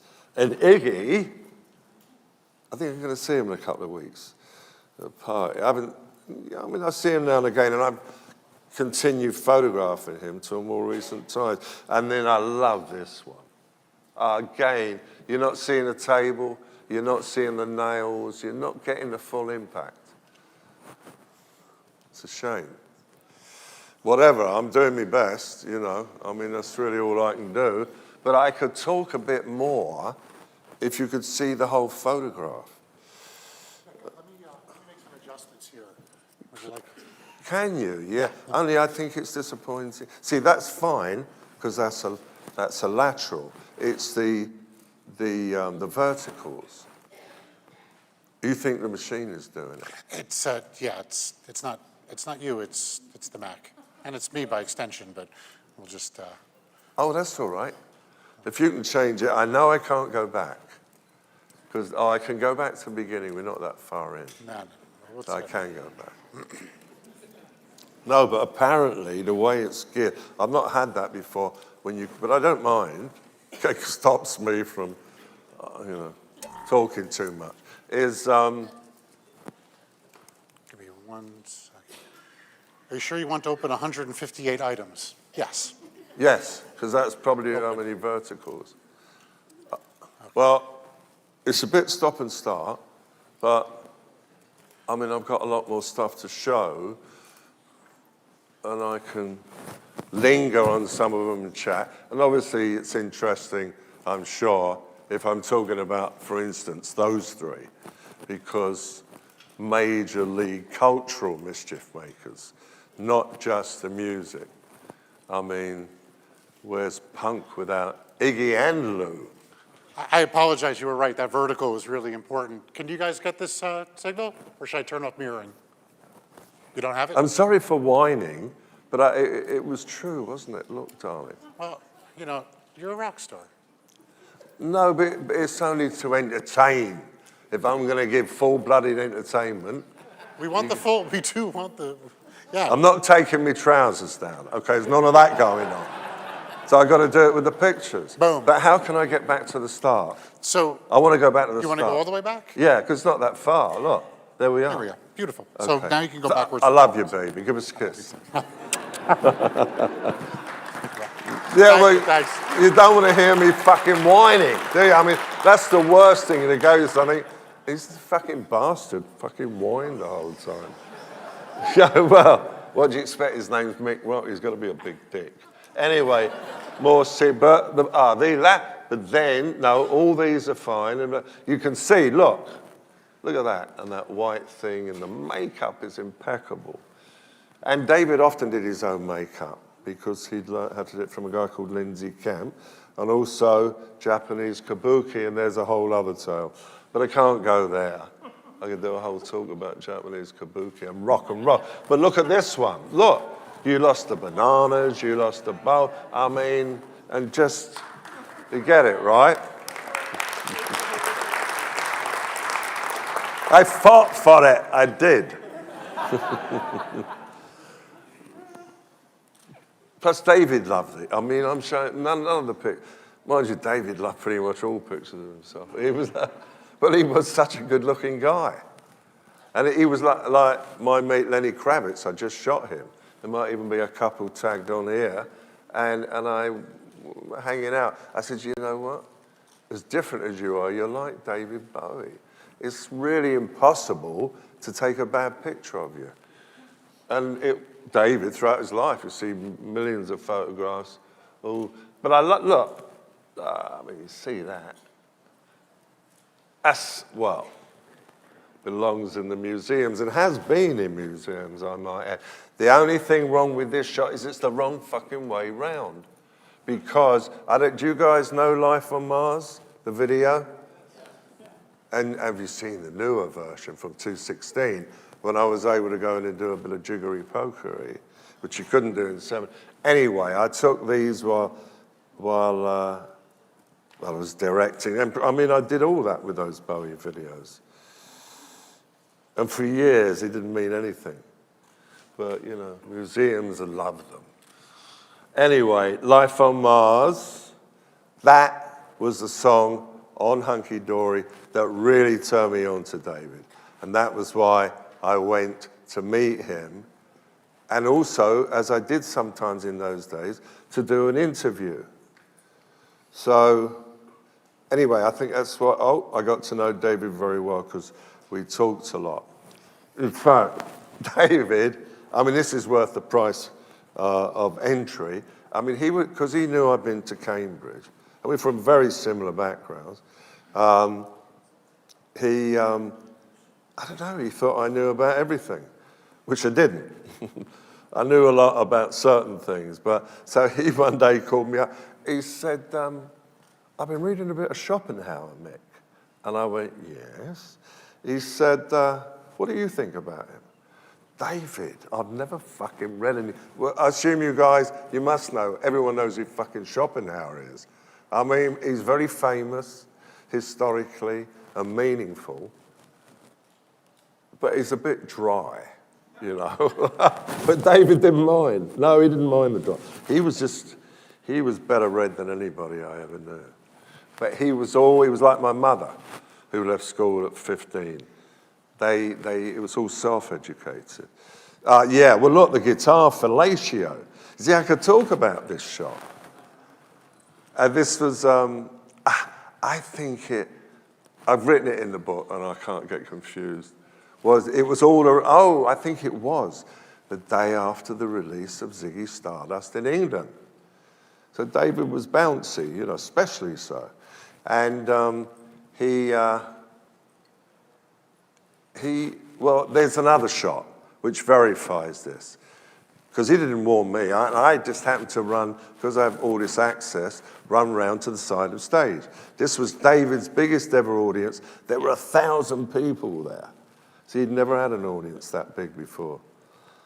So, although he'd been around for quite a few years, anyway, David afterwards said, well, I was only trying to bite his guitar, but it was the way he was swinging the guitar, I had to do that. And in fact, he pointed out that he's not actually on his fucking knees, all right? It's just the way it worked out. But anyway, he knew it was a bit of magic. And I was just in the right place at the right time, and I don't care. I'll take all the credit, because there wasn't anyone else there. But look at this. A lot of these pictures, when we did the Taschen book, which is coming out again in a third form, a little smaller, and a bit less expensive, but I remastered, you might say, went through with my tech guy, and because you can do amazing things nowadays. I mean, people moan about, oh, what's this? And what about? I haven't shot film in ages. I don't give a fuck. No, I mean, it's why. I'm glad that all this classic, historic stuff that people keep offering me money for, but which I'll probably end up giving to some fucking institution just for the history of it. But But then again, I might not. I might just take the fucking money. There's nothing wrong with taking money, even though I was making very little, but it didn't matter. It didn't matter because you could live, well, I was mostly in London in those days, but in London or New York, and nothing cost very much. It was easy, and I knew a lot of people that squatted as well. You could really be a bohemian artist, and you definitely didn't need to get up before noon. And then I remember the day my mother looked at me, and she could do that thing. I mean, she wasn't a mean person, but she knew how to be, you need someone to be strict with you, Michael. And she looked at me and she says, I know you're only doing this to avoid getting a real job.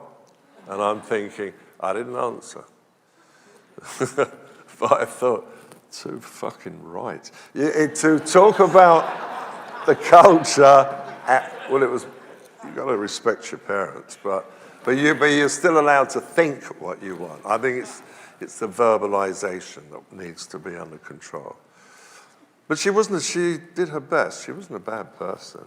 But she would like the day they told me I was going to get caned. This is back in the day. And I went home, I don't know how old I was, like maybe 14, probably blubbering, like a wretch. And she took one look at me, and she said, you go back to school and you take it, you must have been very bad. And that was it. So, but that was England still, in the 50s, early 60s. It's, oops, oh yeah. Well, now you get what I was talking about.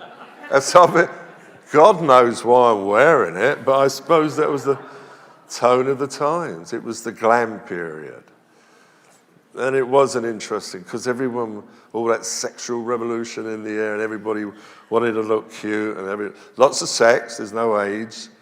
It's like, wow, we're the revolution and we don't really have to get out of bed. And these three, yes, there's two versions of this shot. The other one has Dflux in the background, who was David, and at that moment, Iggy's manager. And he was after all three. But Lou, whatever. No management could keep control of Lou, that was for sure. Well, he was a lovely man, I tell you. He has an interesting reputation because he could turn that juice on, like the mean stuff. And but when we were promoting the Transformer book, which we did just before he died, we were in London at the studio where the album was made and where Ziggy Stardust was made and blah, blah. And we were doing interviews together. I mean, to be honest with you, I mean, I get a cursory word or two. They wanted to talk to Lou. That's all I wanted to talk to. No, it wasn't, I was a true fan.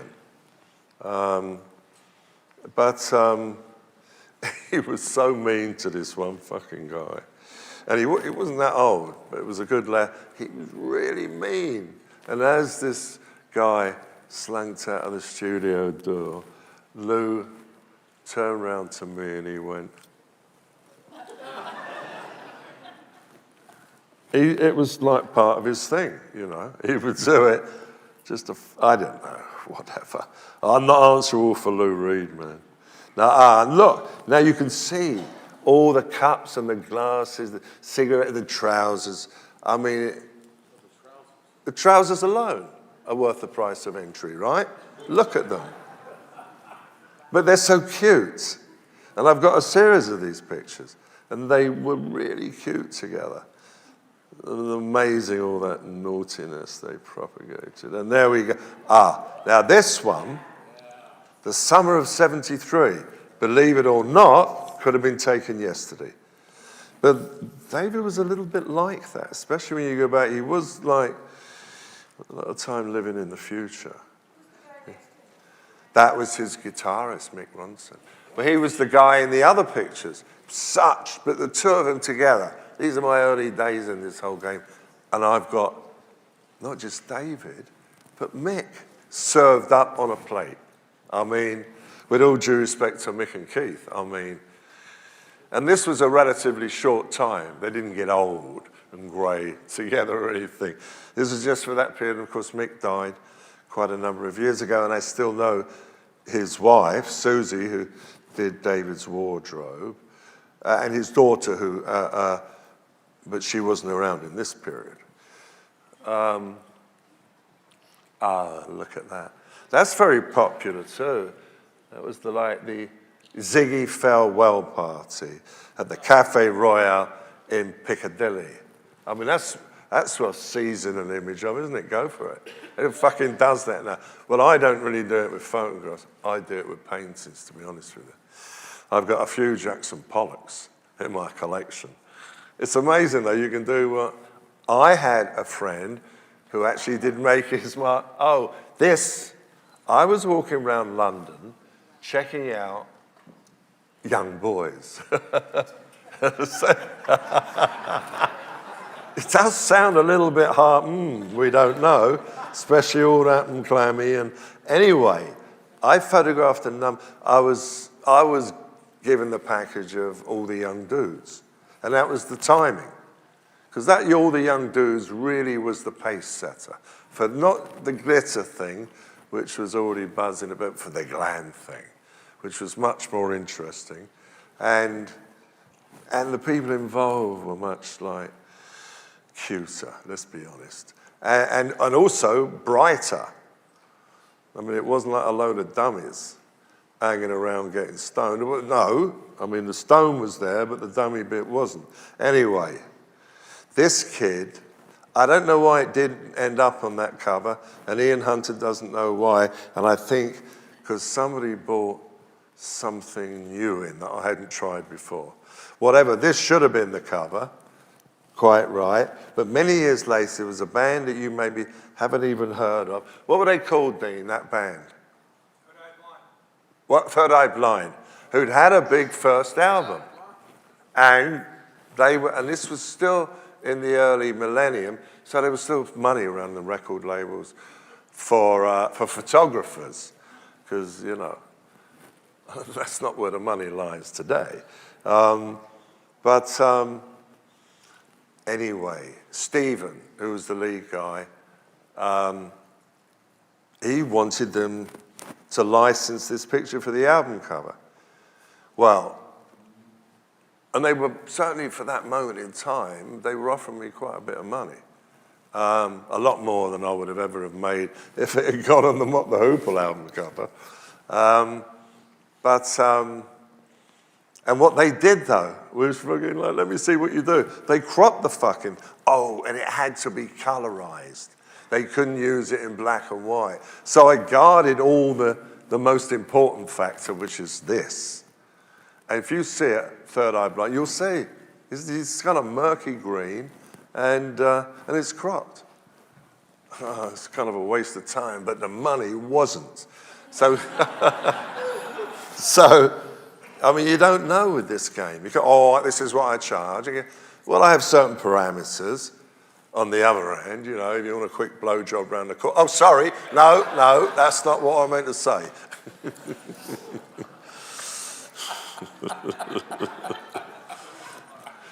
No, Michael, I would hope not. You're not Graham Chapman of, he was a funny one, the Monty Python guy, because he had a big hard-on for Mick Ronson, who, you know, he didn't know what the fuck was going on when all that other stuff was happening. He was just some northern lad with this great talent who barely knew what he had. But Graham, of course, he was the first to die, and unfortunately, he died of AIDS. And what's his name died recently too. Do you like, I mean, maybe it just gives my age away. Though I still love Monty Python. But what about the young guns? I don't know if my daughter's ever sat through Monty Python. I don't think so. I think she thinks it's a lot of silly Englishmen, which basically it is. But I think they did some amazing shit. Anyway, enough of them, and back to the stuff. Look, I love that one. All that, like, look at it. Look, I mean, he could do that. David could camp it up like nobody. But I tell you what, he was more interested in my sister-in-law than he was in me. So, So whatever he was up to, believe me, he was interested in girls too. Anyway, well, that's like, I've just buggered about at certain times. And oh, you've already seen Monet's. I think there's a trio of them, but they might not be. Ah, I love that. Look at it. Look at that. He could, I don't know many people who can do this. And I've done lots of yoga, and I'm very this and very that. But I can't stand on my hands alone. I don't have the bulk here. He could walk down corridors on his hands. And look at that fucking forearm. Anyway, I love this. I think that's as cool a guitar pick as you've ever seen. With all due respect, so, and he was obviously a lot better than people realise. There are a lot more people, you know, realise it in more recent years. He was, oh, I could go, but I can't. I haven't got the time. Ah, now that was taken at one of our other sessions in 2002. I think it was for V magazine, but they wanted another shot, which was fine with me. I just wanted to do the pictures, and they hardly paid anyway, so fuck them. The fashionable bit, you know. But this one, yeah. It's David with his beady. But you know, this was, and that's rarely happened in my life. It happened with that Queen picture, and it certainly happened with this. And it's my black scarf. And that I knew an Irving Penn picture of Picasso. So that was waving around in the back of my mind. And I mean, you know. Was it Dave? You said it sent shivers down your spine, right, Dave? Mr. Brommer. Yes, you said that. You responded in an email when I sent that. I'm sorry, what was the question? No, it's not a question. I was just praising you for your response. Oh, on that print? Yeah. It doesn't get better than that. He said it. You said, I thought it sends shivers down his spine. That's scarcely ambiguous. But I thought, and yet I feel that I really like it. That he said that. And David would love it too. God bless him. And this was also on that session. Did David Bowie have balls? He had fucking balls, man. I mean, so that was a reflection, you know.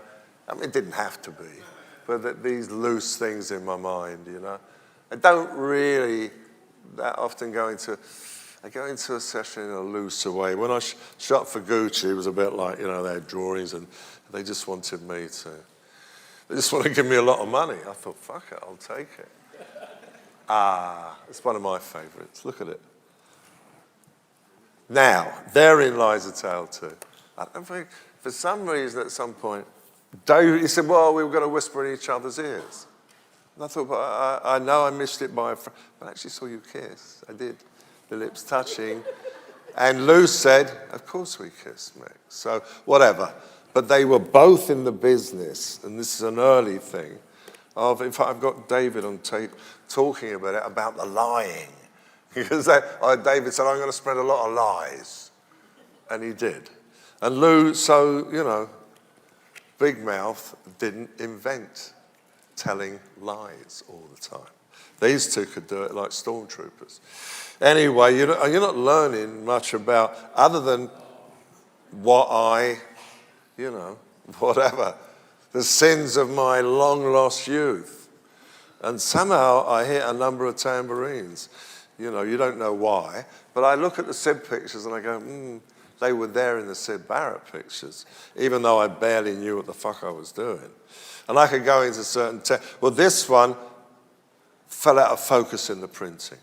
But I did do a straight, I showed Lou, wasn't intended for the cover. The images that ended up on the back, and I were taken by a guy called Carl Stoker, who had a really fashionable moment. He shot the first two Roxy Music album covers.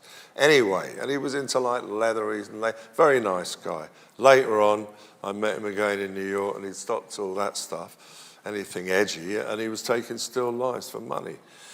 And I said, wow, that's fucking cool, man. Why not take the money? On the other hand, I got some money, but I wasn't really, I mean, I would have taken the money loads of times in my life because I needed it. Fortunately, that's not true nowadays. But I never got the chance to, it wasn't like that. And I think maybe my reputation was a little bit. This is great. On the Coney Island baby session, look. But I was very impressionable about all this stuff because I saw them like Rimbaud and Baudelaire. In fact, have any of you seen Shot? Yes. Yeah. Well, I don't know. I mean, people seem to like it, in spite of the fact that I'm in it, but even though I hated it, so even at the end, I wanted them to change things. But that's a whole other story. But I think in the end, it works out well. And I love Barney. Anyway, whatever. These pictures, this session, which kind of, along with Transformer, defined Lou. And he loved it. All edgy, whatever. Yeah. Got a whole load of pictures of these two together. He wanted to get, I've also got some pictures of him and John Cale taken at this moment in time, but for whatever, on the same day. But for whatever reason, Lou was talking about it and then somehow he sabotaged it. But he had a funny relationship with Cale. I'll never quite make it out. Because I don't think oh yeah, look at it. Now, he was an interesting character.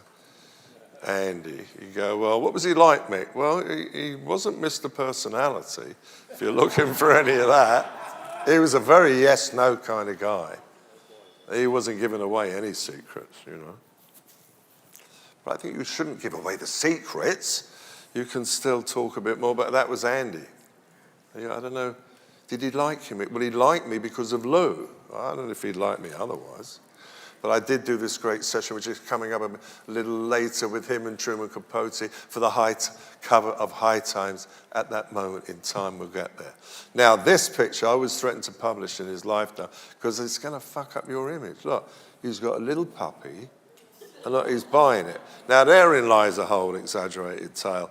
I don't know how much time I've got. I mean, I'll rattle on for as long as you want. But anyway, he had, whether it was the Baron or the Duke, he had one of these, and they were miniature Dachshunds. And he was into Dachshunds too, so I can't get into that. But he wanted a pal for the Duke or the Baron. And he was going to call it the Duke, whichever the other one wasn't. And I went to this pet store with him and got this whole, and he's so, well, he loved little dogs. He loved my Maine Coon cats. He was a really gentle sweetie pie, but he liked to pretend he was the raw power sessions, yeah. But look at him. He never looked so, I mean, I got lucky, let's be honest, you know. I was rolling, and I didn't really know it. I was just, what I was interested in mostly at that point in time still was altered states, you know, and that's a whole other animal unto itself. But that was what I was thinking about and into. And the rock and roll and the pictures were like, that's what I did. Oh, yeah. I know. There's something about that shot, isn't it? But I was there. It's amazing, yeah. I mean, he hasn't been able to do that for quite a long time. I mean, the fact that he could ever do it is a whole other thing. The amazing thing with Iggy, see, I could spend this whole time just talking about those three before we get to Queen and Debbie and Rocky Horror and the Ramones and whatever the fuck it was. Done there. Well, that was the cover. But it wasn't shot for the cover again. That was I was just shooting. And now this picture, Iggy always says, he said, well, him especially gave him the feel of like a street gang. Well, that's what he wanted. When I met them, they were actually still called the Stooges. Oh, yeah, so this is not the very first lineup. There's another geezer on bass, and Ronnie was playing guitar. But James co-wrote, well, I could go on about it. Anyway, this was a session probably around 1980. And I said, it was my suggestion. I said, why don't you paint like a a Dali clock. And that's what he did. That was his. But it's great. I mean, I look back and over the years and I go, yeah, but it just got painted over, didn't it, a few days later? And look at it. But I do have the photographs. I have the evidence. That's the thing with photography, this time thing, you know? So people say, how do you know these things? Because I was there. I wasn't like, you know, wasn't owned by anybody, by a magazine or no one gave me briefs other than, wow, make it wild or glammy or whatever the fuck it was. Now these guys, they did want a black and white theme. And of course, well, the white, that was the white. You got to see shots. I mean, I don't know how broke any of you are. You do have to pay how much do you have to pay for Netflix nowadays? Because you have to have Netflix. But you don't have to just watch this. But and most of the money came from Vice because, you know, they've been up to a lot of interesting mischief for years. Freddie loved this shot of himself. Probably because he looked a bit of a, oh yeah. And the boots, I love the boots, you know. His name was Freddie Mercury. I mean, it wasn't, it was Farouk Bulsara. But like Bowie, like Lou, like Iggy, none of those people, none of them, that was their given name. I mean, David was something as boring as David Jones. Now, I know when Lou, when he first met, he said, I know your names, what did he say? Benowitz and you're from Long Island. Of course, that actually was Lou Reed, and his father was an accountant. Naughty street boy. Yeah. People used to say I think I had a strong visual sense, but I wasn't that developed as a human being. And so I could, this imprinting would go on. They never said I looked like David Bowie. Syd Barrett, Freddie, Lou Reed, and Tim Curry and Rocky Horror. And now I look back, I could see it. I go, but something was going on in my own growth. But I was getting this thing. Oh, no one ever looked like David Bowie there. These were new purple sheets. We've got to have pictures. All right, we have pictures. I've got a load of black and white ones, but look at it. And the only print that Prince ever bought from me was this one. And you can imagine why. One, it's Freddie, but more than that, the purple sheets. This one, I mean, in many ways, I've preferred to the group shot. And I've got a lot of variations of that group shot too. But he looks like he's on his way to heaven. I mean, hadn't had a studio very long, but obviously, Brian Ferry. He was another one who was around, like Ian Hunter. I always embraced them in the broader picture of the times. But he's still going, and he's still got a great head of hair. This was the second lineup of Roxy Music, because Eno had obviously gone. And Eddie, who'd been in a man called Curved There. You don't really want the history that much. I mean, it's not. I could go on and on. People want me to be a professor at a college. I said, well, maybe I would if they paid me enough and I had the time, but I still shoot. Anyway, yeah, because there's been a lot of hullabaloo about this shot again lately. But I've had to go to battle with them a couple of times because I own the picture. As a photographer, you have to sign away, and just remember that. You need to look after that copyright.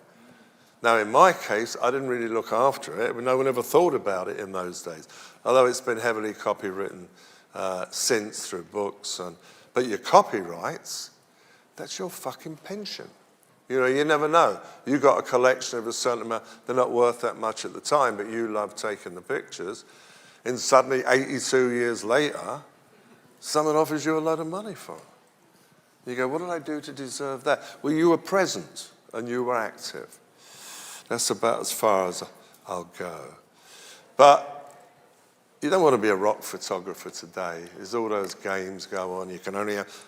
Thing was, because I photographed a bunch like Queen, like Bowie, like Lou, like Thin Lizzy, I had a Phil. He had everything.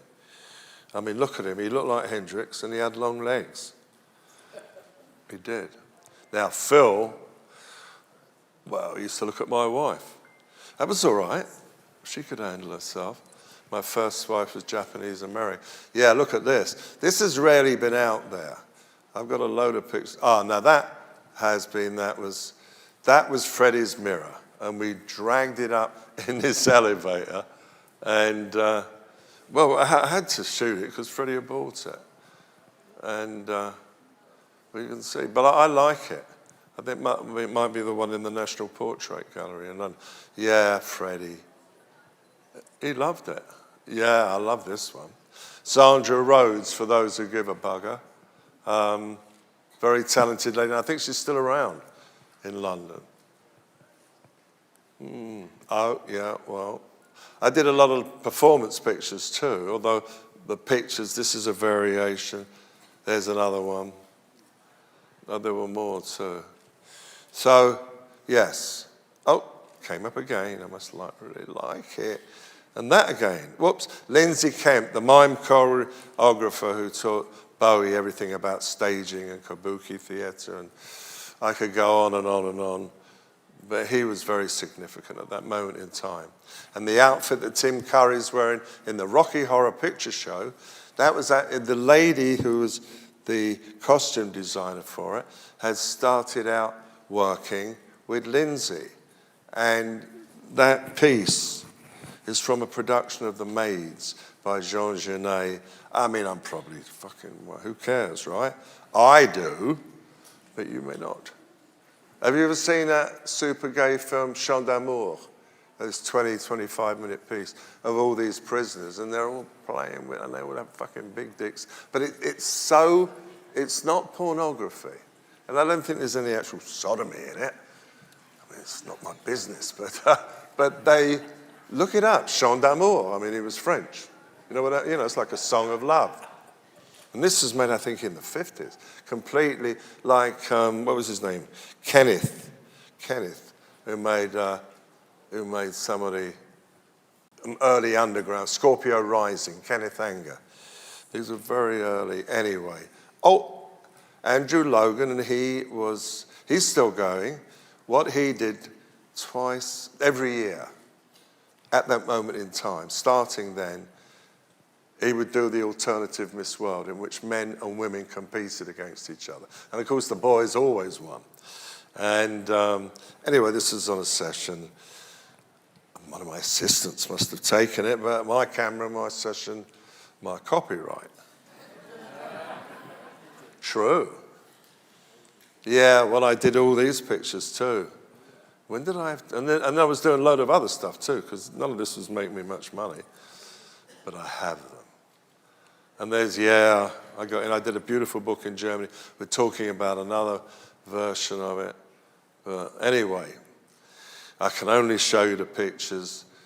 The person I knew best was Richard O'Brien, who wrote it and plays Riff Raff, and the director, Jim Sharman, who had directed the London version of Jesus Christ Superstar, and then another play by Sam Shepard, musical play, and that's how I got to know them. Anyway, oh yeah, you see, I could have been part of it.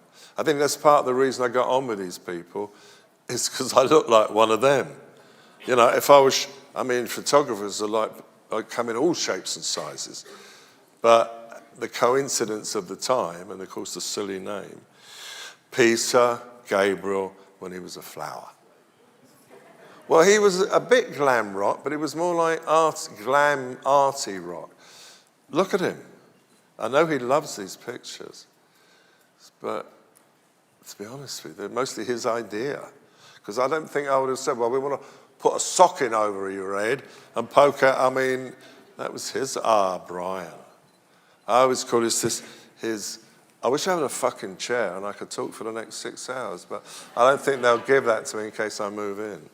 So, Anyway, Brian Ferry, it was around the time of Love is the Drug. And I could go into this at great length, but I can't. I like this one. He's just put out this album at the Albert Hall, 74. And he's still going. Ian, although this was taken at Ian Hunter, who is 80 years old, but can't go out on the road anymore because he's got fucking tendinitis. Poor bastard.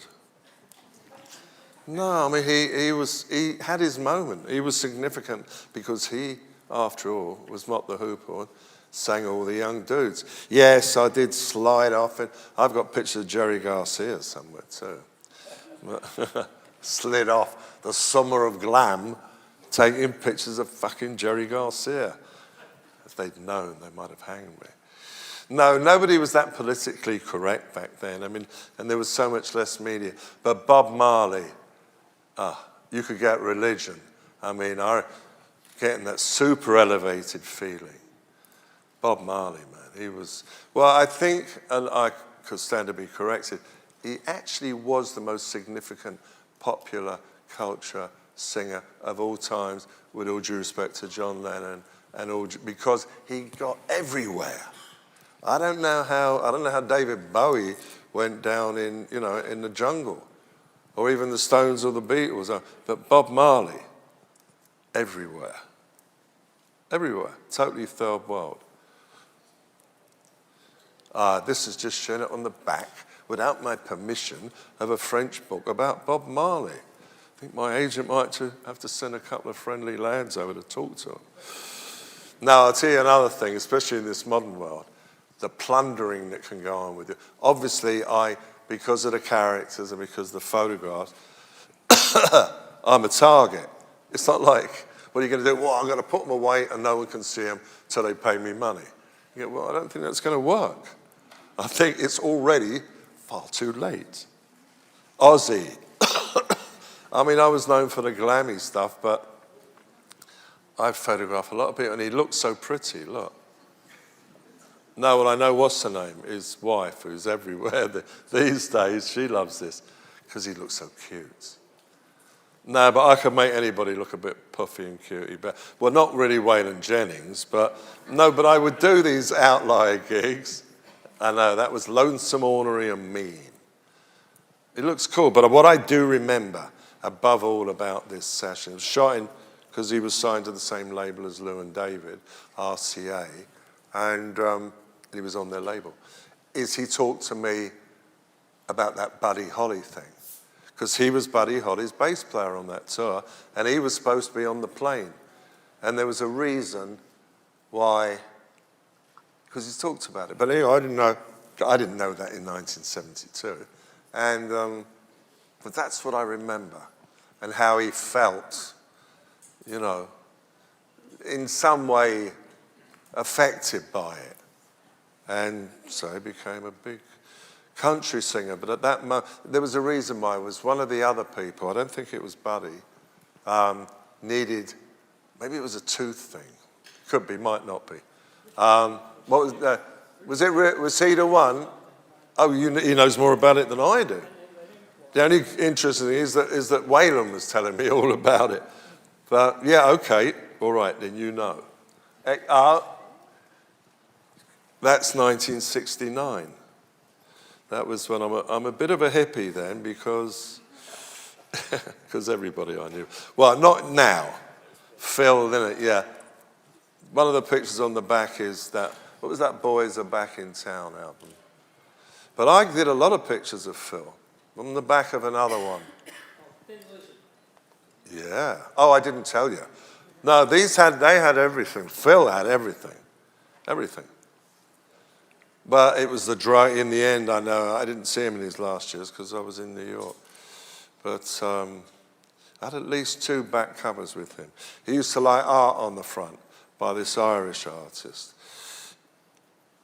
I can't remember his name, but I do have a book where Phil published the guy's drawings and wrote poems around them. Sensitive Soul. Yeah. Yeah, that's actually done quite well in America. You said the boys are back in town. Yeah, Phil. Oh, yeah, that was the summer of 72. Well, he still has black hair. It was the first time in Europe, first time out of America. And, the Pointer Sisters, when they first came over, now therein lies a tale. I knew Pierre Laroche who was the guy that did the Bowie stuff. The guy that we used to call Pierre Le Puff, or Pierre Le fucking Puff. He's whining again. But he did the makeup. It was backstage, the London Palladium. We didn't have long.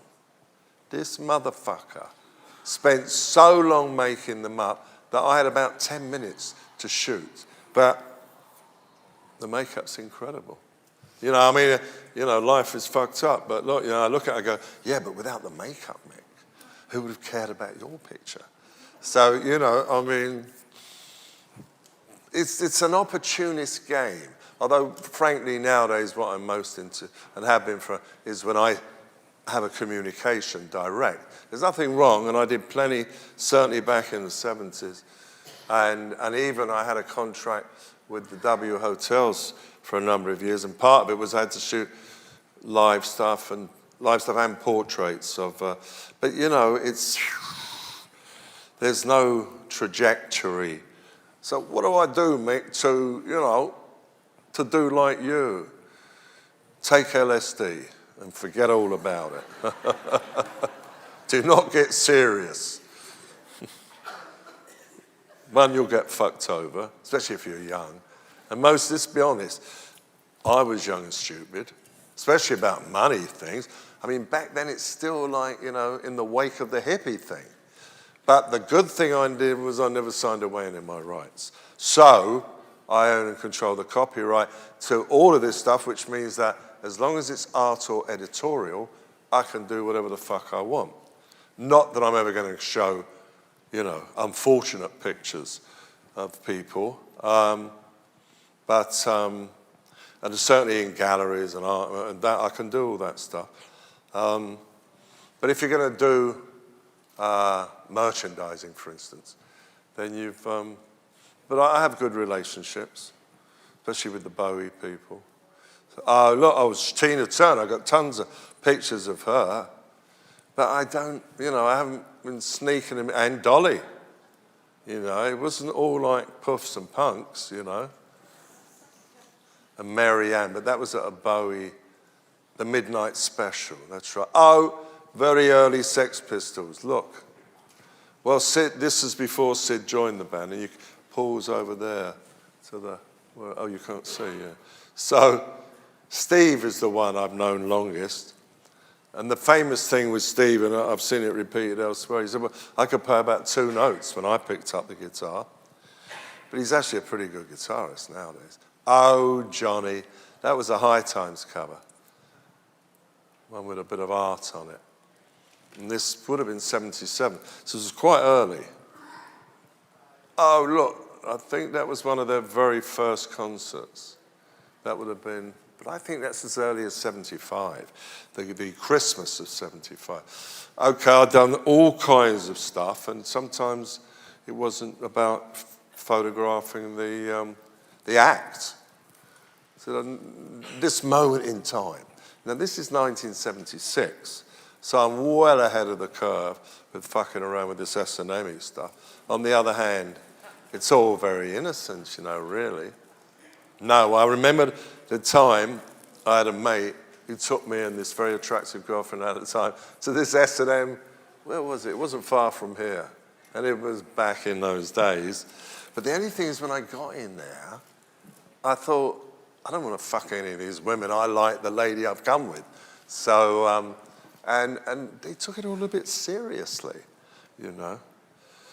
I like to taste. I don't like to. Oh, well. Portobello Road, there's a whole series of these pictures, and they're getting busted, but they're getting busted for making a noise in my friend's house. And there was a party, and anyway, they had to be let in. But not that they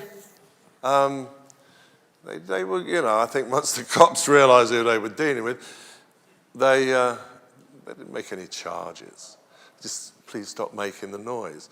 But Rod Stewart, the next day, who knew our mutual friend very well, and he said, why didn't Mick give them to the newspapers?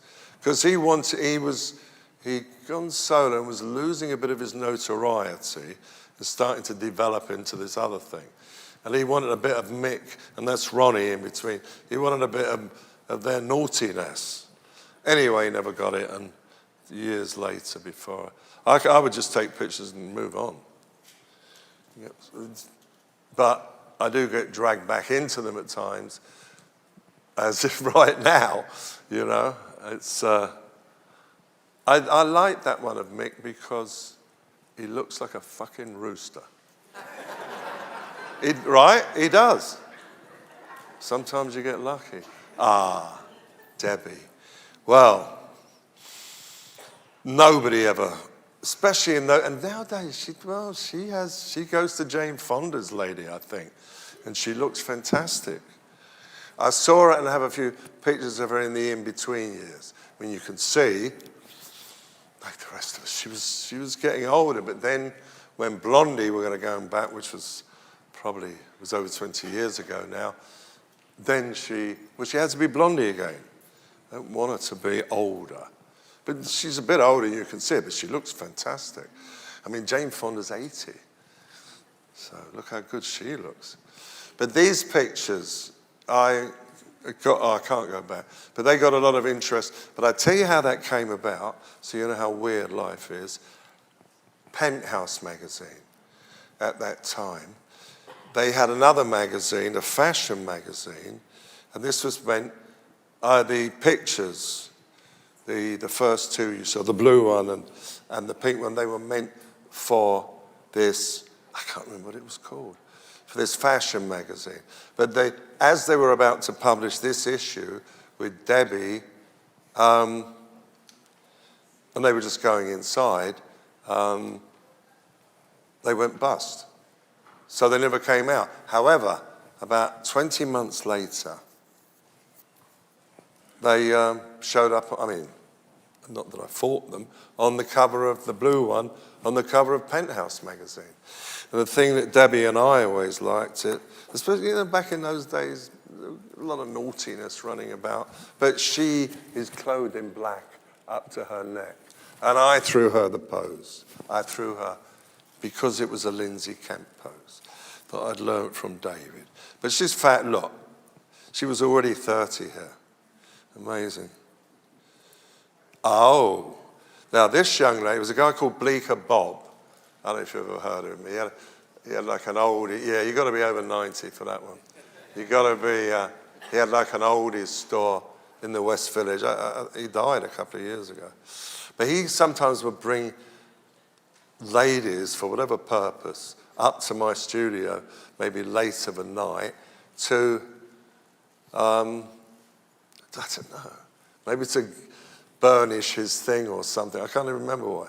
Anyway, one day he brought this young lady out, and I have a whole series that I took. I mean, it was since 1980.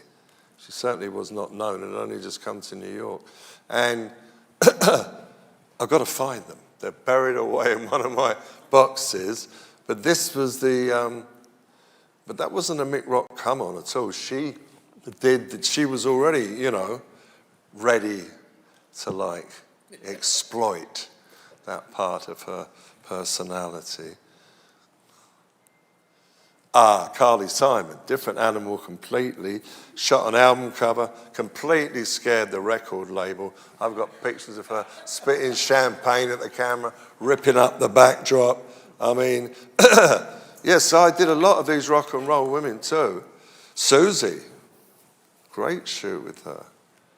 Look at her. I think she was the interesting of, she's one of the punk talents to survive. I mean, who the fuck else has? Who is out there of the punks going around playing and playing to good-sized audiences?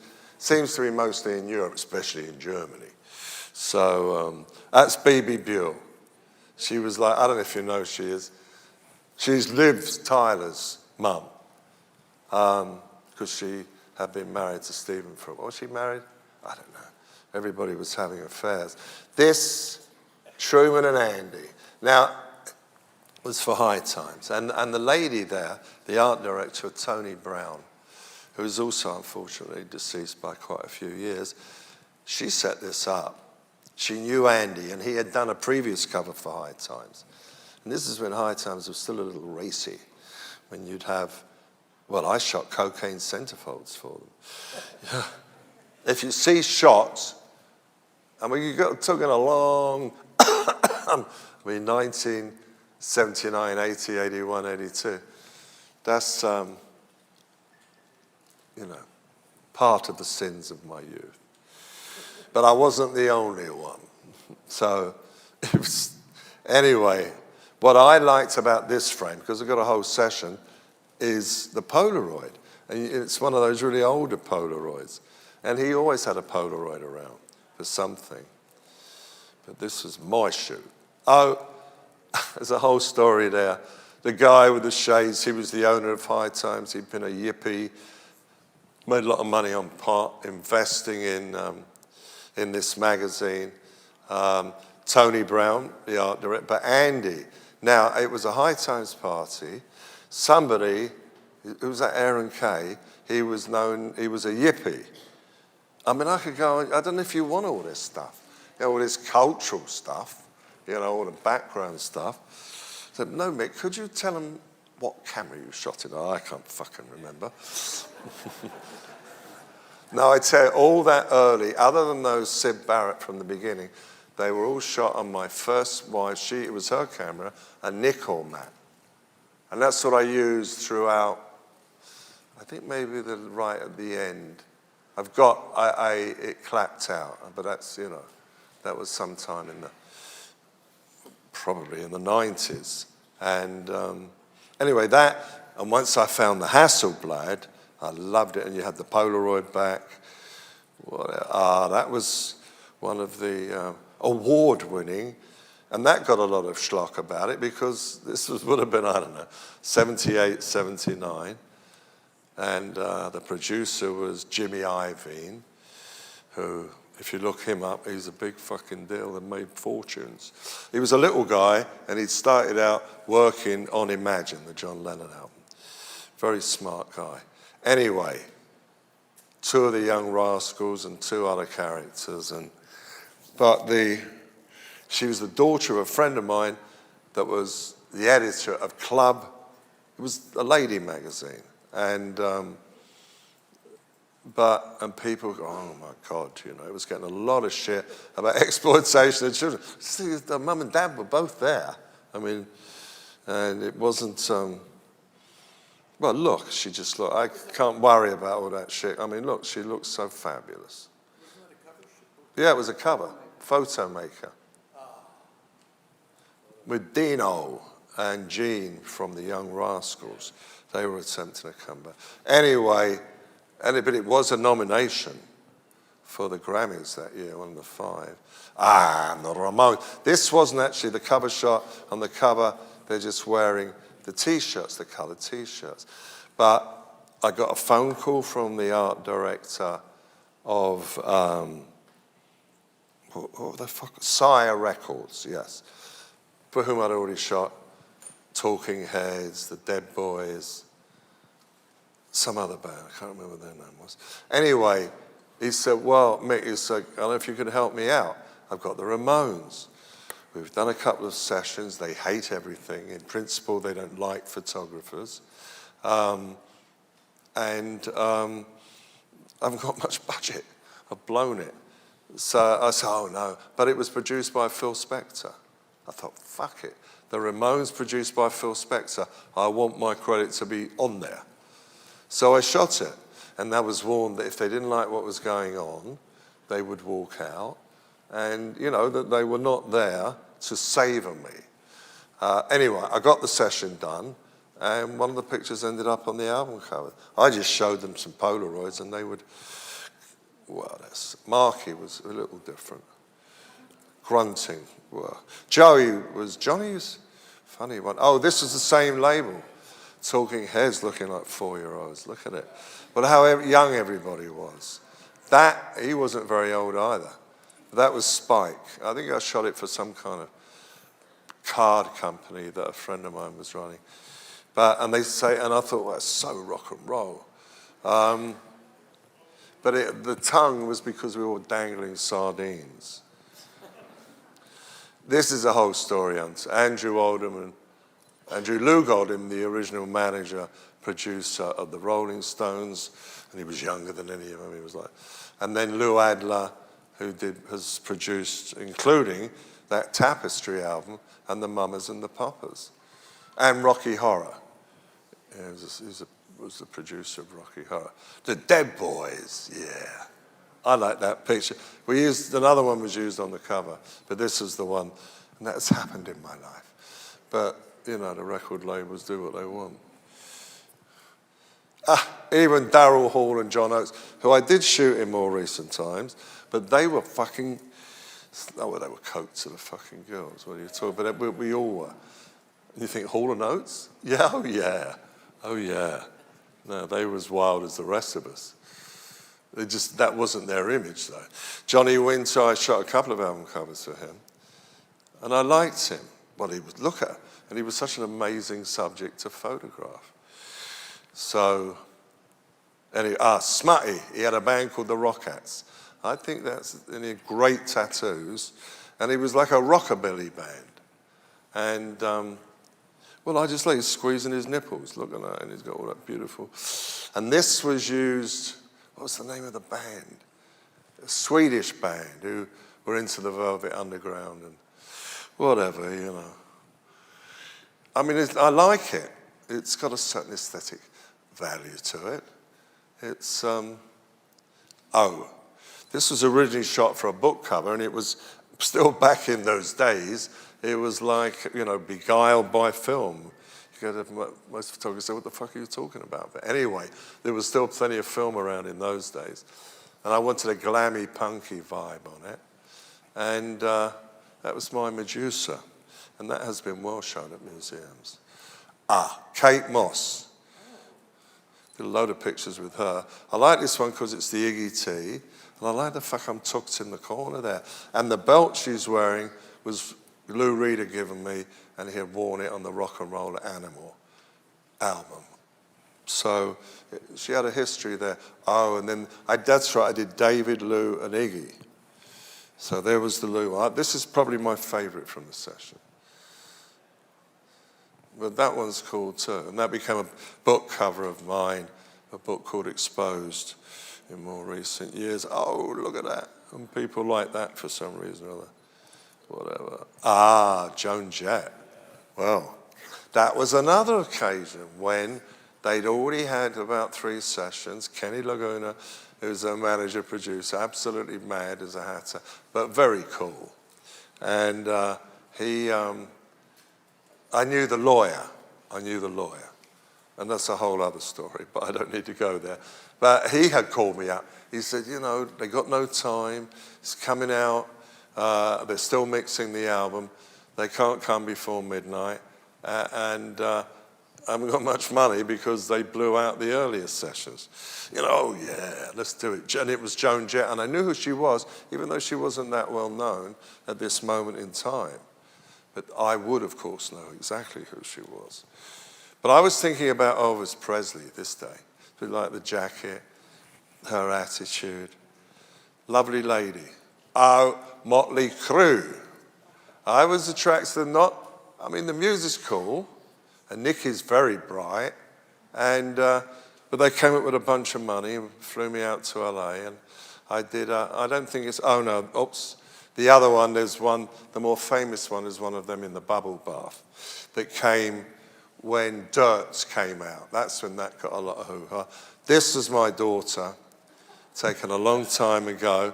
But I think, look, she's wearing an Elvis dress. I just loved it. Sometimes, Hedwig, yeah. Done a lot of pictures of John Cameron Mitchell. And this, of course, has its own thing, because it's own history. And Jimmy Fallon, a bunch of years ago, he's doing his Mick Jagger imitation. This is before, This is while he was still, it was in between Saturday Night Live and his, you know, Jimmy, Kabuki. Kanzaburo Nakamura. I shot them here at the Lincoln Center and around. I shot the rehearsals, I shot them backstage, I shot portraits. So I've got a load of, and a bunch of years back, I did some big exhibitions of my Kabuki photograph, and he loved it, the fact that Mick rock and roll photography, you know, it's a bit like, not like the arty Japanese ones, but he loved them. The Killers, quite early on, well, I had fun with them. I got a bunch of pictures of them. It wasn't all just Dave. Now this lot, I love Karen O. And she's married to the director of Shots, Barney Clay. But she's an original. She's somebody I have always had a lot of respect when I've known her many years. I mean, they will, do you know Flaming Lips? I did a whole thing with them, a whole video thing, and he's a character. He's definitely, he likes psychedelics. Zach Starkey, who's a friend of mine, and he, of course, has been the Who drummer for many years. More years than Keith Moon was, because Keith died a long time ago now. I have a lot of cat pictures. He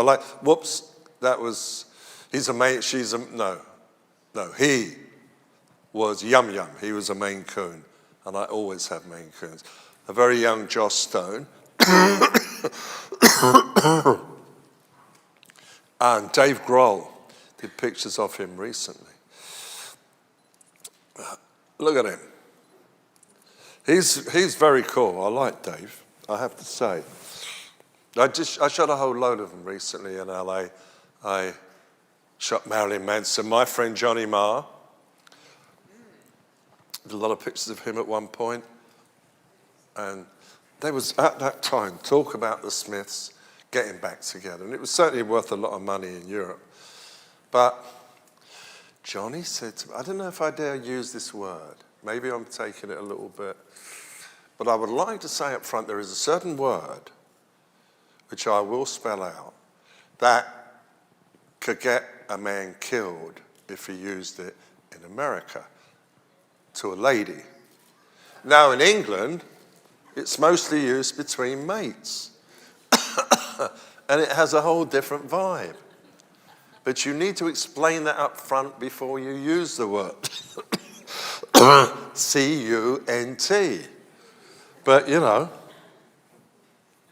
in England, you go, everyone's calling them, and it's the guys. But I did get once a lady that I had an extensive relationship with, and her father was the people who started People magazine, so she was spoiled. There was plenty of money, and we were very high on cocaine, and I called her that word, just not very tall.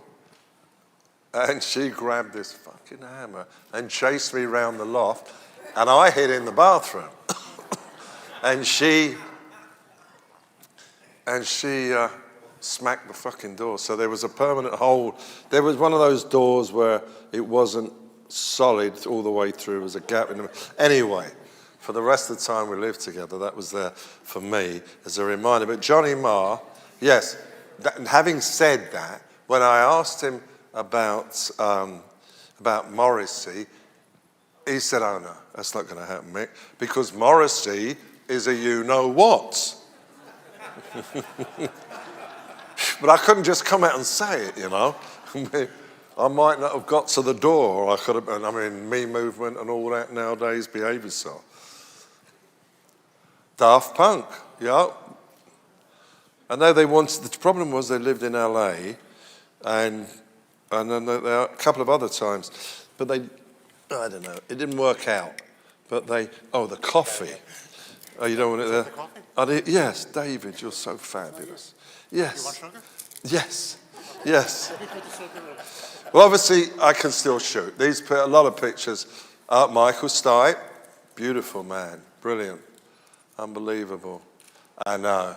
I always liked them. And when Losing My Religion came out, I mean, that's one of the great records of all time, I think. Right? And it speaks to his generation. That first sip. Okay.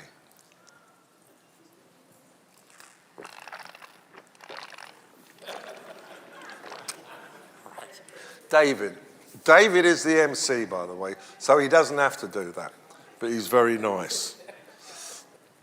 Anyway, this was a whole thing for some magazine in England, but it's been published over here too. Oh, Mr. Gogol Bordello himself.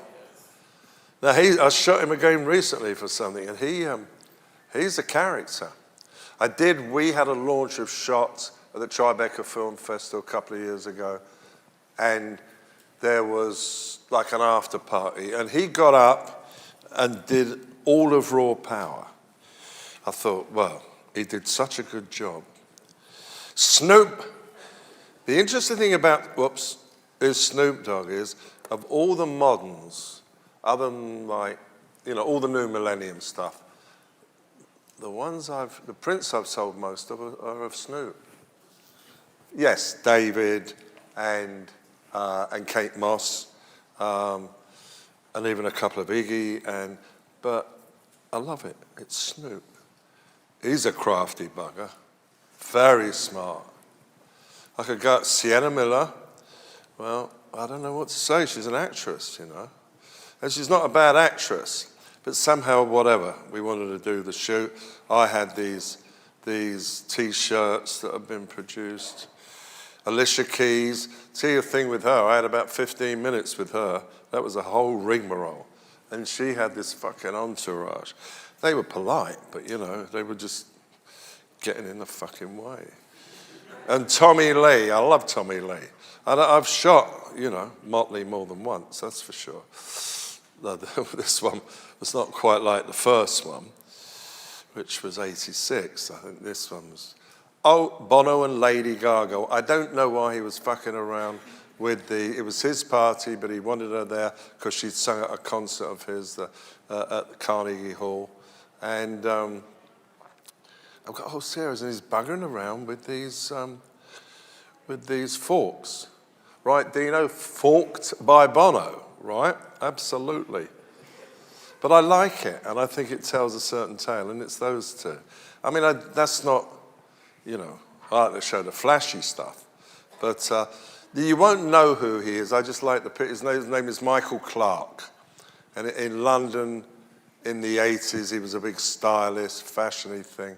But I just like when we did this shoot, which was a later time, I just liked the shots, the aesthetics of it.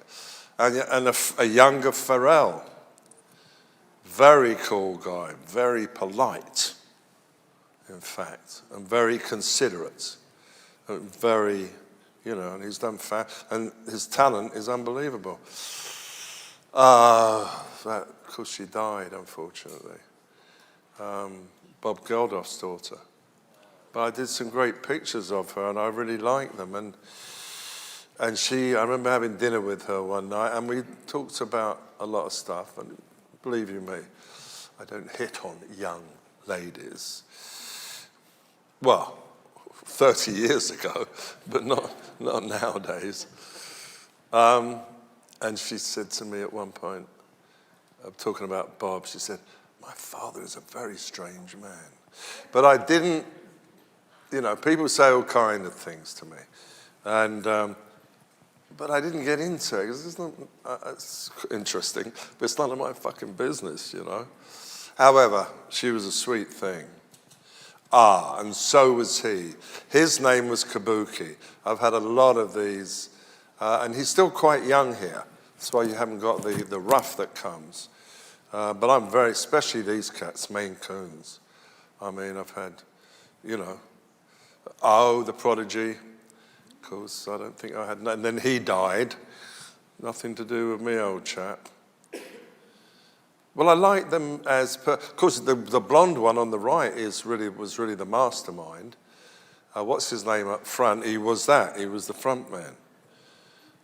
Okay. Naz, he was a very quiet guy, very quiet. He wasn't like, well, I think people know that he's more like the Bob Dylan of rap. Rufus. I like that, the light through the window too. That is,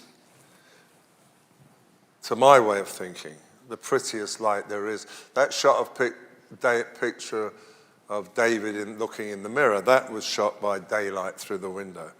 I mean, it's just a pretty light. And it suited Rufus. Saw him the other day in LA. His grey hair he's got around the edge. Michael Bublé. He was very likable. You can see how he goes down with the middle-aged ladies, God bless him. But super talented and made a fucking fortune. But when my mother heard that I was going to shoot him, the only time ever she asked if I could get his signature.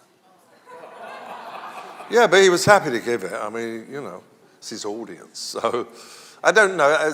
He does what he does very well. And I totally respect that. And that's, to me, the most important thing. It doesn't matter if you shoot spiders. But that requires a lot more skill than I could have. But I always say to people, so what shall I do? What you don't want to fucking do is think about art directors and trying to please them. Because they're very shifty, And you've got to shoot what you want to shoot. At worst, you'll enjoy doing it. And at best, you'll build a collection of something and maybe you'll become known for it. Well, you've got the best butterfly pictures out there, Whatever it is, doesn't matter. Or if I knew a lady that just shot the guitars. All these famous guitars and made a book out of it. Mark Ronson, we even did a little TV program. He's English in reality, though he spent a lot of time here, but very quietly spoken, super smart, considerate. It's not like old school rock and roll, not at all. And of course, that Amy Winehouse album put me on the map. And he was a DJ to start with. And all the mixing stuff that he learned. Benicio del Toro, very recent session for a very upmarket magazine. And whether it's unmarket or not is irrelevant, but it happens to be owned by a couple of friends of mine. And anyway, Benicio, me and Benicio, look at that. Him, I got very excited about. He's been around for a while, but when I saw, have you seen Sicario? Yep. I mean, Sicario. And there was a cleanness to his character. And especially, imagine if he hadn't shot the kid and the wife and the dealer. It wouldn't have been such a satisfactory film, even though it was ruthless. On the other hand, you find out what the dealer had done to his wife and daughter. You go, I'm afraid he had to kill him. Lenny, yeah. I'd shot him a little while ago when his hair had been cut. And I said, but this time, we met at one of my shows again in Dallas. I said, we got to do it again because you're in full drag now. You got all the gear. So we had a great session. Oh yeah, we got a lot of, I love it.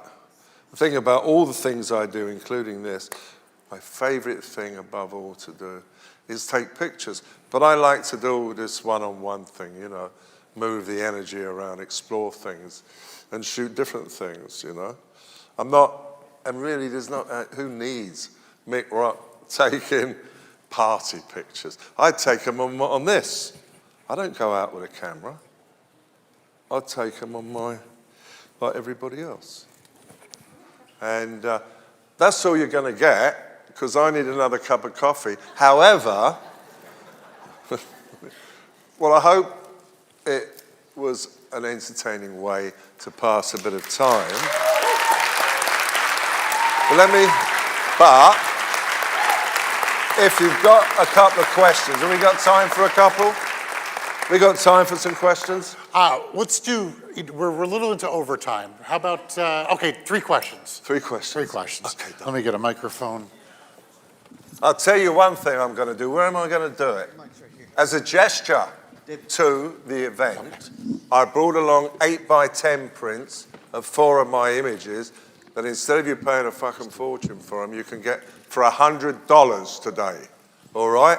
I think it was in your blurb. Where are we doing it? Upstairs? So we're going to do it right outside. Okay. And then we'll be, $100 for a print, and then we're going to sell them on eBay for about $500. Certainly Morrison Hotel Okay, charged that. first question right here. Well, I'll ask the obvious. Who didn't you photograph that you still like to photograph that's still alive? Well, it's still alive. And then who didn't you photograph that's now dead that you regret that you didn't I'll take tell you, that there were opportunity? 3 things that if I had been around, I knew a guy called Al Wertheimer, and he took those pictures, that picture of Elvis sticking his tongue in that bird's mouth.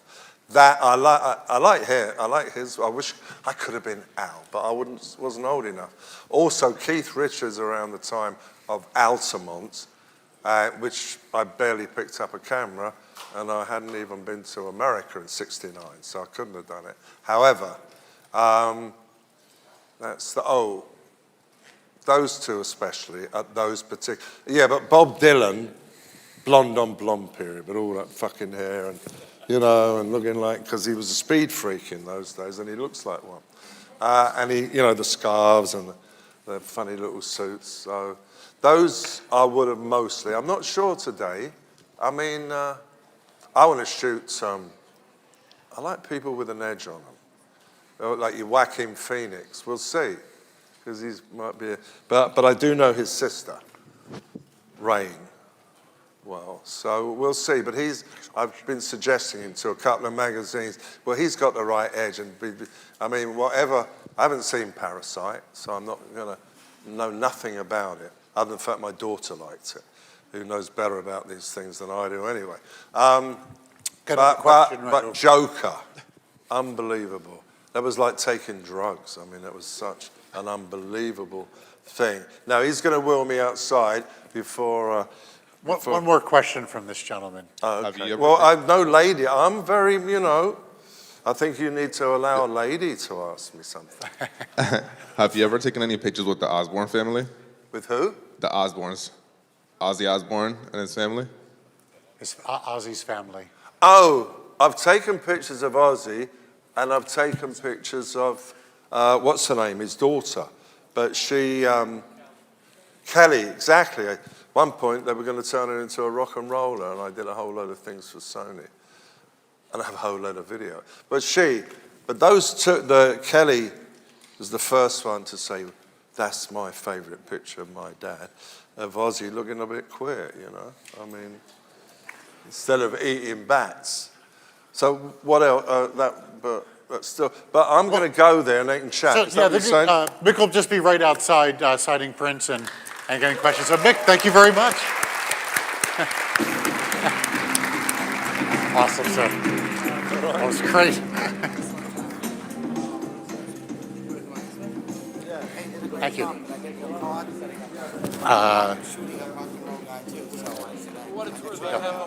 Cool, thank you.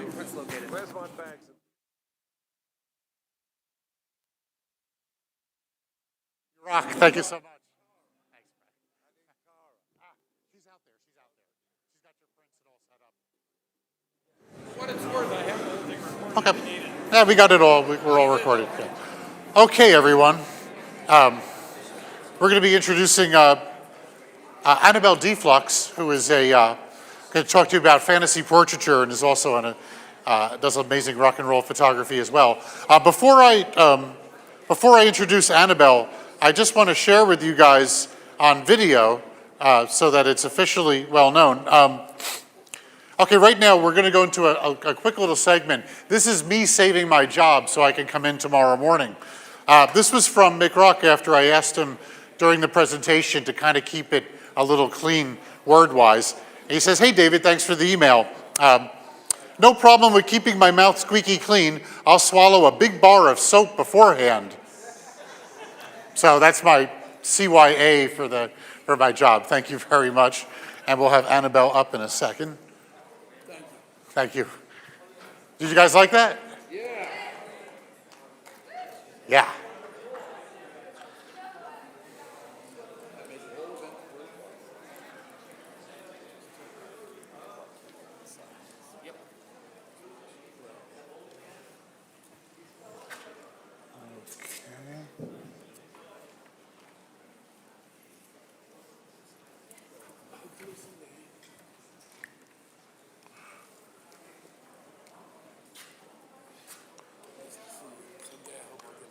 Okay, certainly.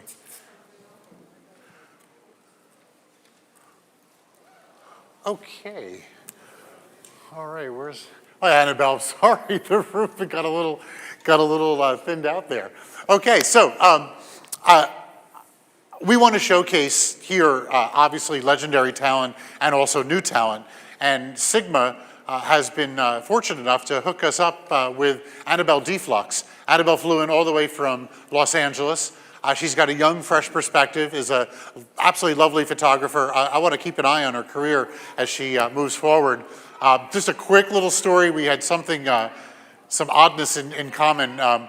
We worked for the same person with a 22-year span in difference. It's Father Sebastian, and he's a club promoter, and he makes vampire teeth, and he's a modern vampire and writer.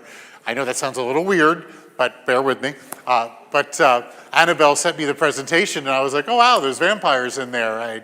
I used to photograph vampires as well. And it turned out that we knew the same promoter, and it's kind of just amazing how that little, no pun intended, flux of time has gone forward. So if we could give a real warm welcome for Anabel Dflux, she's going to show you some amazing stuff. Thank you very much. It's forward, that's backwards. Forward, backwards.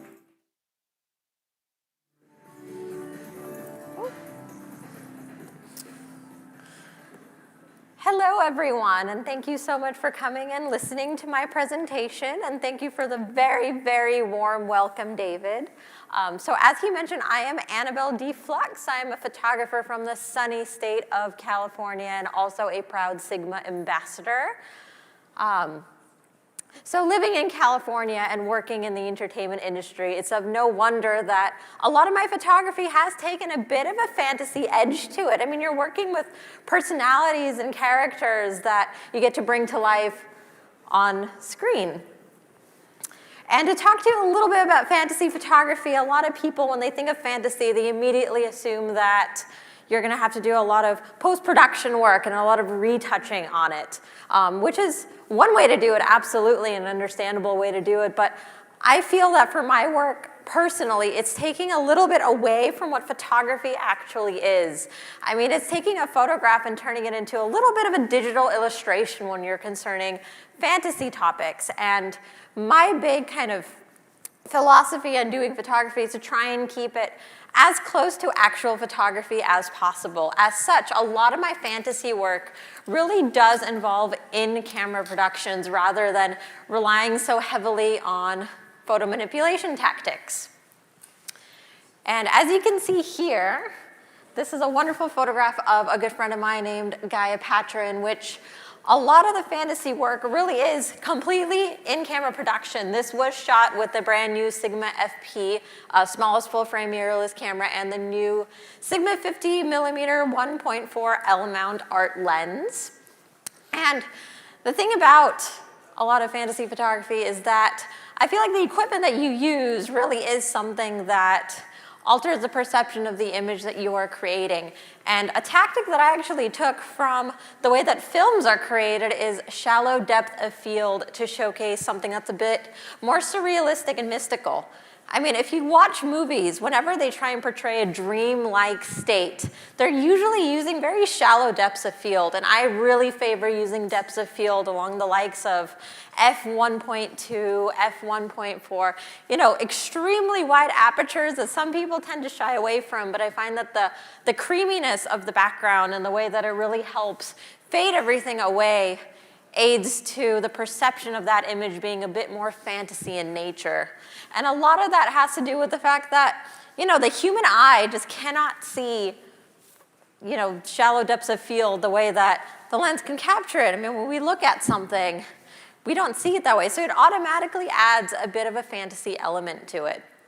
As well as that, fantasy is also very feeling and emotion driven. As you can see in the following images, it can be something of a bit more optimistic nature, something a bit more colorful. This is actually in-camera colors through the color profiles in the brand new Sigma FP camera, to something that's a bit darker and moodier, something a little more gothic. I mean, there's such a spectrum that fantasy photography can cover, and it's absolutely incredible what you can create, especially with the use of color.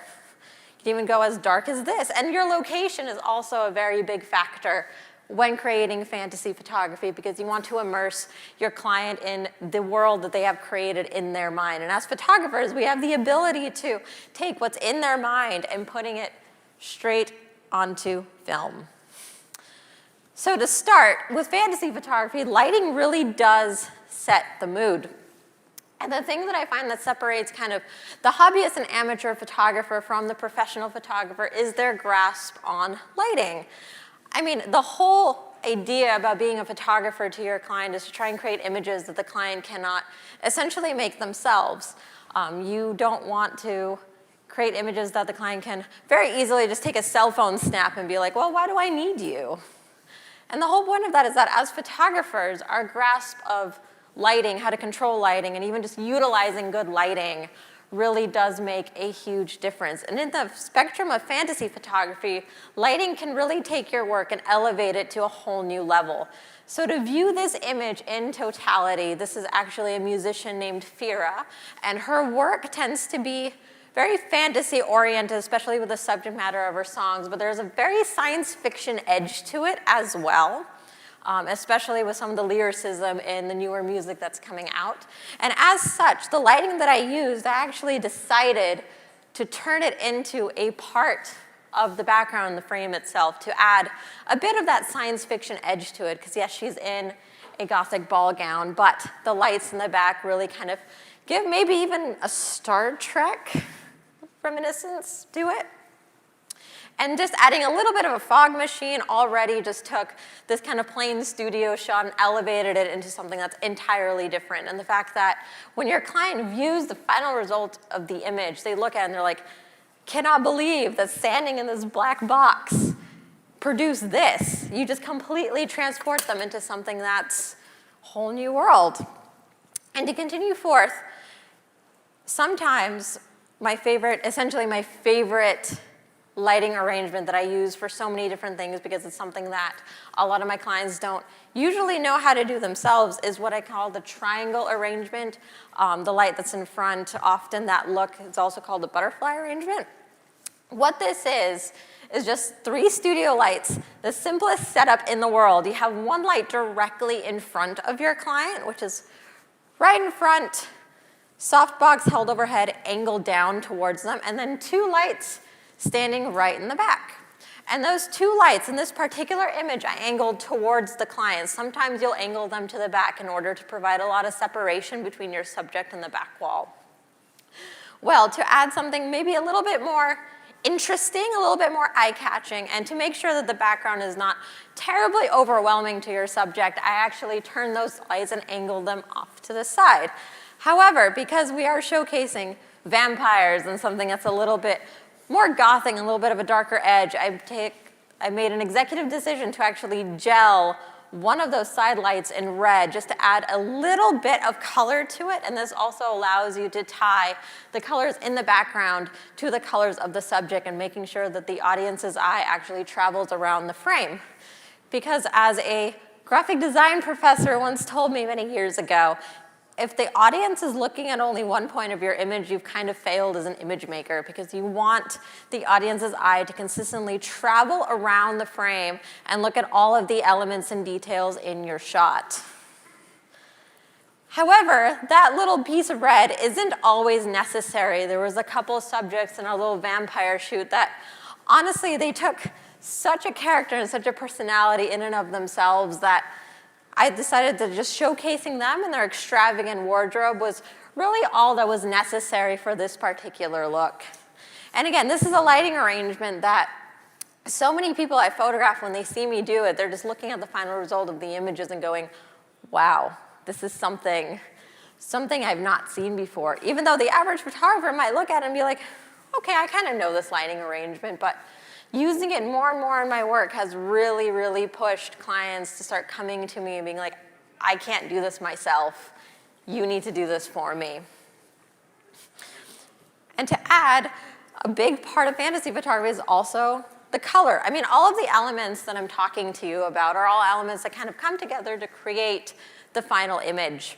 And color is really something that elevates your work. I mean, color is something that can instantaneously take kind of a standard drag image into something that's completely different and something that's completely elevated in comparison to everything before.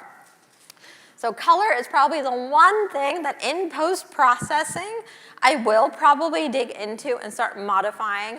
As much as I don't really do any sort of image merges or any types of photo manipulation such as that, color might be something that I actually, if I'm not able to produce it in camera, I will sit there and start modifying.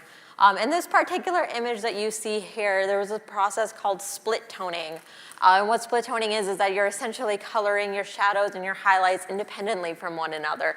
And though I could talk to you for hours on color theory, which is basically how the human mind perceives certain colors, certain color tones, hues, and how those colors relate to one another and kind of evoke an emotion in your audience, I find that split toning and playing around with different kinds of color combinations is really what can take your work from, once more, something that's incredibly standard that people see all the time into something that is different.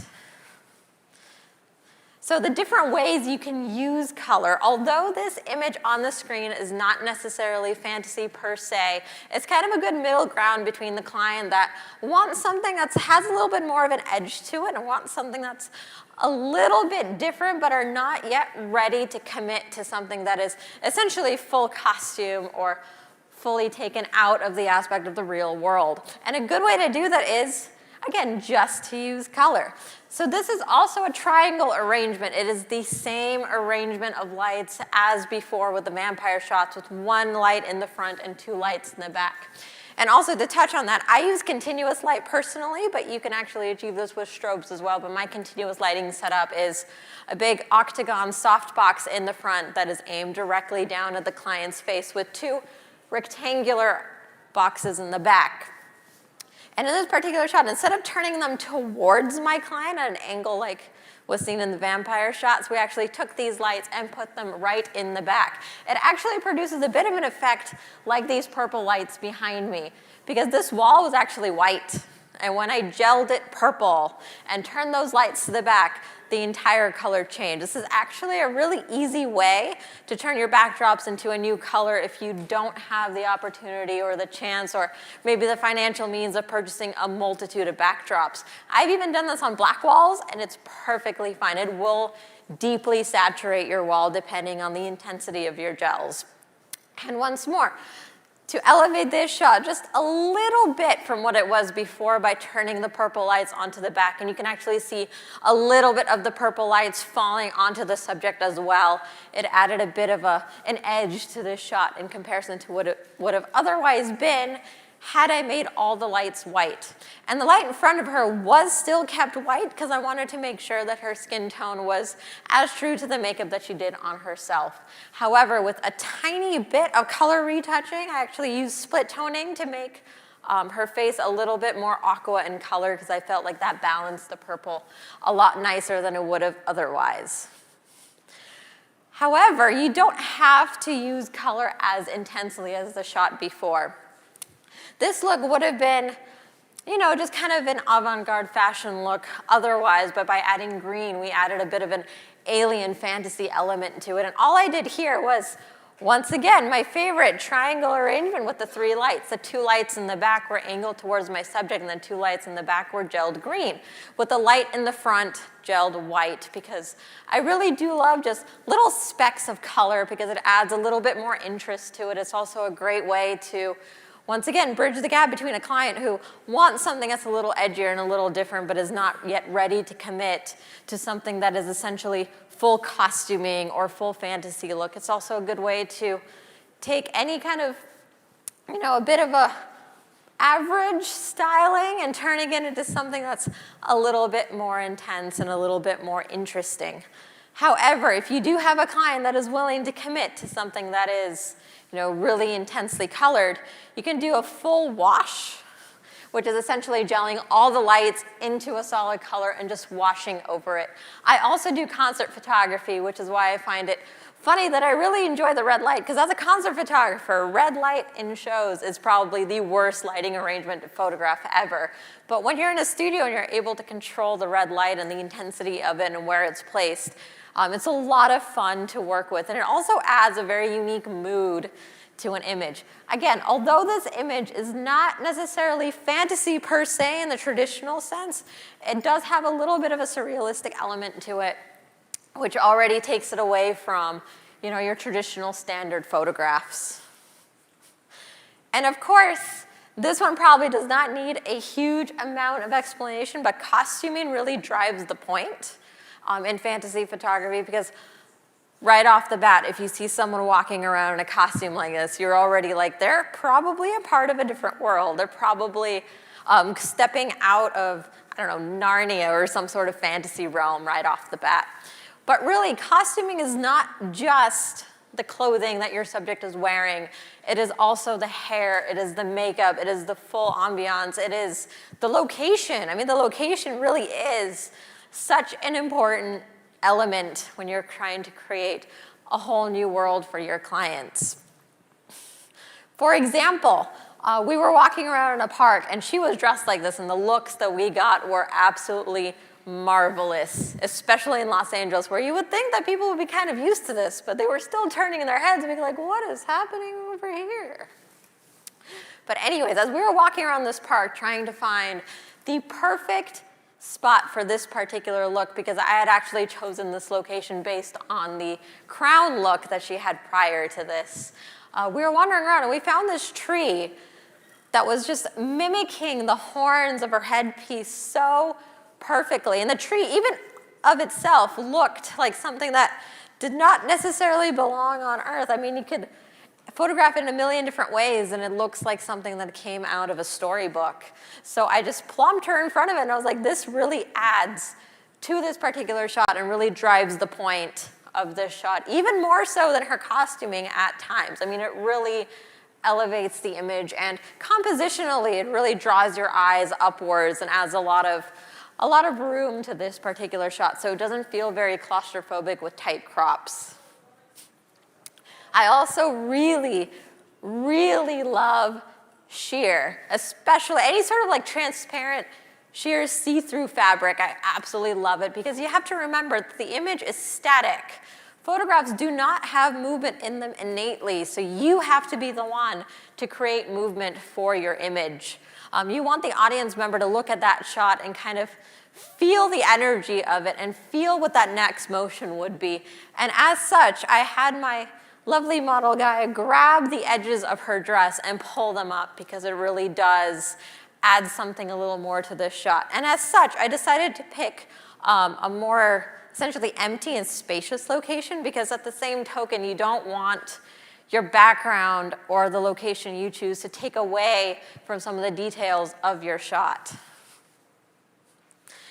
And with costuming, you can go as intense as you want or as subtle as you want. I find that when looks are a little bit more intense and have a bit more essentially personality to them, that sometimes a more neutral background really is something that's a bit more effective for them. Because again, if you take something that's incredibly busy, put it on an incredibly busy background, well, then you don't really know what to look at. Because as much as you want your audience's eye to travel around the frame, you also don't want it to get lost and not be able to figure out where it needs to go. And as well as that, it also takes away from the story element of it. But sometimes it really is the location that enhances so much of what you're doing. This was actually just a dog's birthday party, but the owners of the pups decided to dress up in these beautiful, beautiful handmade costume pieces and created this gorgeous set that really kind of drives the point of what we're trying to do here. Now, finally, it is subject matter that takes your work to the next level. And of course, if you're using subject matter that the average person does not see every day, your work is automatically kind of put into a whole new category that it wasn't in prior. So the next series of images that I'm going to show you are thanks to a wonderful nonprofit organization in Southern California called the JAB Canada Education and Conservation Center, and they have foxes, as you can see here. And a lot of their proceeds go into conservation efforts, and they teach the public about foxes, canids, and such creatures and why they are valuable to the ecosystem and need to be protected. But these foxes also really like to freelance as models. And as such, whenever we capture people with them, it already creates this like new, incredible fantasy realm, because how often do you see people having foxes with them? I mean, just think about that for a second. So, putting all the elements together, if you have a subject matter that is unusual or something that's completely out of this world, then you've already created an image that, again, pushes on the idea of fantasy photography, or photography with a little bit of an edge. And when you combine all of the elements together, whether it's costuming, lighting, location, and subject matter, you've created an image in camera that does not require a whole lot of photo manipulation to kind of drive the point. It stops being a digital painting and becomes what it should be in the first place, which is a photograph, because we're photographers. I mean, there's so many different things you can do in camera with your camera if you have the right imagination for it and if you have the right idea for it. And sometimes you just have to work with what happens. For example, 2 of the different foxes at the same facility both have different characteristics, different personalities, and they do different things, such as the white fox named Maxa. She really likes to curl up and be a little bit more dog-like in the sense that she's very cuddly. She likes to curl up. She has a very unique way of posing for the camera, and I promise you these guys absolutely love being in front of the camera. They are hams. They see me bring it out and they're like, it's time to work, it's time to show off to the world, huh? So sometimes it's really good to work with exactly what you're given, and for example, Maxa really, really liked our wonderful model Vanessa of Creature of Habits. She's a costume designer and model. And the gown is actually her own design as well. And she curled up right on her, and I was like, well, that adds a very kind of like whimsical, fairy-like aspect to the shot, versus Victor, who's the red fox on the other side, who's a little bit cheekier. I call him the Brad Pitt of foxes, because he kind of has that facial expression, and completely opposite from Maxa. And that completely also changes kind of the idea and the mood of the shot here. As well as that, different costuming, again, gives you different kinds of ideas and different kinds of interpretation of using the same subject matter. So it's really easy to kind of change the story in your shots just by altering something minor like a costume, for example. And you can even add all of these elements into fashion editorials. I mean, this was a wonderful fashion editorial that we shot a couple years ago that has still kind of become the face of this nonprofit Fox organization. Model is named Luna Marine. She flew in all the way from Florida for this particular shoot. And you can combine all of these elements together to even add it into fashion photography. I've even seen it used in wedding photography. I mean, any sort of photography in which your clients come to and they want something that allows them to immerse themselves into a brand new personality or a brand new character is really what we're striving for here.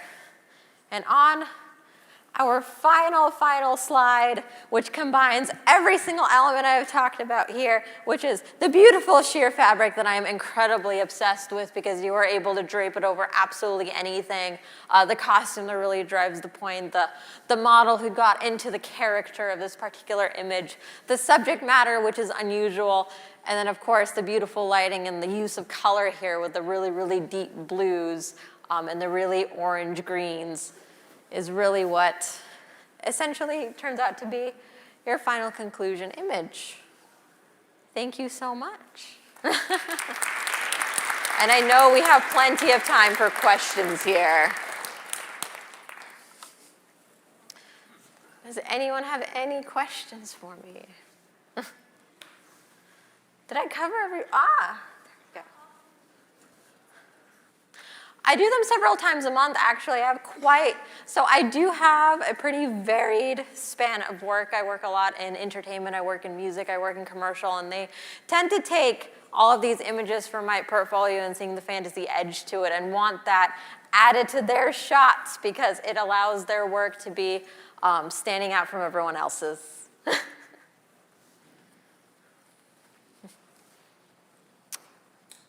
Look, a microphone, that probably helps.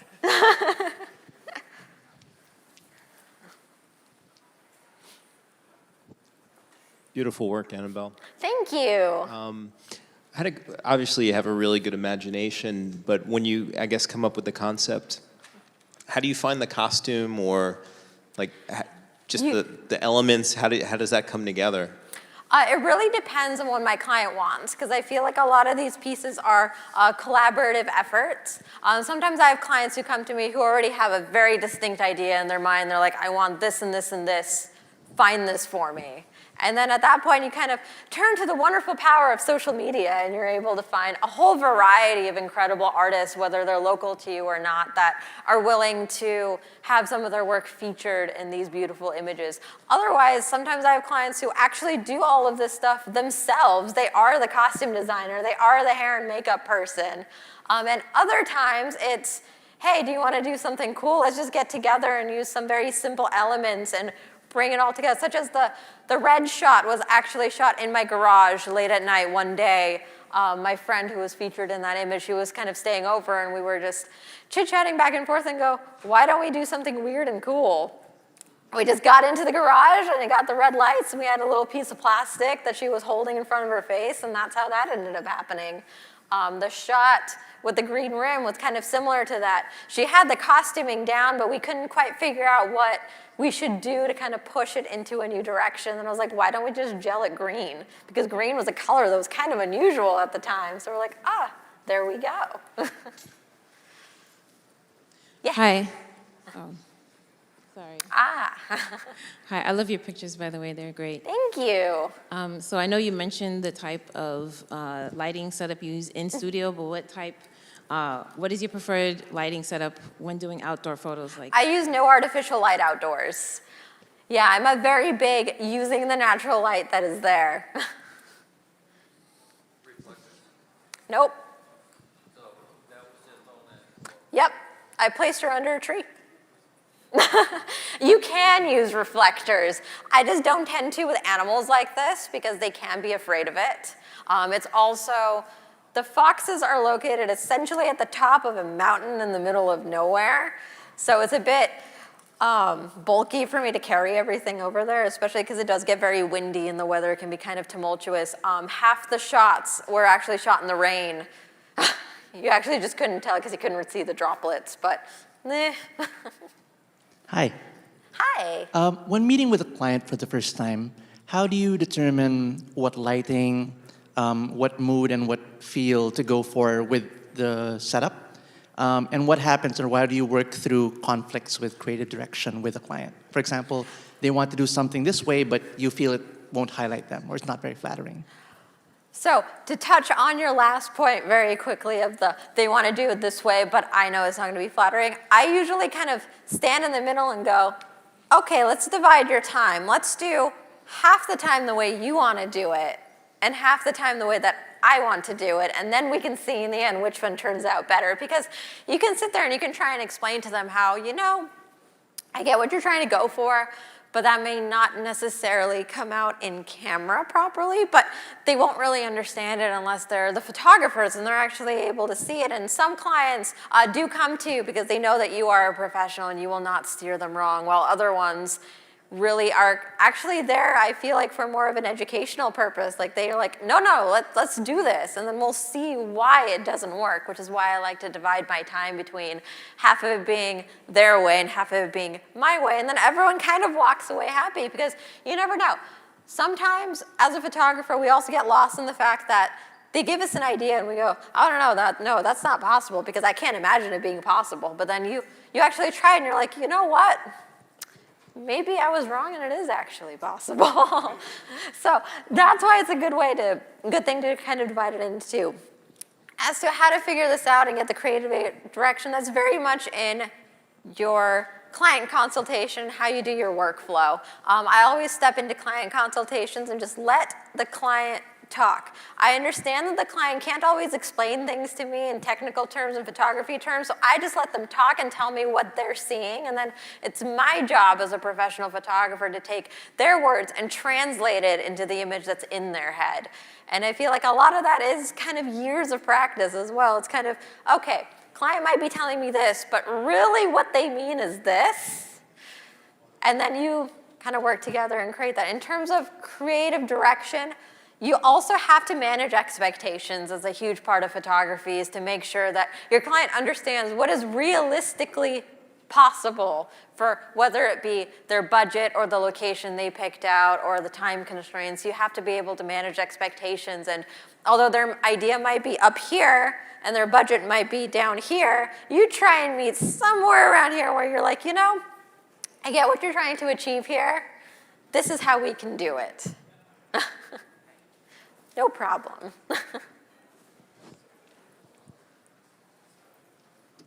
Hi, my question is how you got to your style, and is there a demand? You see it growing for it in terms of supply and demand, making money out of it? So the thing about developing your own style is, I'm sure there's many photographers who can give you the checklist of how to figure out what your style is, but I'm not one of those photographers, and I honestly feel like the more that you shoot, the more you start to just kind of fall into what your style is, because everyone sees the world differently. Everyone's aesthetic is different, their eye is different, the things that they like are different, and all of those elements coming together and shooting constantly really pushes you into your particular look.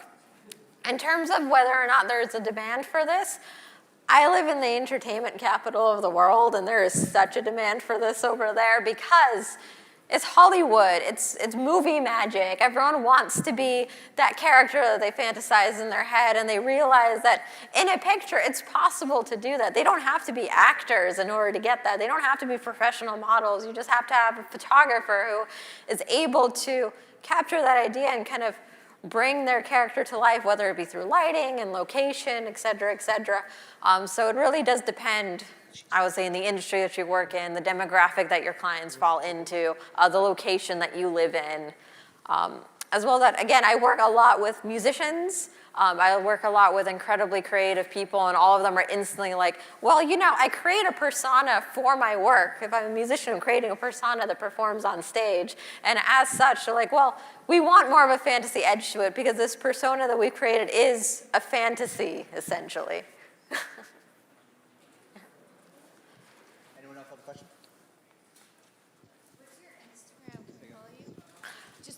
You probably had this on the screen earlier, but I was just wondering, how do we contact you? What's your Instagram? How do we follow you? My Instagram is at Anabel Dflux, which is ANABEL DFLUX. And if you Google that, you'll find my website and all my social media handles because I'm the only person with such a weird name. Anyone else have a question?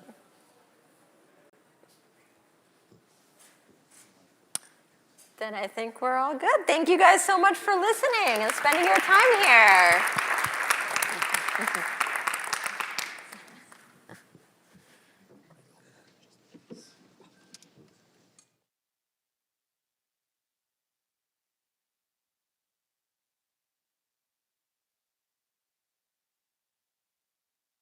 Words just can't describe.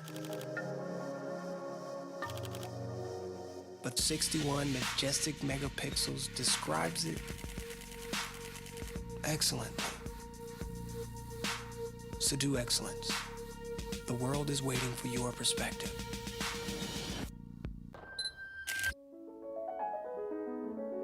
It can be hard to focus on a vision, whether it's near or far, bright or dark, beautiful or terrifying. But don't lose heart. Your vision just requires the right lens to pull it in focus. Alpha has far more lenses than any other mirrorless camera brand. So keep focus. The world is waiting for your perspective.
Hey B&Hers, welcome to Depth of Field.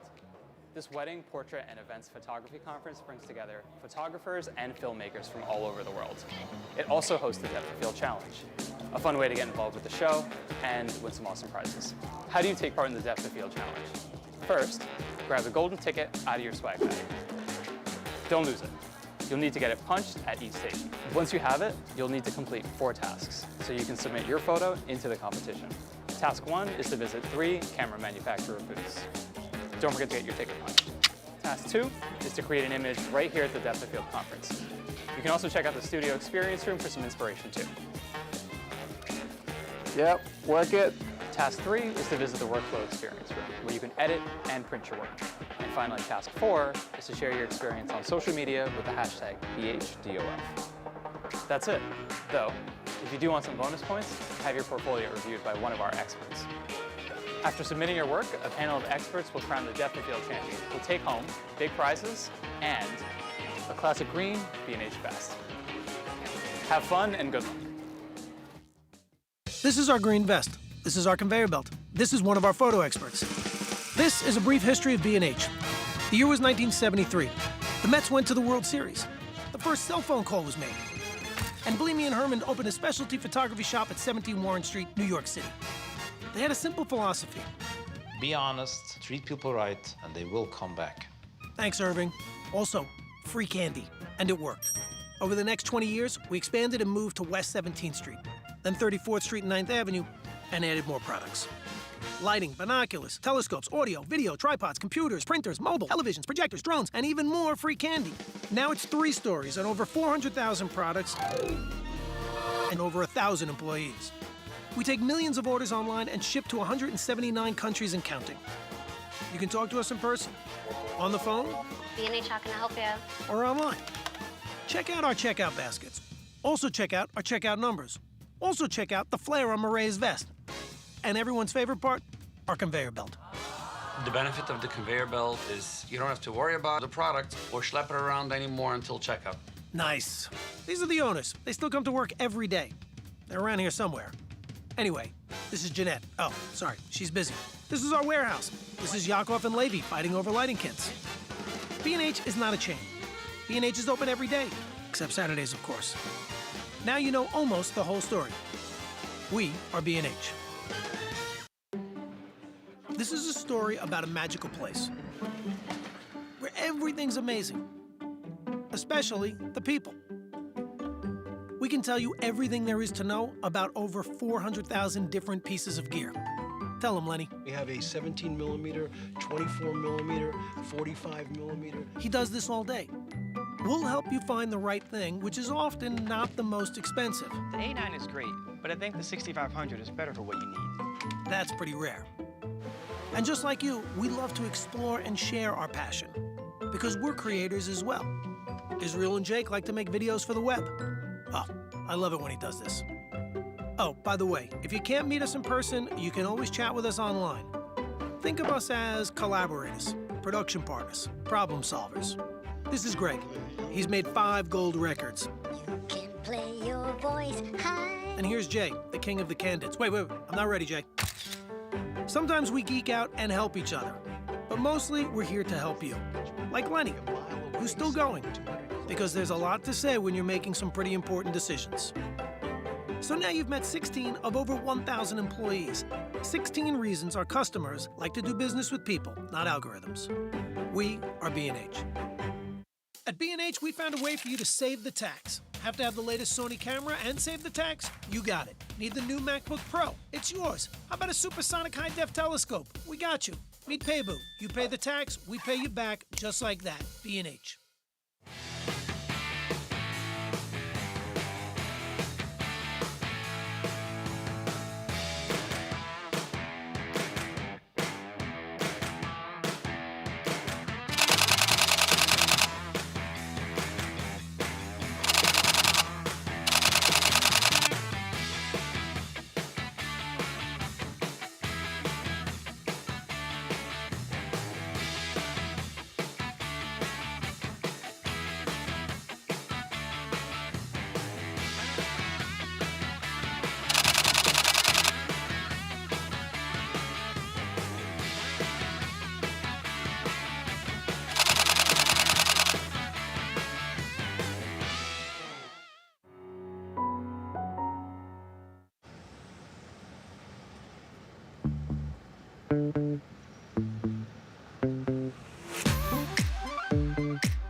Go.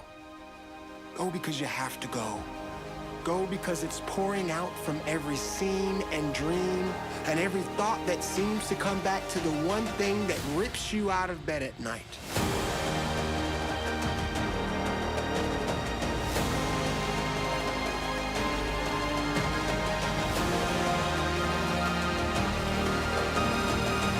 The world is waiting for your perspective.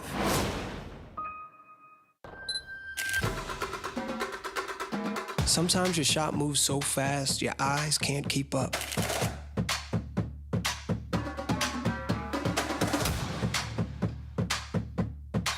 Good thing Alpha holds focus in real time, so you can blink every once in a while.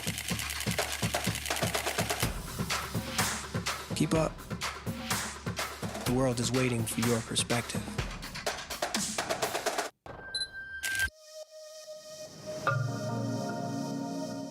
Oh, the majesty of the earth. Words just can't describe. But 61 majestic megapixels describes it excellently. So do excellence. The world is waiting for your perspective.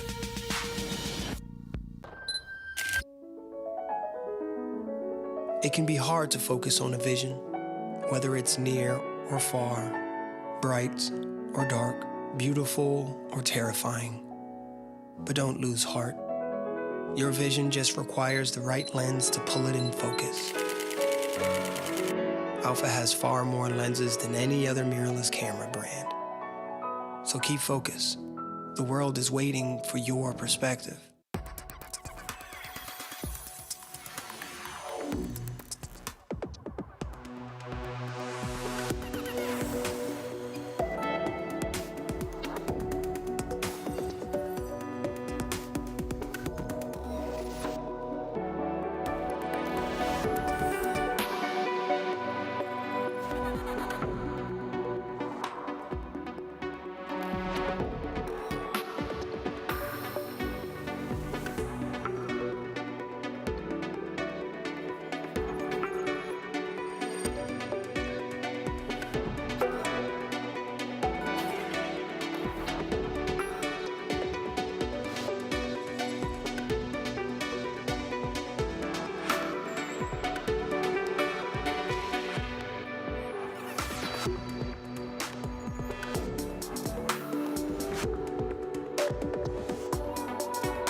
Hey B&Hers, welcome to Depth of Field.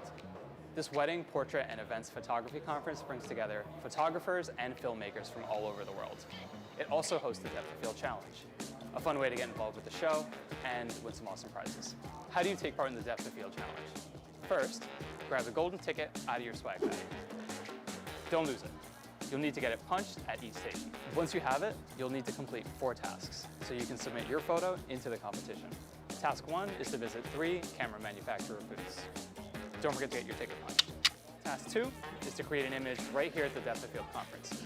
You can also check out the studio experience room for some inspiration too. Yep, work it. Task 3 is to visit the workflow experience room, where you can edit and print your work. And finally, task 4 is to share your experience on social media with the hashtag BHDOF. That's it, though.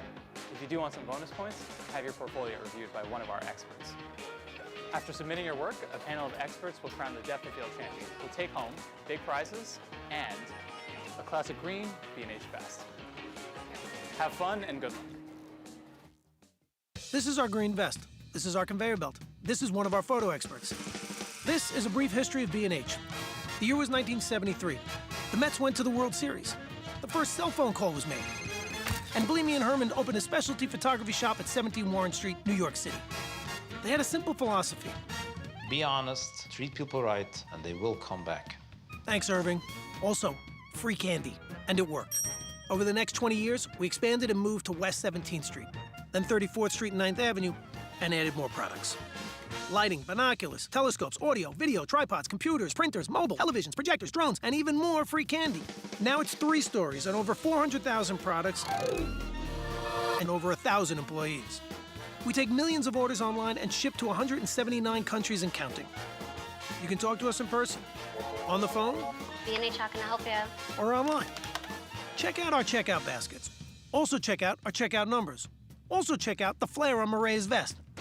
And everyone's favorite part, our conveyor belt. The benefit of the conveyor belt is you don't have to worry about the product or schlep it around anymore until checkout. Nice. These are the owners. They still come to work every day. They're around here somewhere. Anyway, this is Jeanette. Oh, sorry, she's busy. This is our warehouse. This is Yakov and Levy fighting over lighting kits. B&H is not a chain. B&H is open every day, except Saturdays, of course.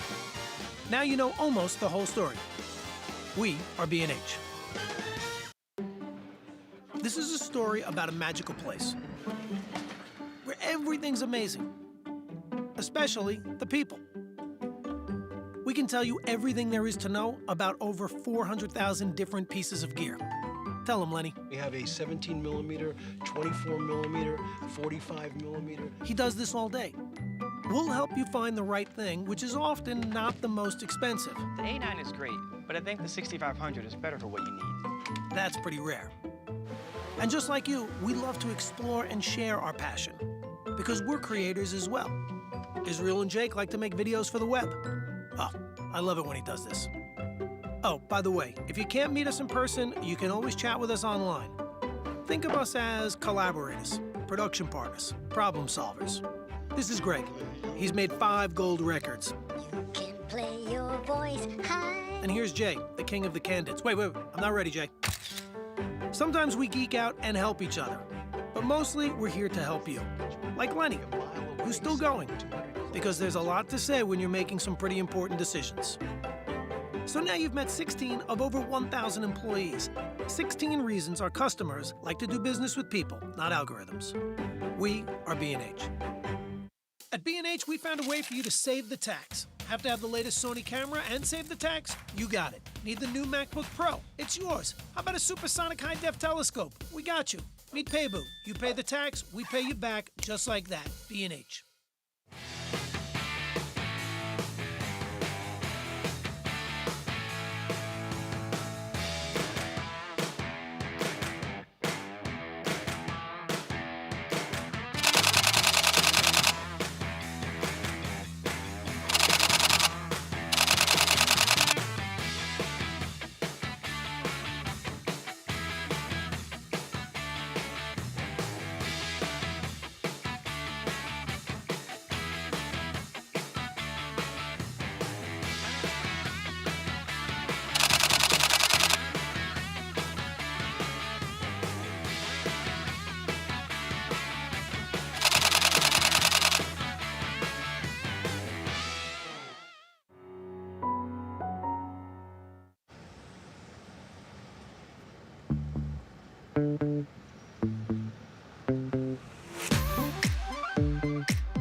go.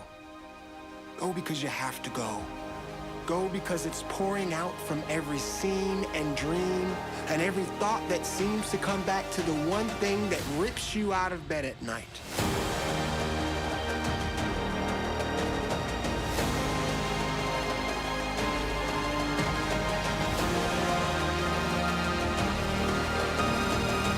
The world is waiting for your perspective.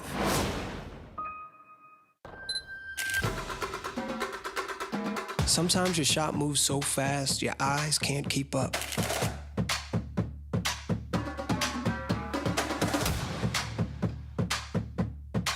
Good thing Alpha holds focus in real time, so you can blink every once in a while.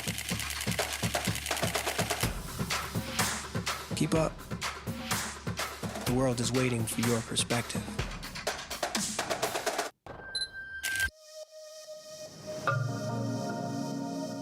Oh, the majesty of the earth.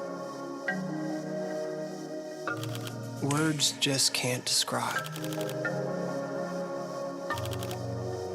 But 61 majestic megapixels describes it excellently. So do excellence. The world is waiting for your perspective.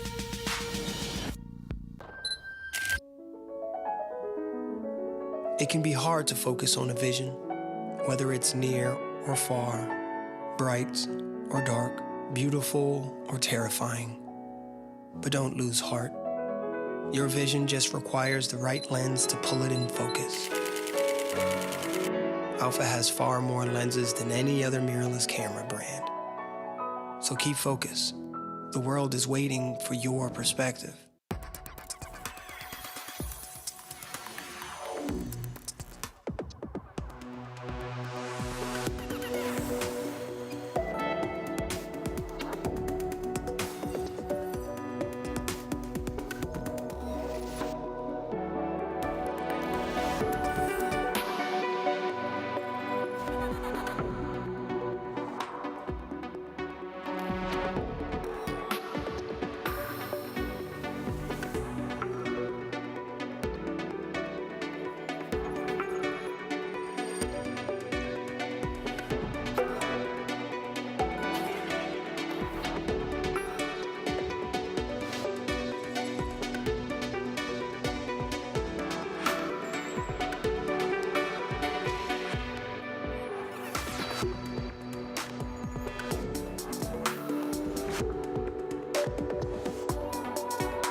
Hey B&Hers, welcome to Depth of Field.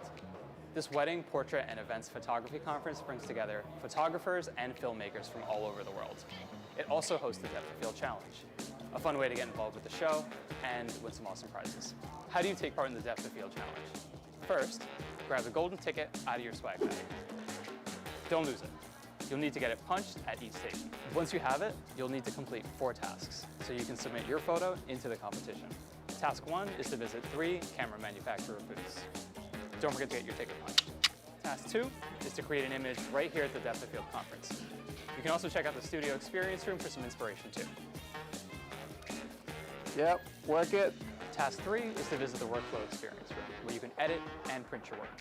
And finally, task 4 is to share your experience on social media with the hashtag BHDOF. That's it, though. If you do want some bonus points, have your portfolio reviewed by one of our experts.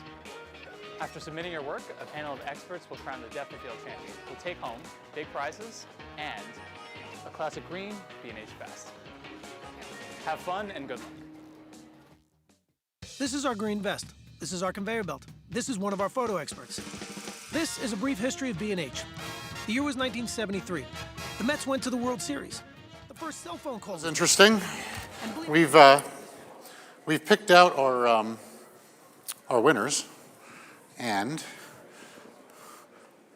life is good. Hold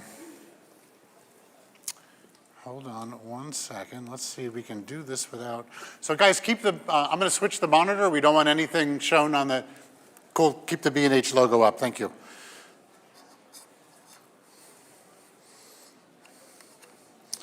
Okay. That goes black. Yeah. What's that? Do I what? I don't know. Don't get complicated now. Hold on. So this goes, that's the audio. This is the, okay, I found it.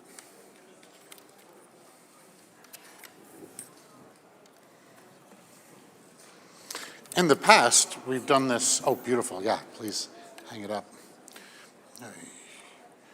This goes like that. This goes like this. Good God, there's a lot of wires up here.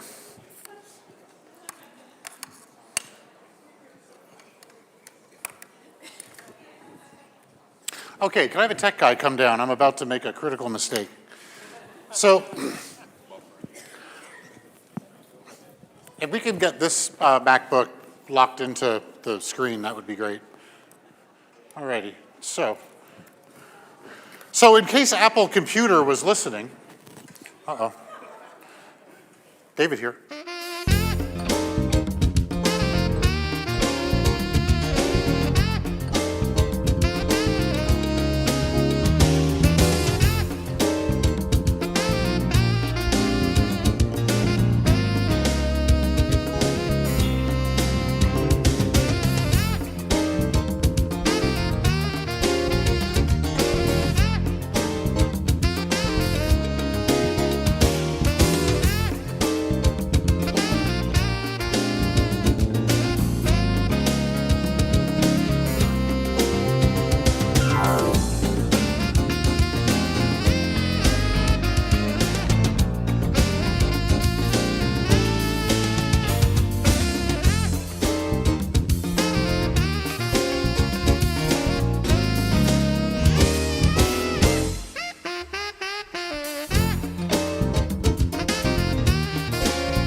Our judges. And you may say, Ike and Tosh are the judges, why did you choose them? Ike and Tosh are from Tacoma, they have no stake and they don't know anybody in New York. So that was the idea there. Also, all these print judgments were done blind. In other words, you saw that your depth of field ticket, was taped onto the back. So there is no chicanery, no fooling around. They genuinely went through and picked the prints that they thought were the best. So we're going to count those down in a second. How are we doing? They disappear? Great. All right. I can do this on my own. I wanted to have them here to explain what their reasoning was, why they picked it. So, guys, give us a minute or two.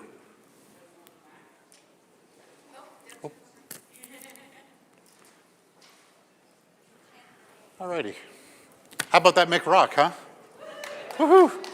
That was, yeah, that was great. What was that? Thank you. You're welcome. Okay. So, I do this a lot. I should have brought a yo-yo. You guys here last year for our yo-yo guy? Yeah, it was pretty cool. Jim, we got a negative on that, or a moment? No, I don't. They're not answering. Okay, well, they're not. Okay.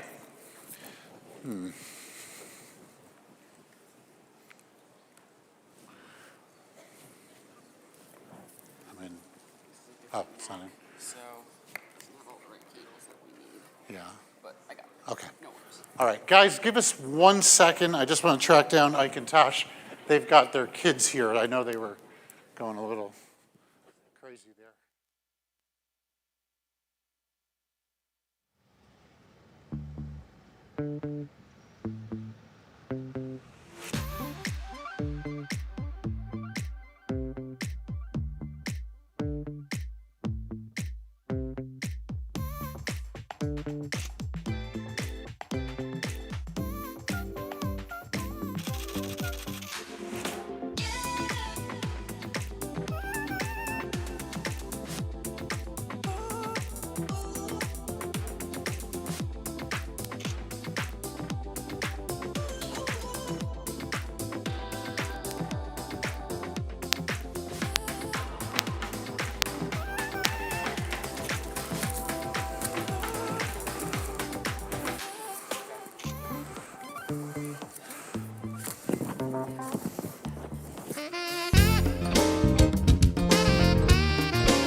All right, we're in the end here. So, depth of field challenge. So, depth of field challenge. First off, how was your experience with the depth of field challenge? It's fun, right? It's a big mechanism that we have in place to do this, and it's also so on the fly, middle conference. We really love doing it. It's tons of fun, and I have to say, I really enjoyed going through the gallery and looking through the prints. That being said, there were 4 winners. And we're going to start with the honorable mention first. The honorable mention was actually, that was judged by myself and Kareem. Where's Kareem? Kareem, why did you pick that honorable mention? So, a month ago today, I got married. It was like our 1-month anniversary. So, all right.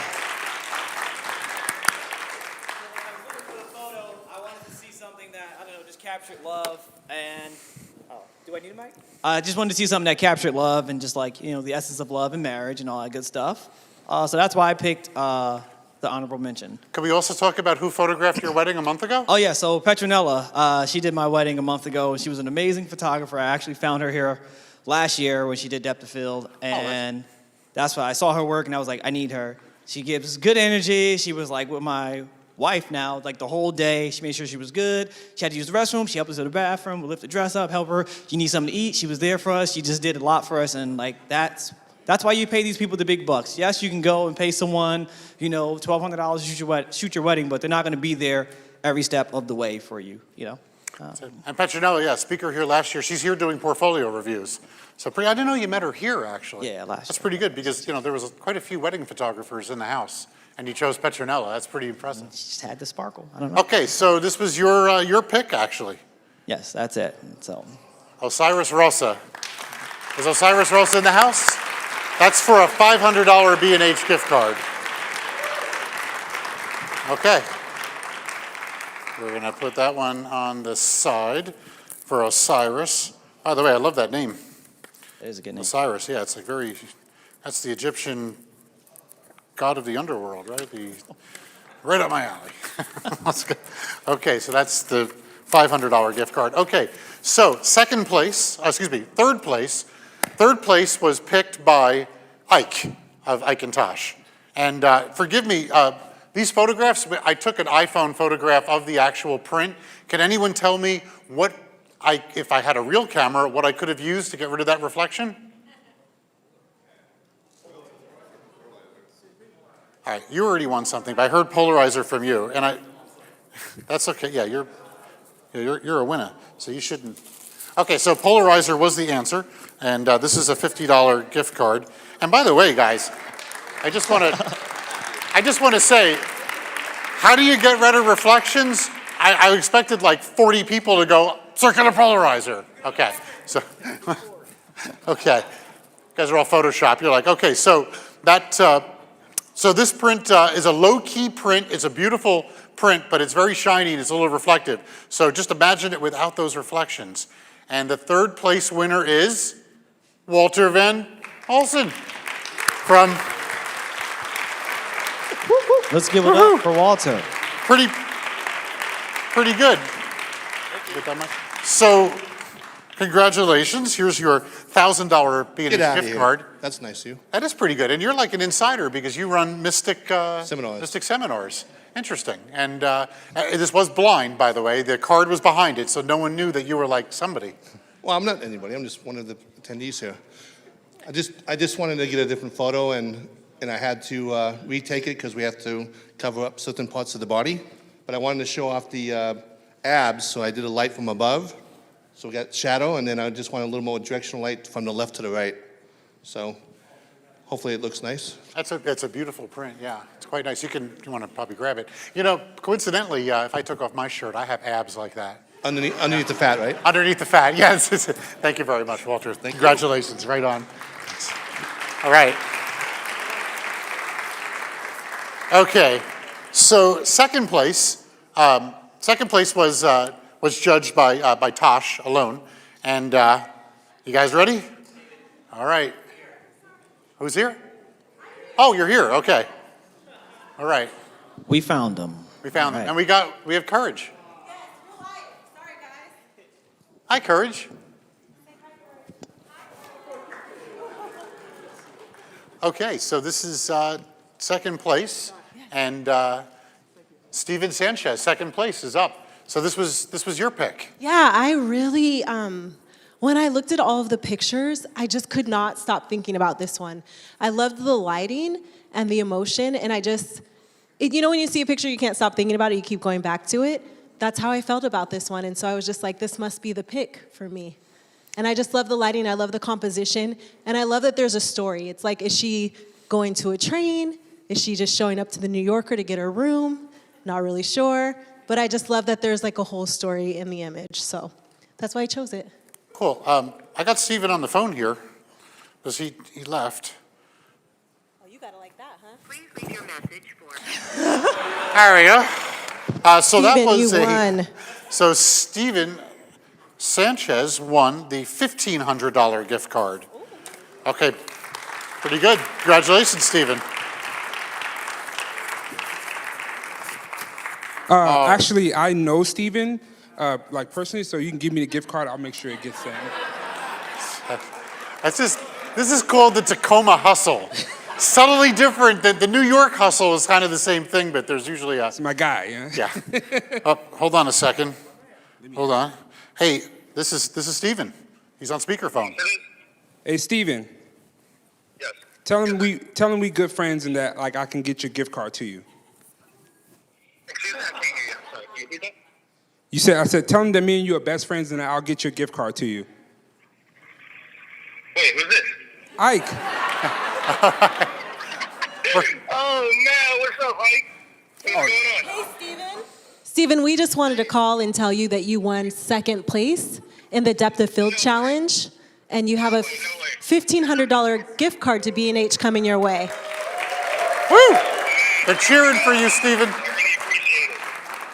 And trust, we didn't know it was you because if I did know it was you, I would have been salty and I would have been like, nah. But because, it was blind test, all right?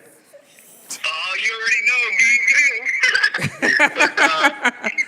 we won, bro. Thanks, man. Thanks so much. Oh, well, yeah, I'll let her. Okay. All right, Steven, we're going to get you that gift card. Thank you so much. I really appreciate it, guys. Thank you. You're welcome. Have a great day. Bye. Okay. All right, so that was fun. All right, this is a big one. Check this out. This is cool. If you ever want to moonlight at B&H, you become the depth of field champion, and you can like put this vest on and get behind the counter. That's actually really cool. It is pretty cool, right? Look here, don't send that to, because I will go up there and be like, yeah, I work here. I got to check the stock in the back. That's it. Okay, so this is pretty awesome. Not only is it the Depth of Field Challenge 2020 winner, it is a $2,500 gift card. That's like righteous bucks right there. So the winner is, and you guys both picked this out together, one, right? Yeah. The only one that we agreed on. The only one you agreed It's the on. only And one we you agreed on. Did you guys bicker a little bit? We No? didn't. I was like, he goes, I like this one. I was like, oh, I like that one too. It's one of my favorites. And we're like, that's our number one. Pretty impressive. Here we go. Can I get a drum roll? Boom.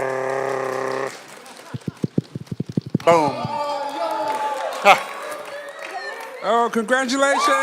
Woohoo! All right. Can you get some pictures of this? Hey, congratulations. 30% cut, 30% cut. Congratulations, sir. Hold on. What were you thinking when you made that picture? So it's actually kind of funny. So Here, use Yeah. the mic. Oh. Don't give it to Ike. what was this gentleman's name? I actually forgot what his name was. The model or? The model, yeah. Model number 9. Number 9, okay. Number 9. So, thank you. Has it fit? It's a little large, but you know, you can wear a down jacket, and that's, damn, that looks good on you, brother. Thank you. Woohoo! All right. Right. Nice, nice. This is your $2,500 gift card. Awesome. Thank you so much. Appreciate it. And so did you expect to win this today, or what was I did not expect to win this at all. But yeah, the story behind this, he did that beforehand. I was like, oh, just do that one more time. did the little... Yeah, he was getting ready for the pose, and then I was like, oh, just do that one more time. It looked really natural. Oh. There you go. Hey, appreciate it. Nice. Thank you. I didn't even see that. That is fucking lit. That's it, right? All right, so hold on, one more. Let's Yep. flip around. Now let's give it, yeah. All right. I do. Sure. So, okay, I got some good news for you, Michael. First off, Thank you. now that you got that vest on, you now get off for 12 days, twice a year in a row for Passover and Sukkot with full pay. You don't have to go into work. We'll also give you off on Purim. How would you like to get off on Purim? Why not? So why not? Okay, all right. Okay. Am I turning around? Yeah. Oh, there we go. Thank you, Walter. Pesky photographers. Well, thank you. Thank you so much. So congratulations. There you go. What are you going to buy? I'm probably gonna buy a camera. What- I'll probably buy a EOS R possibly. EOS R? Nice camera. Awesome. Congratulations, brother. Thank you very much. Thank you. Pretty cool. Okay. Wow, that was tons of fun. So great work, everybody who participated. That was awesome. We're going to, I'm going to wrestle up a couple of speakers, and we're going to do an open Q&A on the stage at 5 o'clock. So if you guys want to come back in a half hour and go get a cup of coffee, a bite to eat, or anything, we're going to be back here at 5 o'clock, and I'll have a potpourri of speakers up here, and we're just going to do a little Q&A, open Q&A with everybody. And that's almost it. We're in the home stretch.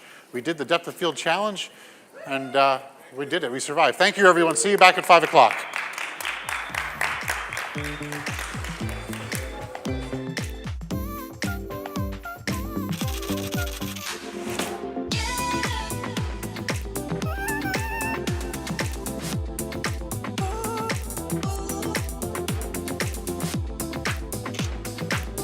Pick up your prints. Anybody wants to grab their prints?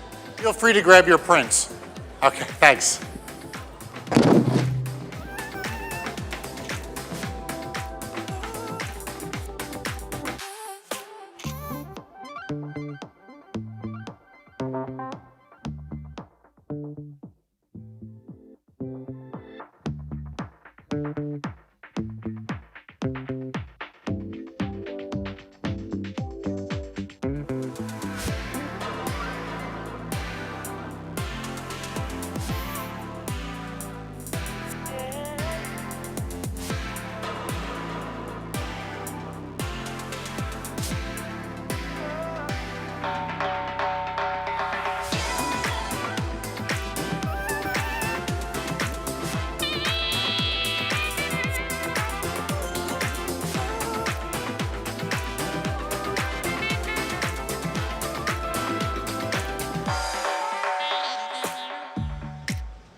Go. Go because you have to go. Go because it's pouring out from every scene and dream and every thought that seems to come back to the one thing that rips you out of bed at night.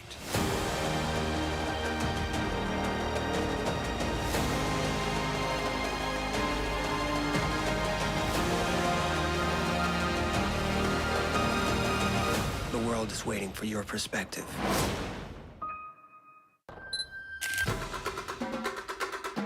Sometimes your shot moves so fast, your eyes can't keep up.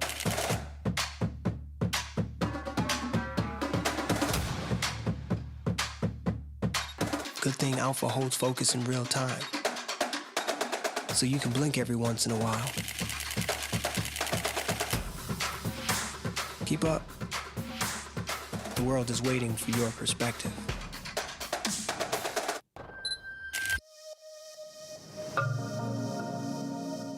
Oh, the majesty of the earth. Words just can't describe. But 61 majestic megapixels describes it excellently. So do excellence. The world is waiting for your perspective.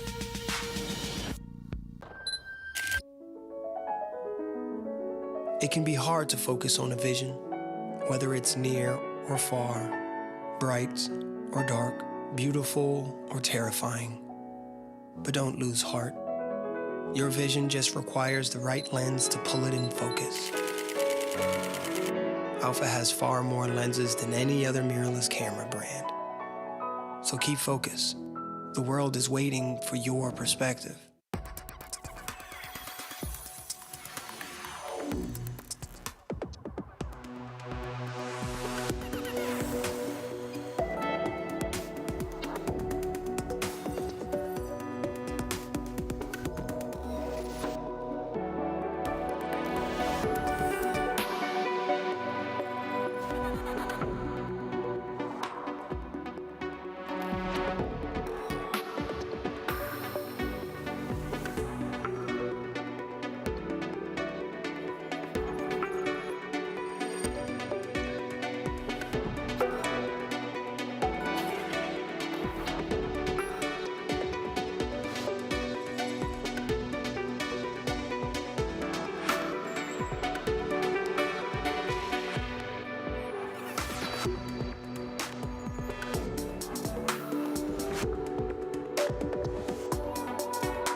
Hey B&Hers, welcome to Depth of Field.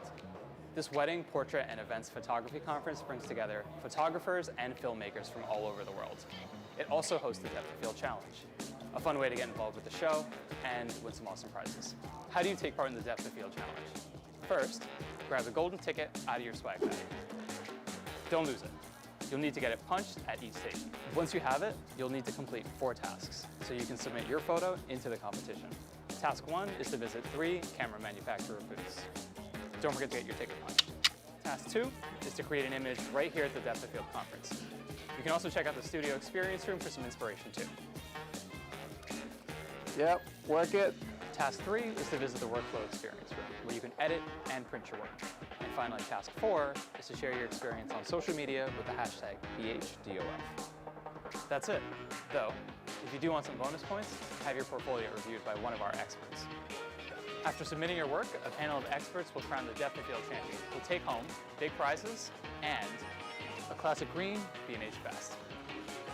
Have fun and good luck. This is our green vest. This is our conveyor belt. This is one of our photo experts. This is a brief history of B&H. The year was 1973. The Mets went to the World Series. The first cell phone call was made. And Bleemy and Herman opened a specialty photography shop at 17 Warren Street, New York City. They had a simple philosophy. Be honest, treat people right, and they will come back. Thanks, Irving. Also, free candy. And it worked. Over the next 20 years, we expanded and moved to West 17th Street, then 34th Street and 9th Avenue, and added more products. Lighting, binoculars, telescopes, audio, video, tripods, computers, printers, mobile, televisions, projectors, drones, and even more free candy.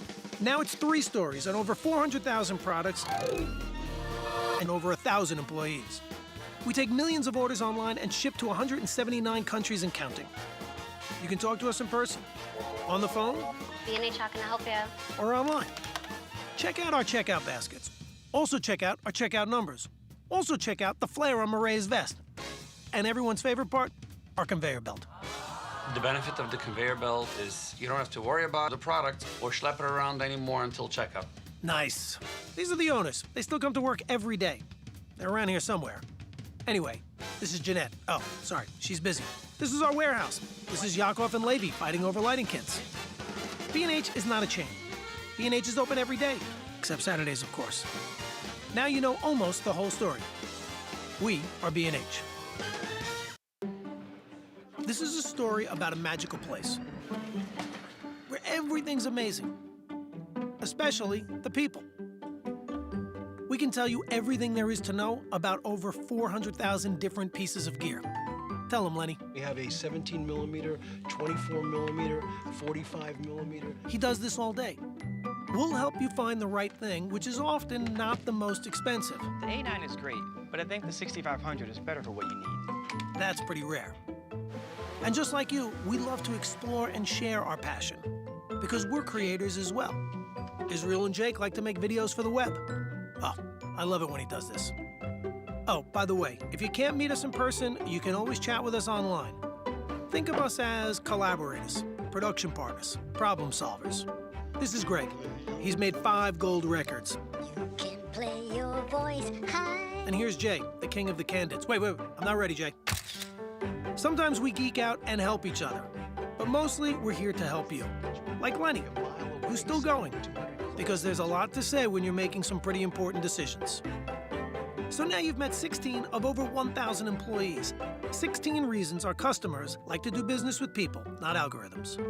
We are B&H. At B&H, we found a way for you to save the tax. Have to have the latest Sony camera and save the tax? You got it. Need the new MacBook Pro? It's yours. How about a supersonic high-def telescope? We got you. Need Paybu. You pay the tax, we pay you back, just like that. B&H.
Go.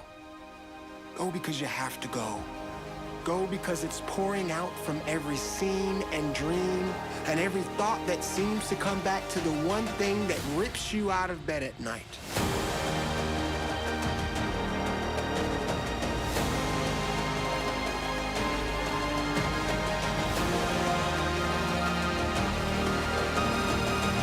The world is waiting for your perspective.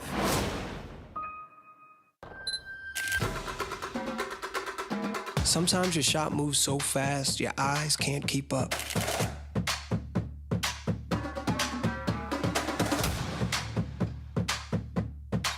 Good thing Alpha holds focus in real time, so you can blink every once in a while. Keep up. The world is waiting for your perspective.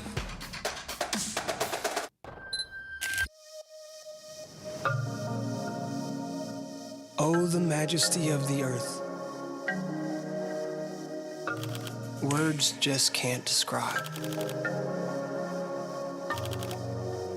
But 61 majestic megapixels describes it excellently. so do excellence. The world is waiting for your perspective.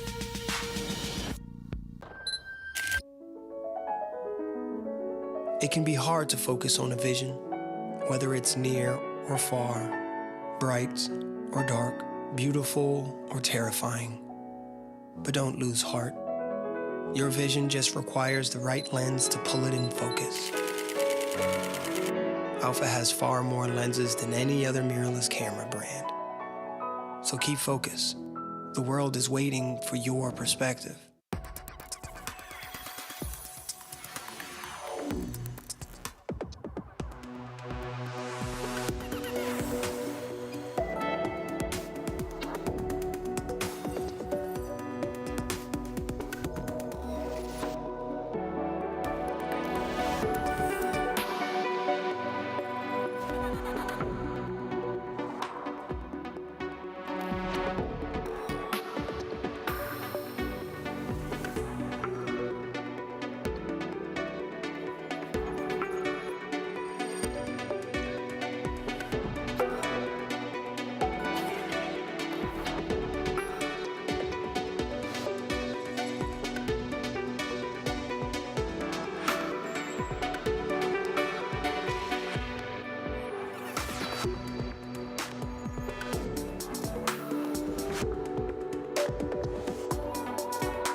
Hey B&Hers, welcome to Depth of Field. This wedding, portrait, and events photography conference brings together photographers and filmmakers from all over the world.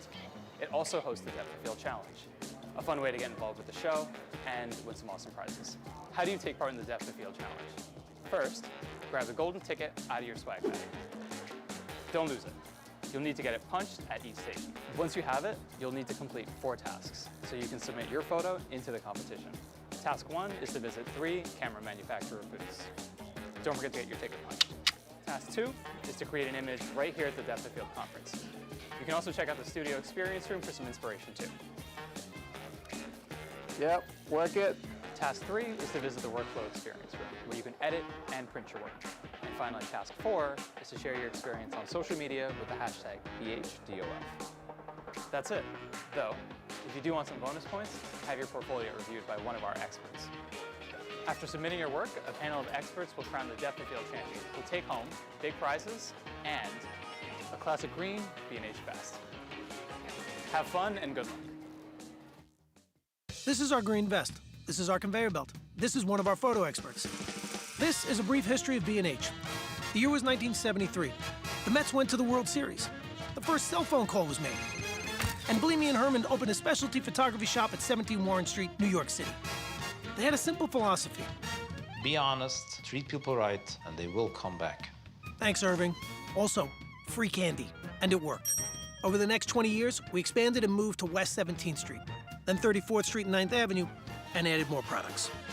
Lighting, binoculars, telescopes, audio, video, tripods, computers, printers, mobile, televisions, projectors, drones, and even more free candy. Now it's 3 stories and over 400,000 products and over 1,000 employees. We take millions of orders online and ship to 179 countries and counting. You can talk to us in person, on the phone, B&H, how can I help you? or online. Check out our checkout baskets. Also check out our checkout numbers. Also check out the flare on Marae's vest. And everyone's favorite part, our conveyor belt. The benefit of the conveyor belt is you don't have to worry about the product or schlep it around anymore until checkout. Nice. These are the owners. They still come to work every day. They're around here somewhere. Anyway, this is Jeanette. Oh, sorry, she's busy. This is our warehouse. This is Yakov and Levy fighting over lighting kits. B&H is not a chain. B&H is open every day, except Saturdays, of course. Now you know almost the whole story. We are B&H. This is a story about a magical place where everything's amazing, especially the people. We can tell you everything there is to know about over 400,000 different pieces of gear. Tell them, Lenny. We have a 17 millimeter, 24 millimeter, 45 millimeter. He does this all day. We'll help you find the right thing, which is often not the most expensive. The A9 is great, but I think the 6500 is better for what you need. That's pretty rare. And just like you, we love to explore and share our passion, because we're creators as well. Israel and Jake like to make videos for the web. Oh, I love it when he does this. Oh, by the way, if you can't meet us in person, you can always chat with us online. Think of us as collaborators, production partners, problem solvers. This is Greg. He's made 5 gold records. You can play your voice high. And here's Jay, the king of the candids. Wait, I'm not ready, Jay. Sometimes we geek out and help each other, but mostly we're here to help you. Like Lenny, who's still going, because there's a lot to say when you're making some pretty important decisions. So now you've met 16 of over 1,000 employees. 16 reasons our customers like to do business with people, not algorithms. We are B&H. At B&H, we found a way for you to save the tax. Have to have the latest Sony camera and save the tax? You got it. Need the new MacBook Pro? It's yours. How about a supersonic high-def telescope? We got you. Meet Paybu. You pay the tax, we pay you back, just like that. B&H.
because you have to go.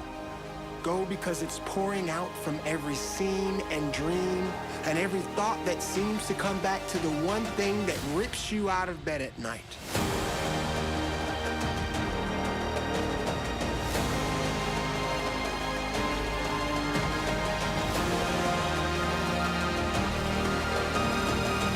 The world is waiting for your perspective.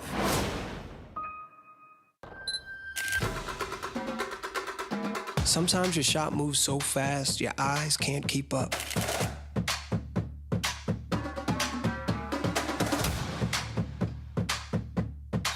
Good thing Alpha holds focus in real time, so you can blink every once in a while.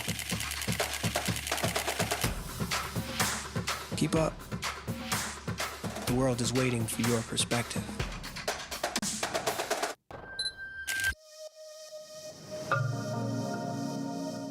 Oh, the majesty of the earth. Words just can't describe.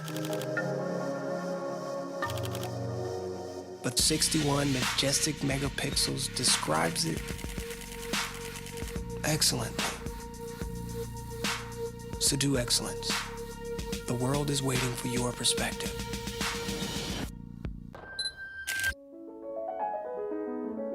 It can be hard to focus on a vision, whether it's near or far, bright or dark, beautiful or terrifying. But don't lose heart. Your vision just requires the right lens to pull it in focus. Alpha has far more lenses than any other mirrorless camera brand. So keep focus.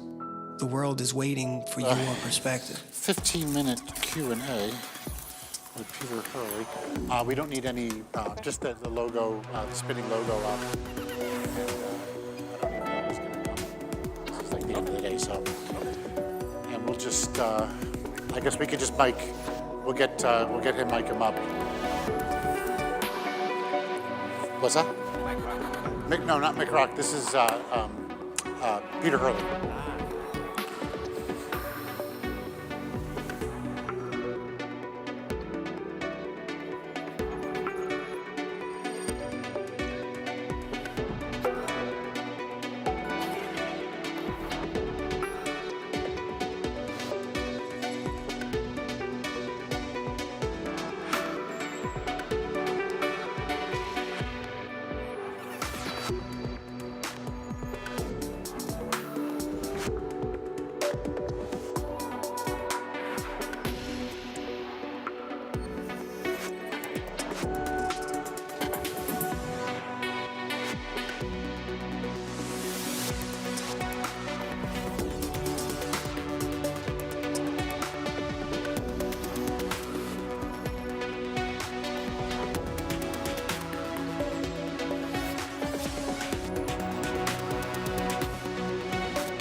Hey B&Hers, welcome to Depth of Field. This wedding, portrait, and events photography conference brings together photographers and filmmakers from all over the world. It also hosts the Depth of Field Challenge, a fun way to get involved with the show and win some awesome prizes. How do you take part in the Depth of Field Challenge? First, grab the golden ticket out of your swag bag. Don't lose it. You'll need to get it punched at each station. Once you have it, you'll need to complete 4 tasks so you can submit your photo into the competition. Task 1 is to visit 3 camera manufacturer booths. Don't forget to get your ticket punched. Task 2 is to create an image right here at the Depth of Field conference. You can also check out the studio experience room for some inspiration too. Yep, work it. Task 3 is to visit the workflow experience room, where you can edit and print your work. And finally, task 4 is to share your experience on social media with the hashtag BHDOF. That's it, though. If you do want some bonus points, have your portfolio reviewed by one of our experts. After submitting your work, a panel of experts will crown the Depth of Field champion, who'll take home big prizes and a classic green B&H vest. Have fun and good luck. This is our green vest. This is our conveyor belt. This is one of our photo experts. This is a brief history of B&H. The year was 1973. The Mets went to the World Series. The first cell phone call was made. And Bleamy and Herman opened a specialty photography shop at 17 Warren Street, New York City. They had a simple philosophy. Be honest, treat people right, and they will come back. Thanks, Irving. Also, free candy. And it worked. Over the next 20 years, we expanded and moved to West 17th Street, then 34th Street and 9th Avenue, and added more products. Lighting, binoculars, telescopes, audio, video, tripods, computers, printers, mobile, televisions, projectors, drones, and even more free candy. Now it's 3 stories and over 400,000 products and over 1,000 employees.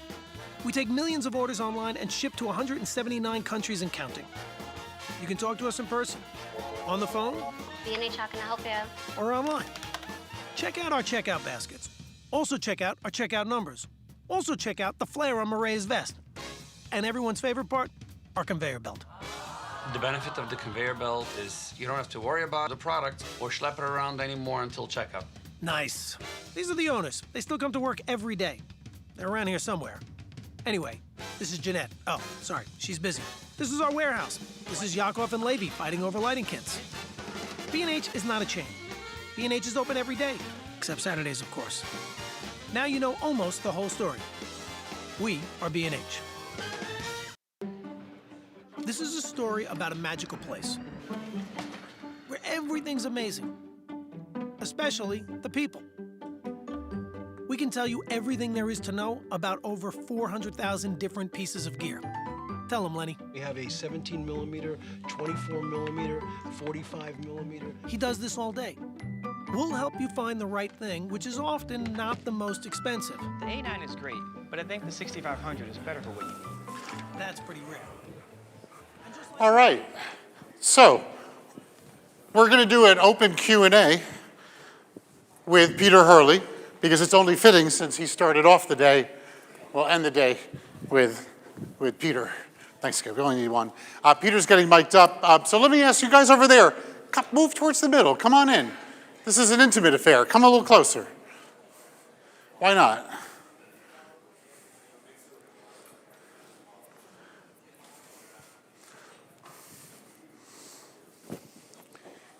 Tuck it in, get in closer.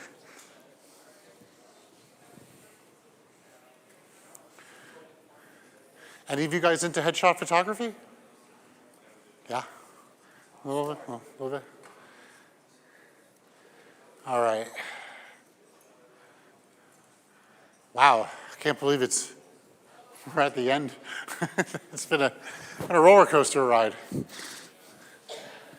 There's been blood, there's been sweat, there's been tears. And still cold.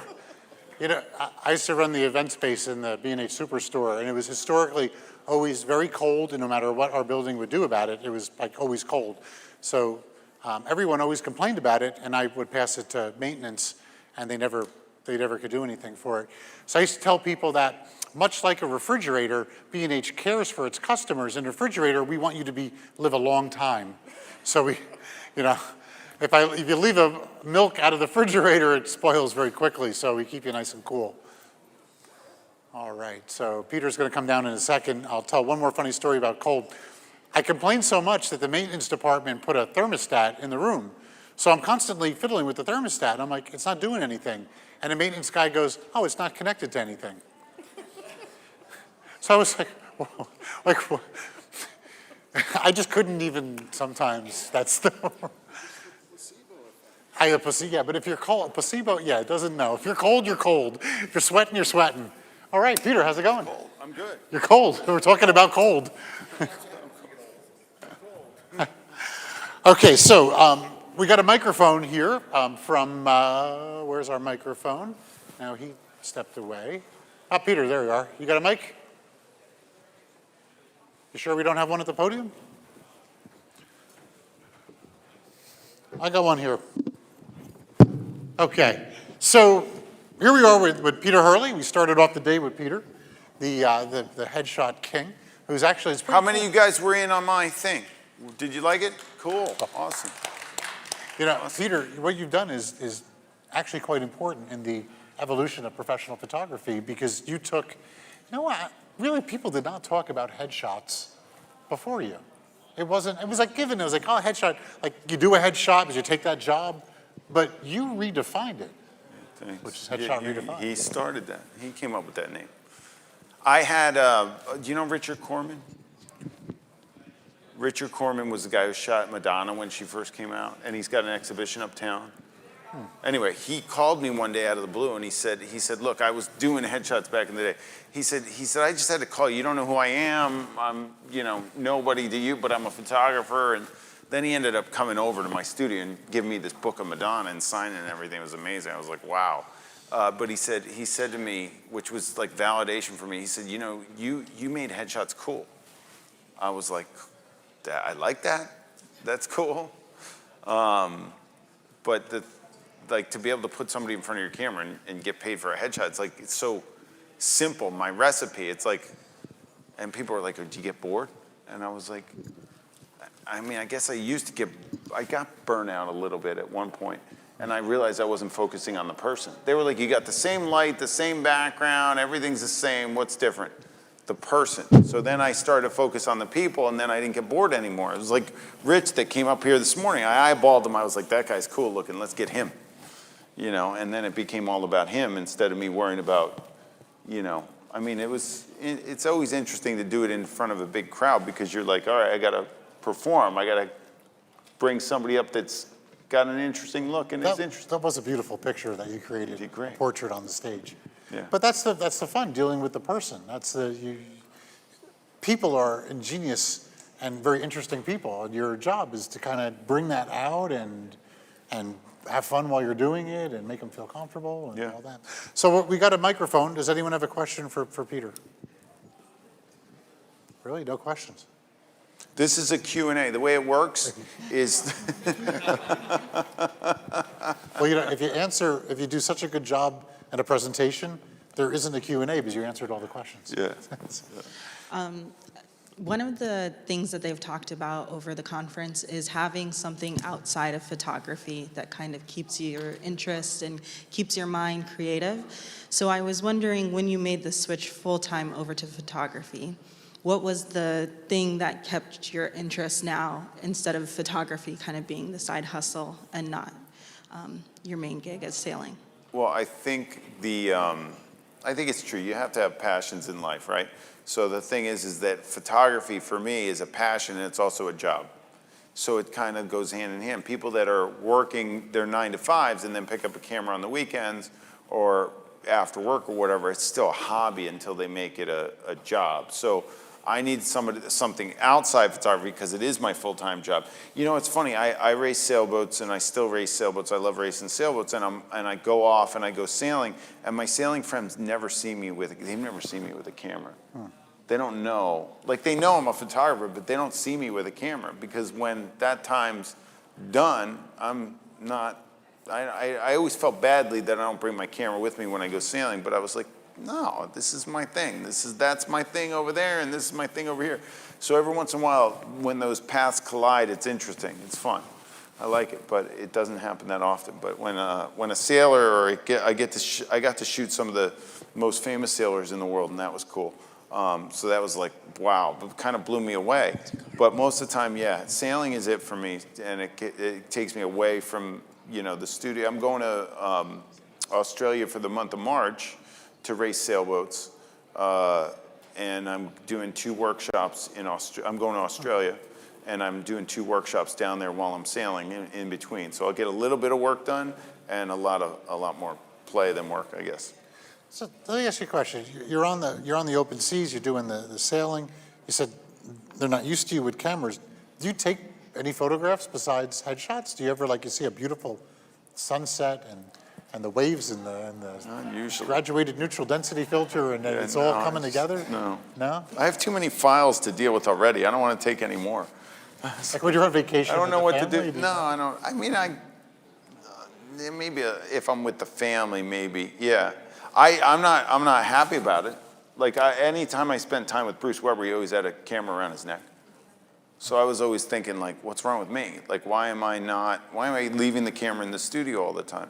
And I was just like, that's just the way. Maybe in my old age, now that I'm 50, I'll do it. We may have to get you a smaller camera then. Yeah. It's interesting what you said about on this train of thought on doing things besides that. But have you ever do you ever get a little tired of the headshot and want to branch maybe a personal project or something that's I never very different? found time for the personal project stuff. I love being in the studio.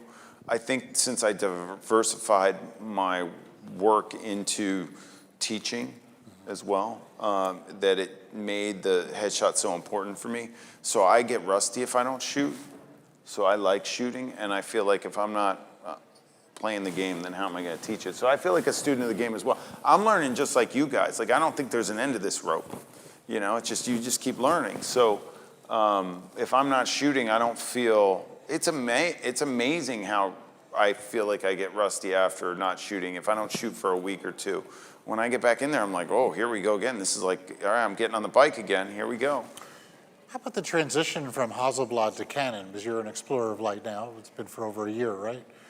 So it's been 5. 5 years? It's 2015. I went in 2015. Do you ever pick up that Hasselblad anymore? It's in the drawer.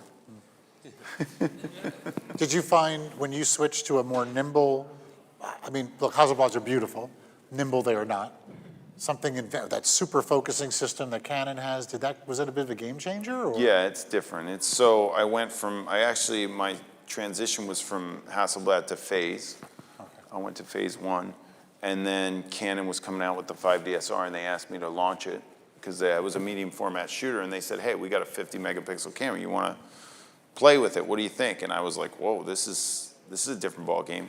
And I loved it, and I switched, and I became a Canon Explorer Lite, and that's all I shot. And then a couple months ago, last year around this time, the EOS R came out, right? Was it around this time? I started shooting, and I didn't put it down. And then some guy walked in my studio and stole my 5DSR, so I didn't have a choice but shoot the EOS R, so I just haven't shot anything else. So a whole year of EOS R. That's it, EOS R. That's amazing. That's it. I got to test that camera out in December in San Francisco, and I found it to be a real gee whiz camera. Like, I was like, I wanted to zoom in, and you just take it and go and pinch the LCD. Yeah, when it zooms. yeah. I mean, it's like, it's quite advanced. It's very cool. You know what changed for me? The eye detect. So with a Hasselblad, I was manual focusing. With a Phase, I guess as I got older, my eyes started to go, so now I'm wearing glasses. I guess, that happens in your 40s. And I was 45 when I went to Canon, and all of a sudden the autofocus, I was like, wow, this is crazy. I don't even have to see any. Now with the eye detect, I don't have to see anything. I don't even look in the viewfinder sometimes. I'm like, I know it's in focus. I was like, this is crazy. I don't even have to recompose or anything. So that's my favorite feature of the camera, and it works specifically with my aging process. Any other questions out of the? Hello. Specifically with regards to using headshots that you've been paid for promotion, can you speak just briefly to contracts / model release? Have you ever had someone say, I don't want that on your website because it's not my favorite shot you've taken of me? I'm having something similar to that happen, and I have new insurance that requires contracts and model releases for that insurance to be kind of, kept, sound, I guess. And so I'm curious what your experience with that has been and how you deal with that. I mean, my philosophy on it is that if somebody doesn't feel comfortable being on my website, I wouldn't put them there. I did have one woman say, I put her up there, and she's like, I did not give you permission to do that. I didn't, and I took it down. So for the first, I'd say, what am I, been doing it 20 years? For the first, maybe, my assistant's been with me 4 years. We started doing, I I did a book in 2015. I had to go back and get model releases from everybody for the book because I never did them. So I said after that, let's do model releases. So if somebody comes in my studio and I have a good shoot with them, they sign a model release. If they come in the studio and I don't really enjoy my shoot with them, I don't care how good the pictures are. If they were a pain in the butt or something, I don't get a model release because I'm never going to put them in any. I don't want to see them again. So if they don't want to remind myself of that shoot, so I don't put them in my portfolio. So if somebody complains about, I'd be like instantly would be like, yeah, no problem. But now they do sign a blanket release that says I can use it for absolutely anything I want. However, I never would do that. My clients trust me. And if I sell it for an ad or something, then I'm going to get a model. I was a model. So I tell them, look, if I get paid for this, you're getting paid for this. So I'll negotiate a rate for the usage of their image as well as my rate as a photographer, just because that's the way I roll. But I try to get a model release if I think I'm going to do anything with it.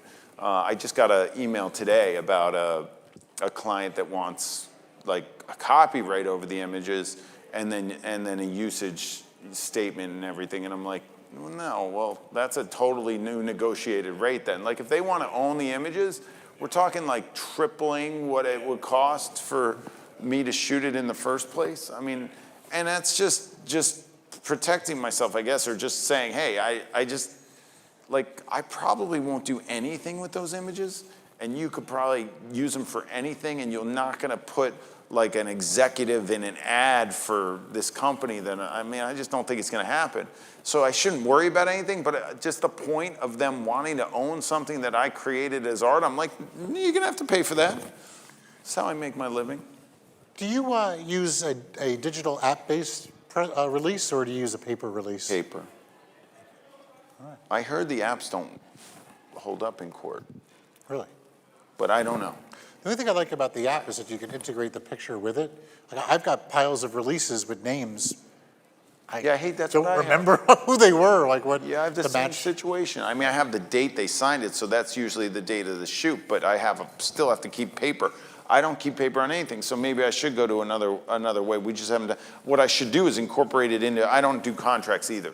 So if I incorporate it into something on the website or say, sign this and you're shooting with me and you've paid your deposit and this is your model release all at the same time, maybe that would work. You know what might be a good, do you get the model release before you click the shutter or after you click the shutter? After, because if they don't want to sign a model, I don't want to force them to sign a model release before I do anything. I mean, if they don't want to sign a model release, they do not have to. Again, if they don't want to sign a model release, then I'm like, no problem. Pay me my money.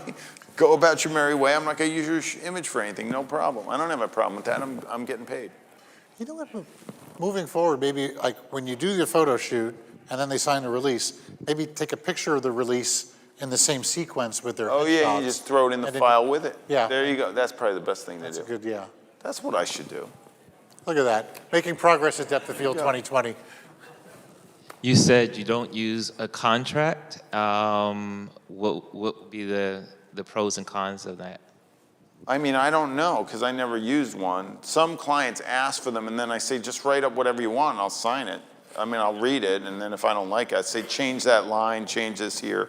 But I don't have a written contract for anybody because I don't really need anything. I mean, they're paying me my rate. They basically, it says they have usage for personal branding purposes if they want to use it for anything other than that. So I had this one client that this really upset me, and I don't remember what the outcome was, but I shot this client, and then she was from Florida. She went to her plastic surgeon and said, oh, look at this picture that blah, blah, Peter Hurley took this amazing picture. And the plastic surgeon said, oh, I love it, can I use it? And she's like, yeah, here you go. And we had retouched it, and the plastic surgeon used it in an ad for plastic surgery. And it was a retouched image of this woman, and she didn't ask me, so she got all excited and took a screenshot of the little newspaper or whatever ad it was, and then wrote to me, look at this, I showed up in an ad. I was like, oh, great. This is terrible. Because now the plastic surgeon's using my work, that's been retouched. It's terrible. It's just all around, it was terrible. So I think I wrote to the guy, I was like, get rid of that, take that down. Yeah. So you turned 50 yesterday. I have a very existential question for you. In 10 years, where do you see yourself when you're 60? Oh my gosh. I don't know. I'm working. I'm always doing stuff. So I'm moving and shaking. I got twins that are still not out of the house. I'm like ready to make some moves. I don't know. I mean, I just think that the evolution for me is I think I've always done stuff within photography. I think that the next thing may be more toward the masses than just shooting, because I do a lot of speaking and I really enjoy doing my TEDx talk, and I want to touch people in a way. I think this thing that I'm working on now is that there's something in that I have to touch upon with people's beauty or people's appearance or the way we feel about ourselves as humans, because we all are so individual. Like I have identical twins and they look different. So everybody feels differently about their appearance, and we don't have a choice. We're born, our parents gave us whatever we got, and then for the rest of our life, we're encapsulated in this vessel that we walk around planet Earth or whatever, you know what I mean? So you don't have and some people go to extremes to change it, and others just go, yeah, this is what I got, I'm running with it. So I'm always like, what's the story there? So I've shot a couple Miss Universes. One of them told me she couldn't stand her face. The other one told me that she didn't feel beautiful, and she was forced into this beauty stuff by people around her, and she just didn't even know she was beautiful, and she ends up winning Miss Universe. So I think, when I modeled, I did not, like my roommate in college, they called him Adonis. All the girls fawned over him. They went crazy. They were only friends with me because of that guy. So I was like, so one day he was like, I'm going to go to New York and try and get into modeling. I was like, all right. I was like, well, I'll go take a trip to New York. So I just followed him. I walked into the agency, and he went up to this, whoever the guy was, wherever it was, and said, here, this is what I look like or whatever. And they were like, get out of here. What are you kidding me? And I was like, well, they didn't like you. I'm definitely not doing this. And then, 5 years later or something, I show up in front of Bruce Weber's camera, and I had a modeling career. So I was like, who knows where it comes from? But I always felt like I was on a chopping block as a model. I always felt like the guy next to me was better looking than me. I was like, why are they giving me the job? That guy's much better. Give him the job. Why am I getting the job? And then He probably wasn't better looking than you, but okay. And then I picked up the camera, and I felt more confident about the way I look. Like I was shot myself with my shirt off yesterday to show I'm 50, because I was like, I threw it up on Instagram to 90,000 followers because I'm like, I don't care anymore. And I'm like, You made Sal Sincata jealous. Yeah.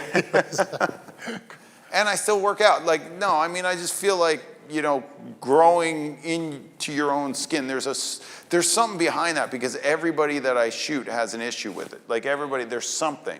There's very few people that get in front of the camera and don't flinch and embrace their looks and look at themselves on my tether and say, that's amazing. I love myself. I love that. It's very hard to love yourself in the way you look. And then I think everybody's trying their best. Like you didn't wake up this morning and look in your closet and put on the crappiest clothes you own, right? You put an outfit together, right? You try. You put something in your hair, you tried, you brushed your teeth, hopefully, clean yourself up a little bit. We try. We're doing the best that we can, but I look back at some of my pictures of myself. I had this haircut when I did the sub video, and I was like cutting my hair myself. My wife told me not to do that. And it's like I look like, somebody find it, look it up on your phone, hold your sub by, and it's like I had like a Shakespeare haircut, and I was like, nobody told me I had a funny hair. Like I look back at that now, I was like, I walked around in public like that. I didn't know, I was trying my best, I did not know. But you were cutting your own hair. Well, I was like, just chopping at it in the back. I just couldn't. No, never cut your own hair. No, it wasn't good. It's hard enough to trim a beard, but not cutting it. Well, this was a little long yesterday, so I just. Wow, that's impressive. You're brave. I'm not afraid. Did you ever use a Fluvy? No. Good. That's very bad for your follicles. No. He's got another question. Flovey. Flovey? Yeah. He's a Flovier?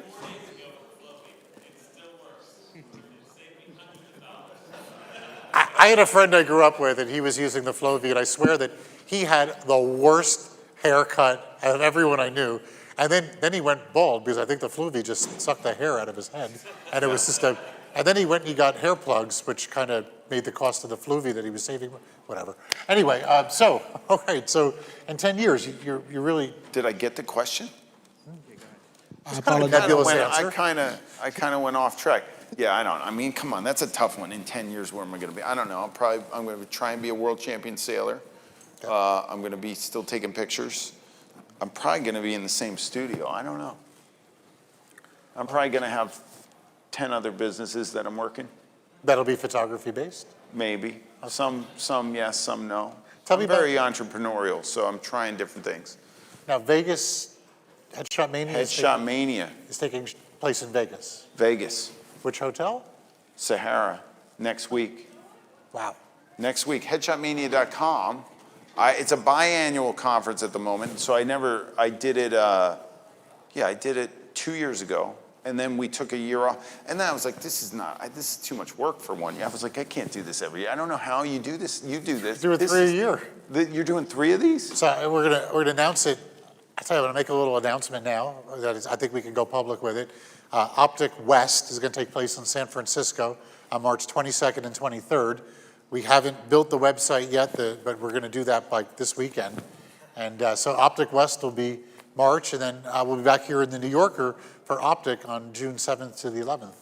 It'll be the 6th Optic, which is crazy. Unbelievable. I love it. This is putting together great photographers like you, bringing them together, sharing the ideas, the community. This is the bond. It's like we're doing it. I'm so glad you asked me. Yeah, no, it's cool. I think you guys, the smaller trade shows, the trade shows that are hands-on, like out there, like where you're active and doing stuff, and things are going on, and then everybody's kind of together as a unit. It's like you see the same people, and you create this community that's really nice, and it's great that B&H supports that. I think it's awesome. And it truly, I'm honored to be with B&H and let them allow us to do this. But the community aspect is important because you created a community around a specific genre of professional photography, which is kind of impressive. I don't really, I mean, think back to like Monty Zucker. There were these like legends in the wedding world, and they created big trade shows and conferences. But you're well on your way to you're doing it. You've been doing it, so that's pretty cool. It's cool. I'm psyched. It's going to be awesome. We almost doubled our capacity since the first show, so second show. Still small, like 150 photographers, but it's cool. If anybody wants to go to Vegas next week and join me, go to headshotmania.com. I have like a couple spots left. We got a couple spots. I like a workshop at 130 people. That's kind of cool in a way. It's intimate, and you'll still get there's an intimate yet enough people to cause mayhem. Yeah. You know, it's like still a lot feeding energy off of each other. Yeah. Yeah, it's cool. And do you still have the studio in LA, or? No, I got rid of it. Okay. I still have my stuff out there. One of my buddies keeps it in, and I have a studio shoot out there, so I leave all my stuff out there. But I was going to LA every month, and I just got tired of it, and the amount, I was looking at the income with the travel and the time, and I was like, I got to figure out how to make this income back while I stay at home. And once I figured that out, I was like, all right, dump the studio out there. Yeah. And now I go out for jobs and workshops and stuff. I go out, I used to go out every month, then it went to every like 2 months, then 3 months, then 4. Now I go out probably every 4 to 6 months, something like that. Rental like studio 2 or 3 times. You know, I have a studio out there where my buddy lets me shoot in where my equipment is. I can go out more. I just don't promote out there as much, so I don't push it. So last question for you. What's the ratio between your headshot promotion and education business and your own shooting for clients' headshots? Is there a percentage on that? In terms of cash or in terms of time? Well, let's say cash, and also the effort and what you put into it. I mean, cash is obviously a denominator, but how much work you put into, how much resources, how much Peter Hurley goes? The work goes into the teaching because the coaching program is ongoing. So it doesn't stop. So I'm coaching every day. There's a forum, and we do webinars 3 days a week. So I'm always coaching, and I'm always doing workshops. I'm always doing something like that. And I'm always creating content like videos and stuff like that. The shooting, I need to look at my website and like update some images. You know, it's like people walk through the door and it's all working. What do you need to do, right? You need to focus on areas of your business that need attention, and that's one of the areas that I've let slide because people are walking in the door. So lately we've been just starting. I never did a Google ad in my life. I never tried it. I never did anything. Then this girl I went to high school with is like a Google ad specialist, and she came and she looked at me. She goes, "Why aren't you doing any of these?" I was like, "I never did one. I don't know. I have people walk in the door, they get their headshot." And I was like, "All right, I'll hire you. Try it. Let's see." And now all of a sudden, like, it's not like I'm not busy, but it's like I could shoot more. I mean, my workflow is so streamlined. I could shoot more if I wanted to. And then all of a sudden she's getting bookings coming. So I'm like, I don't She's know. managing the Google ads Yeah. for you? So, I think thank you for bringing that up. That's very relevant because Google ads are a massive driver for a business. I think in the Yellow Pages, that was a big way to, although headshots was kind of farther down. If you were A1 headshots, Yeah. it would, but Yeah. I used Google ads for the first time this summer for a personal project. Yeah. And found it really interesting. Yeah. Very specialized, so it wasn't really having a great turn back. But so you're saying that you're getting business from the Google ad? Well, I don't know. It's only been like a week, but okay. it's been a week, and I think I got four or five bookings that I might not have got. All of a sudden, they just popped in there. I was like, well, that's a little bit more, because usually with my level of commitment, price-wise, the people, would call and have a conversation. And they just started booking out of the blue. We have this set up online where you can go, if you guys want to, you can go to my Instagram, and it says, if you go to Peter_Hurley, it says book, and you press the button, and it brings you right to my pricing and my schedule. So you can book right online without talking to me.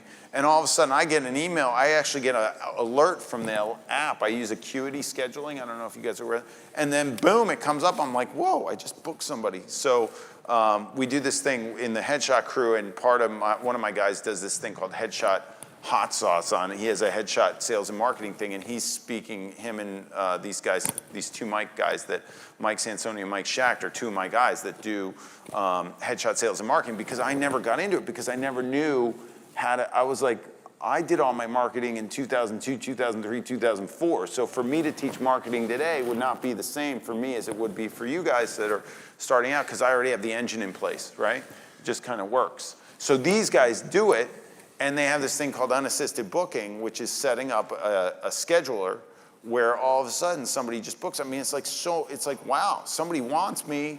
They paid the deposit. I didn't even have to talk. Think about the amount of time. I used to be on the phone doing the sale. I used to tell them to come in and do a consultation. It might take me a 20-minute phone call, a 40-minute consultation. It might take an hour to get the sale, and then I do the shoot, where now they just show up. That's cool. Pretty cool, yeah. So we have a question in the back there. Sorry if you already answered this, but how often do you think you should update your website? You change the pictures?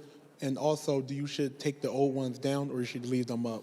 It's based on how good they are. Like you should be producing new work that's relevant and good. Like my website, I'm a bad example.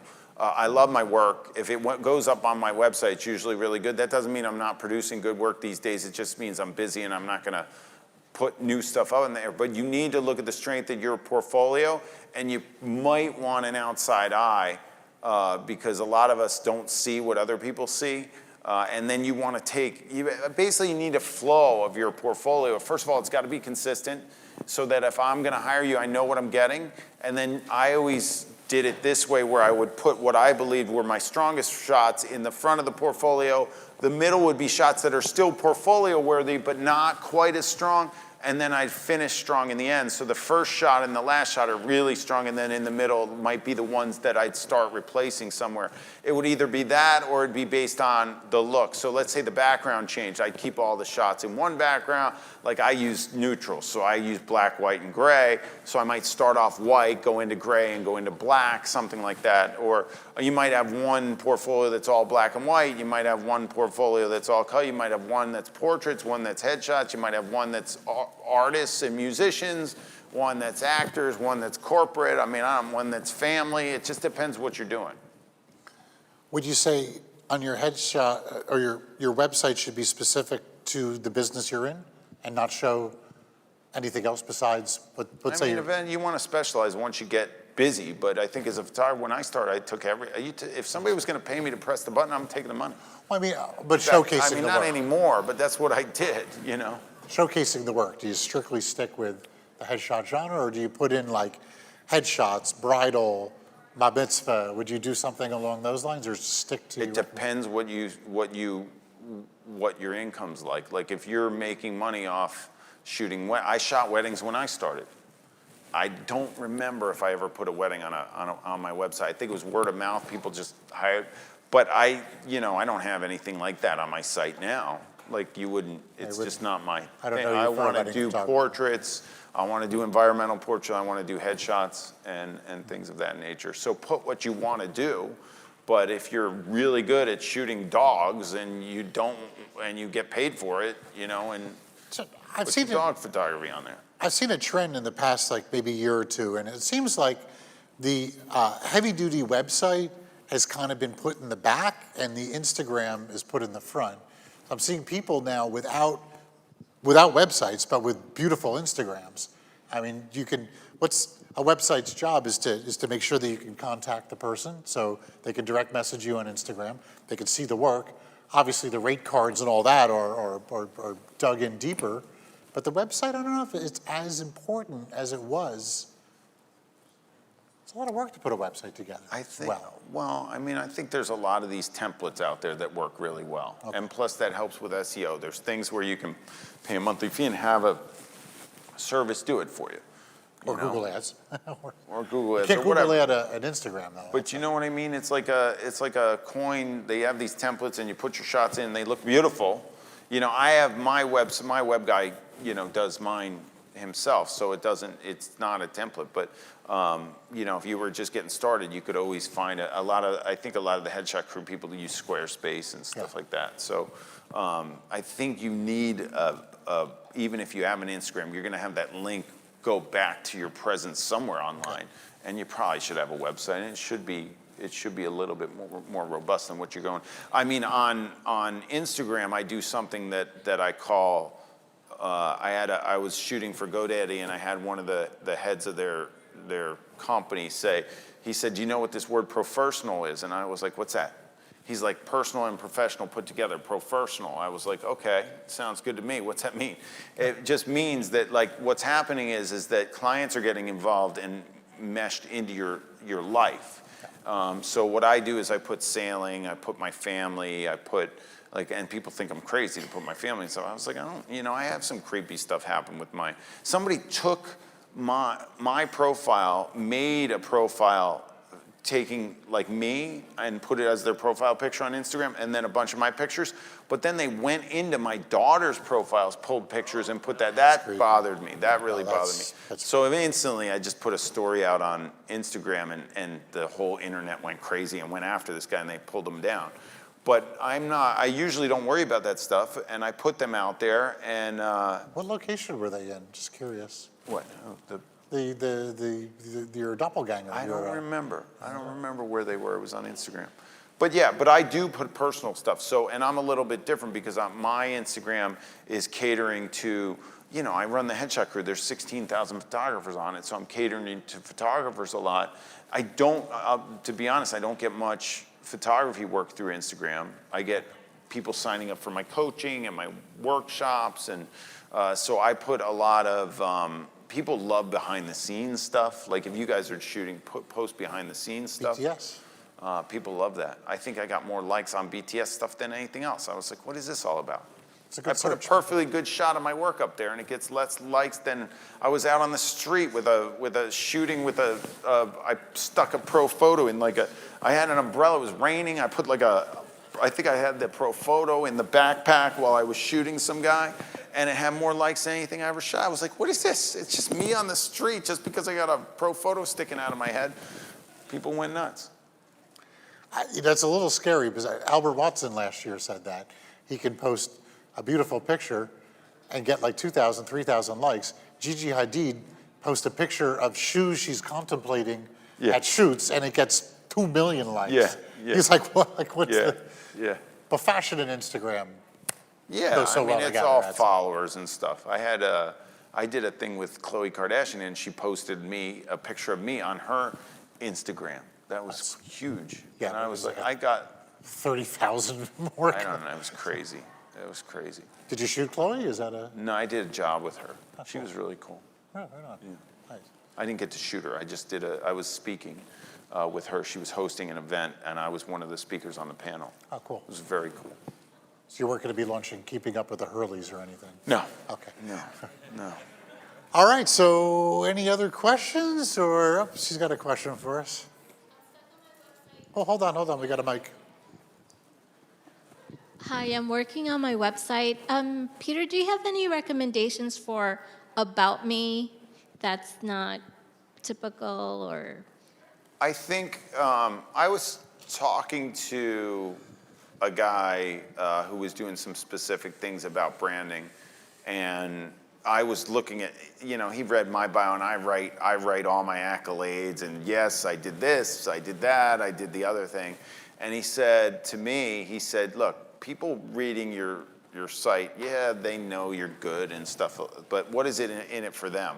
I was like, nothing really. They're just finding out about me, and I think my story's pretty relevant, and I think that saying all this stuff I should say. He said, well, what if you, instead of doing that, speaking about yourself, why don't you say how you got to where you are because of your challenges, and then it's more what's in it for them, what's in it for me. So instead of me talking about all my accolades, me saying, really what drives me is taking a photo of somebody that they really care about. Like, I really want the person to love their picture that I took for them, that they're paying for, and I want them to walk out with a skip in their step because they were in front of my camera. And it's more like a narrative about how I got to there and the challenge. So who's it's like a story, like who's the villain and the villain is that people don't like their appearance for me. That's the villain. How do I beat the villain? I got to take a beautiful picture of everybody that's in front of my camera. And I've been thinking about putting that narrative into my About Me page, but I haven't gotten around to it yet. So I don't know, think about that. Think about things like that. I think everybody has to have a really solid bio that's interesting. You have to decide if you're going to write it in third person or first person. I'm like a first person guy. I like it to be more personal, so it's like coming from me rather than Peter did this. Like when they ask me to send in a bio, it's always like Peter Hurley, blah, blah, blah, blah, blah, in third person. But on my website, I put it in first person and I write it, and I think I want somebody to be engaged with it. I don't know how much traction it gets, but I liked when I wrote it, and then I'll read it and I'll be like, what'd I do? Sometimes when I contract speakers, I want to get a bio up quick, and they're on shoots or they're around. So I'll go to the website and figure that you should have an updated bio on your website. So I assume I can pull your bio from your website and use it. It's me talking. But when you do the first person, third person, you got to rewrite the whole. I got to rewrite the whole thing. So it's funny you say that. Just also to add to we brought in Alexis Burke, who spoke here on the main stage yesterday, and today she did a writing workshop. And I think a lot of people say, why did you have a writing workshop at a photography conference? Exactly that. We wanted to give you all the tools, so give a good class on creative writing, because if you're building a website, there's a lot of writing involved. You got to have a good-looking bio, have a good-looking statements that are written word. And I think as photographers or just general, unless you're a good writer and you're a trained writer, you're probably not that great of a writer in today's world. I can certainly say that from just being in a company with so many people, and really a good writing is a skill, and I'd say harder than really just being a good photographer. It's easy, I think, to pick up photography than it is writing. So I don't know if you caught her class, but we did record everything, and we're going to have that available for later on. I think that writing is super important, because if you have an illiterate paragraph on your website, that's your first impression. That doesn't look good. And it's easy to kind of skip over some of those things. And I remember working with you years ago. We were trying to name your bounce cards and your reflectors. And remember the behemoth, and you had all these different. Oh yeah, you did come up with that. That was right. That was you did say the behemoth. Copy is a beautiful thing. Yeah, it was like we came up with all these words. Oh my gosh, I remember. It's like the first interview you did with me. That was a real exposure. That was a long time. Yeah, it was a long time ago. Yeah, just when it comes to pricing, like how often basically do you give yourself a raise? Like when do you know it's time, all right, it's time to get to the next level, I'm worth it? Yeah, I think you just said it right there, I'm worth it. Like, how much are you worth? You should price yourself what you're worth. Like, if I had just picked up a camera and charged the pricing I charge now, and the person walked in the door and tried to pay me that, I'd be like shaking. I don't want to take it from them. Like, I would never believe that I was worth what I charge now. Now, if I charge less than what I ever charge, I'm just frustrated. So I'd rather like do it for free or something than discount my work at all. Like, I hate that. The more confident you are in your pricing, I believe that attracts customers. Like, I am not the, I'm probably one of the most expensive headshot photographers in the world. It's $1,000 to walk in front of my camera for a half hour. If they want a full session, it's $2,000, and that's about an hour and a half. And if they do a portrait session, it's $3,000, and that doesn't give them one picture. Like, they have to pay for pictures after that. So I got to that point.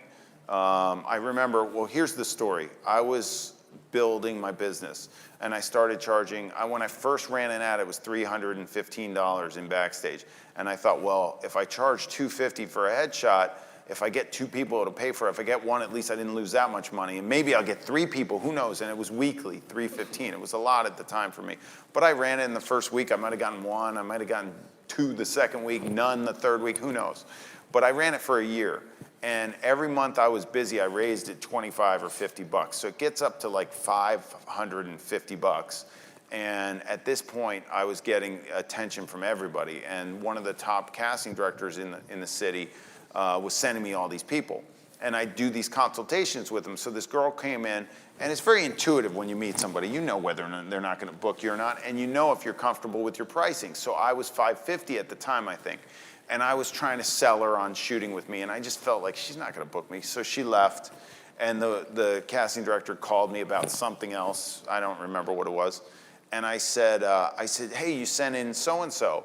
And I just have a feeling that she's not going to book me. And she said, no, she's not. I said, why? She goes, you're too cheap. I was like, what? She goes, I'm sending you the people that paid, the people that can pay the $1,000 and went to the $1,000 photographer, didn't like what they got. I'm sending them to you because you're better, and you're almost, it's close to half price. You're like $550. You have to raise your rates. And I was like, huh? You know what I should have done? I should have been $1,000 that day. That was, what my mistake was? I didn't believe in myself. So what I did was every month that I was busy, I raised it 50. So it went 600. Then it went 650. Then it went 700. Then it went 750. And when it got to 1,000, I was like, you know what? I'm better than everybody that's at 1,000. I'm going 1050, and I put it at 1050, and then it was at 1050 for like 3 months, and I was like, if they're going to pay 1050, they're going to pay 1,100. And that was in August of 2006. I put it at 1,100, and I kept it that way until recently when I changed my payment structure. But that was based on belief and what the market can bear, and where a lot of people have told me it should be $3,000 just to step in front of my camera. But how busy do I want to be? If there's a clientele that will pay that and want the best or whatever. But I'm in a mix where I give them some options. You have to be confident in your work. You have to be confident in the people that you're marketing to. And I also believe that there's people that I don't cater to. Like, I have a clientele. They want the best. They're going to come to me. They're going to pay for it. I'm the type of guy, I will save all my pennies to go, like these shoes. Like, these are Alexander McQueen's. They're ridiculously expensive. These are like $500 shoes, right? I will buy 1 pair of those rather than 3 pairs of $100 shoes, whatever. I'll spend the money because, well, first of all, I'm working.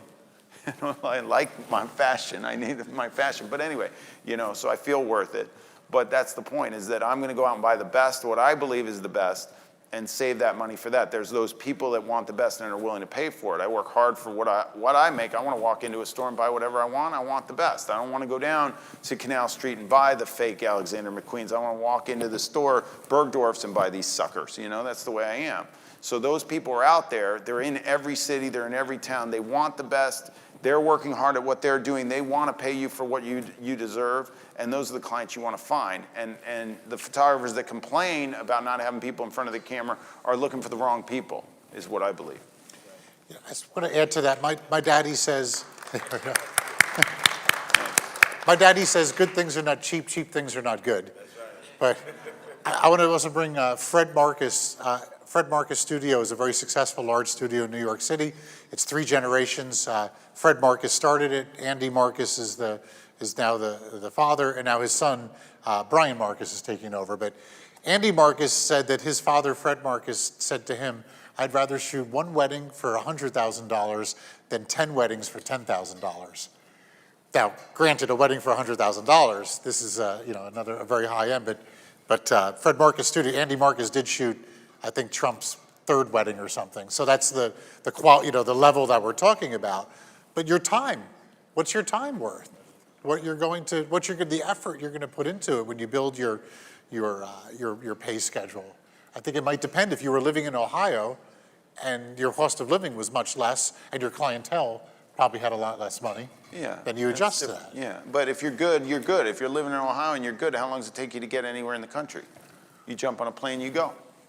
You know, it doesn't. We're not held to any place now on the planet. We can get anywhere. So if you're good, you're good. You just got to figure out where your pricing fits in. And you know what? Working gives you confidence in what your pricing is. So you'll know. That's why every month I was busy, I raised it. Like I felt comfortable raising it when I was busy. So you just get yourself working and figure out what's going right and experiment with it. And then the more you'll fine tune it where it is. But your belief in yourself is everything, because people will pay your rate if they can feel it. When you talk over the phone and you say, I was doing this thing, Vanessa Van Edwards is speaking at my conference, Headshot Mania, and she was at Imaging U today doing the keynote, and she talked about the inflections in our voice and stuff. She said, always breathe out when you're saying your pricing. I charge $600, not I charge $600. You know, it's like that, you know, or whatever, you know, she does it very well, but it's that. You have to be confident when you say your pricing. Sometimes pricings, I do it too. I'm like, Bob Proctor told me one thing. He said the worst person to sell you is yourself. You know, it should always be somebody. It's hard to sell yourself. That's why when I get up here and I say, join Headshot Crew, and it's great, I'm like, this is not easy. I'm like, I'm the guy. Let the other people in the crew, you know, tell people about it and get people in. I want people in, but they have to find out for themselves. It's hard to sell yourself on the thing that you do the best, you know. Yes, Peter. That's a great question. Is there anyone I still learn from? Is there anybody I get ideas from? And the answer is everybody, you guys. Like I do workshops and I learn from the students. I always say I'm a student of the game. Like I can't believe when I'll go to somebody's studio, they'll let me use their studio and I'll be teaching for like 3 days and the person will go sit in the corner or sit in the back or go about their day. I'll be like, they're not even paying attention to me. I'm like, if I did that, I would be like in there, like anytime I could pull something from, everybody's got something. If they're sitting there teaching something, there's got to be something that you can pull from it. I mean, I don't ever, there was another headshot photographer that was talking at Shutterfest, and I was like, yeah, I'll go in. I want to go sit in there. And I was sitting in there, and he saw me, and I was on my phone, and I was taking notes the whole time. So afterwards, I was like, hey, that was a great class. And he goes, you weren't even paying attention. You were in your phone the whole time. Yeah, I was taking notes. He's like, what? I was like, yeah, I love this, I love this, I love this, I love this, I love this. And I texted him the notes, and he was floored. And I was like, because I am not, believe me, if there's something that's going to make me a better photographer, I'm going to find out what it is. I'm going to use it. I don't care where it comes from. And I always give people credit where credit's due. That was Gary Hughes who I was taking the notes on, and he had great stuff. It was cool. Cool. I got our last question, and we're going to wrap up. Just want to go back to the price question for just a second. I'm struggling with, I guess, the idea that I shoot headshot and I shoot dance, and I am struggling especially with the dance because in a way, like your wedding example, I hear that and it makes total sense to me. But there's a part of me that right now, creatively, like I kind of would rather shoot 3 dancers at $350 than shoot 1 dancer at $1050 because I feel like I'm shooting 3 weekends in a row and I'm being creative. So for what it's worth, I feel like what I'm offering for $350 right now is worth way more than that, but I'm struggling with wanting to have someone in studio every weekend. I can really only shoot in weekends right now because I have twins too. But so I don't know if you can speak to that sentiment. I mean, where do I find the happy medium between those two? I love shooting, but I'm a businessman first, I think. I'm like trying to figure, so I understand it. Like to me, it's not work. Like I love shooting, but you have to find that happy medium where you're getting paid and you're happy. Like, I mean, if you're okay shooting for $100 and I mean, there's a difference between maybe giving away, like, and people that can use it for, and you're still shooting and being creative, and having a price on your website and then having somebody say, no, that's too expensive for me, and then haggling with them. I mean, that's what we do is people barter with me. They're trying to, some guy tried to give me a pool table to come in and take my headshot intensive. I was like, I don't need, what am I gonna do with a pool table? I was like, I don't need a pool table. So I was like, I don't, he's like, Pool table's kind of nice to have in the house, though. I gotta say that if you have the space, I was like, put a bar right next to it, like, a couple of speakers, it's fun. Yeah, but like, I'll do that with some people for certain things. Like one guy, my kids are they're into acting and singing, and one's a singing coach, so he needed headshots. So I was like, let's do some headshots, and you teach my kids. Like it's stuff like that, and if you really want to get your juices flowing, and you want to give to a good charity, if you can find something like that, then you can shoot and still enjoy it, and then not feel it. But if you're trying to make a living on it and make an extra buck and put some money in your pocket from this, you have to put your business hat on and figure it out, and it starts with belief in your product. So you have to keep that. You know what the best thing for pricing is when you're busy and you can say no. Like people ask me to go speak somewhere. If I sit in my studio, I know that in a day, if I shoot 2 people, I can make $5,000. So I always tell somebody if they want me to speak, it's $5,000. And the reason why I can stick to it is because I'm like, I could sit in my studio and make that. Why am I gonna do that if I have this? So once you're at that point, you can say stuff like that, and it makes you feel powerful. And if it's true, which it is, then you're being true to yourself and you're being true to your clients. And then people, it's just the way you roll, and people will understand that, and they'll want to pay you what you're worth. All right. There was some nice little wisdom there. Thank you very much. Peter, thank you for coming on this impromptu talk. Thanks. And that's it, Depth of Field 2020. That's it. The third Depth of Field. Oh my God, we did it. Thank you Yeah. so much. Awesome. The best. Awesome. Thank you very much, everybody. We'll see you next year. Awesome. Yeah. Thank you. And everyone on the internet, thanks a lot, guys.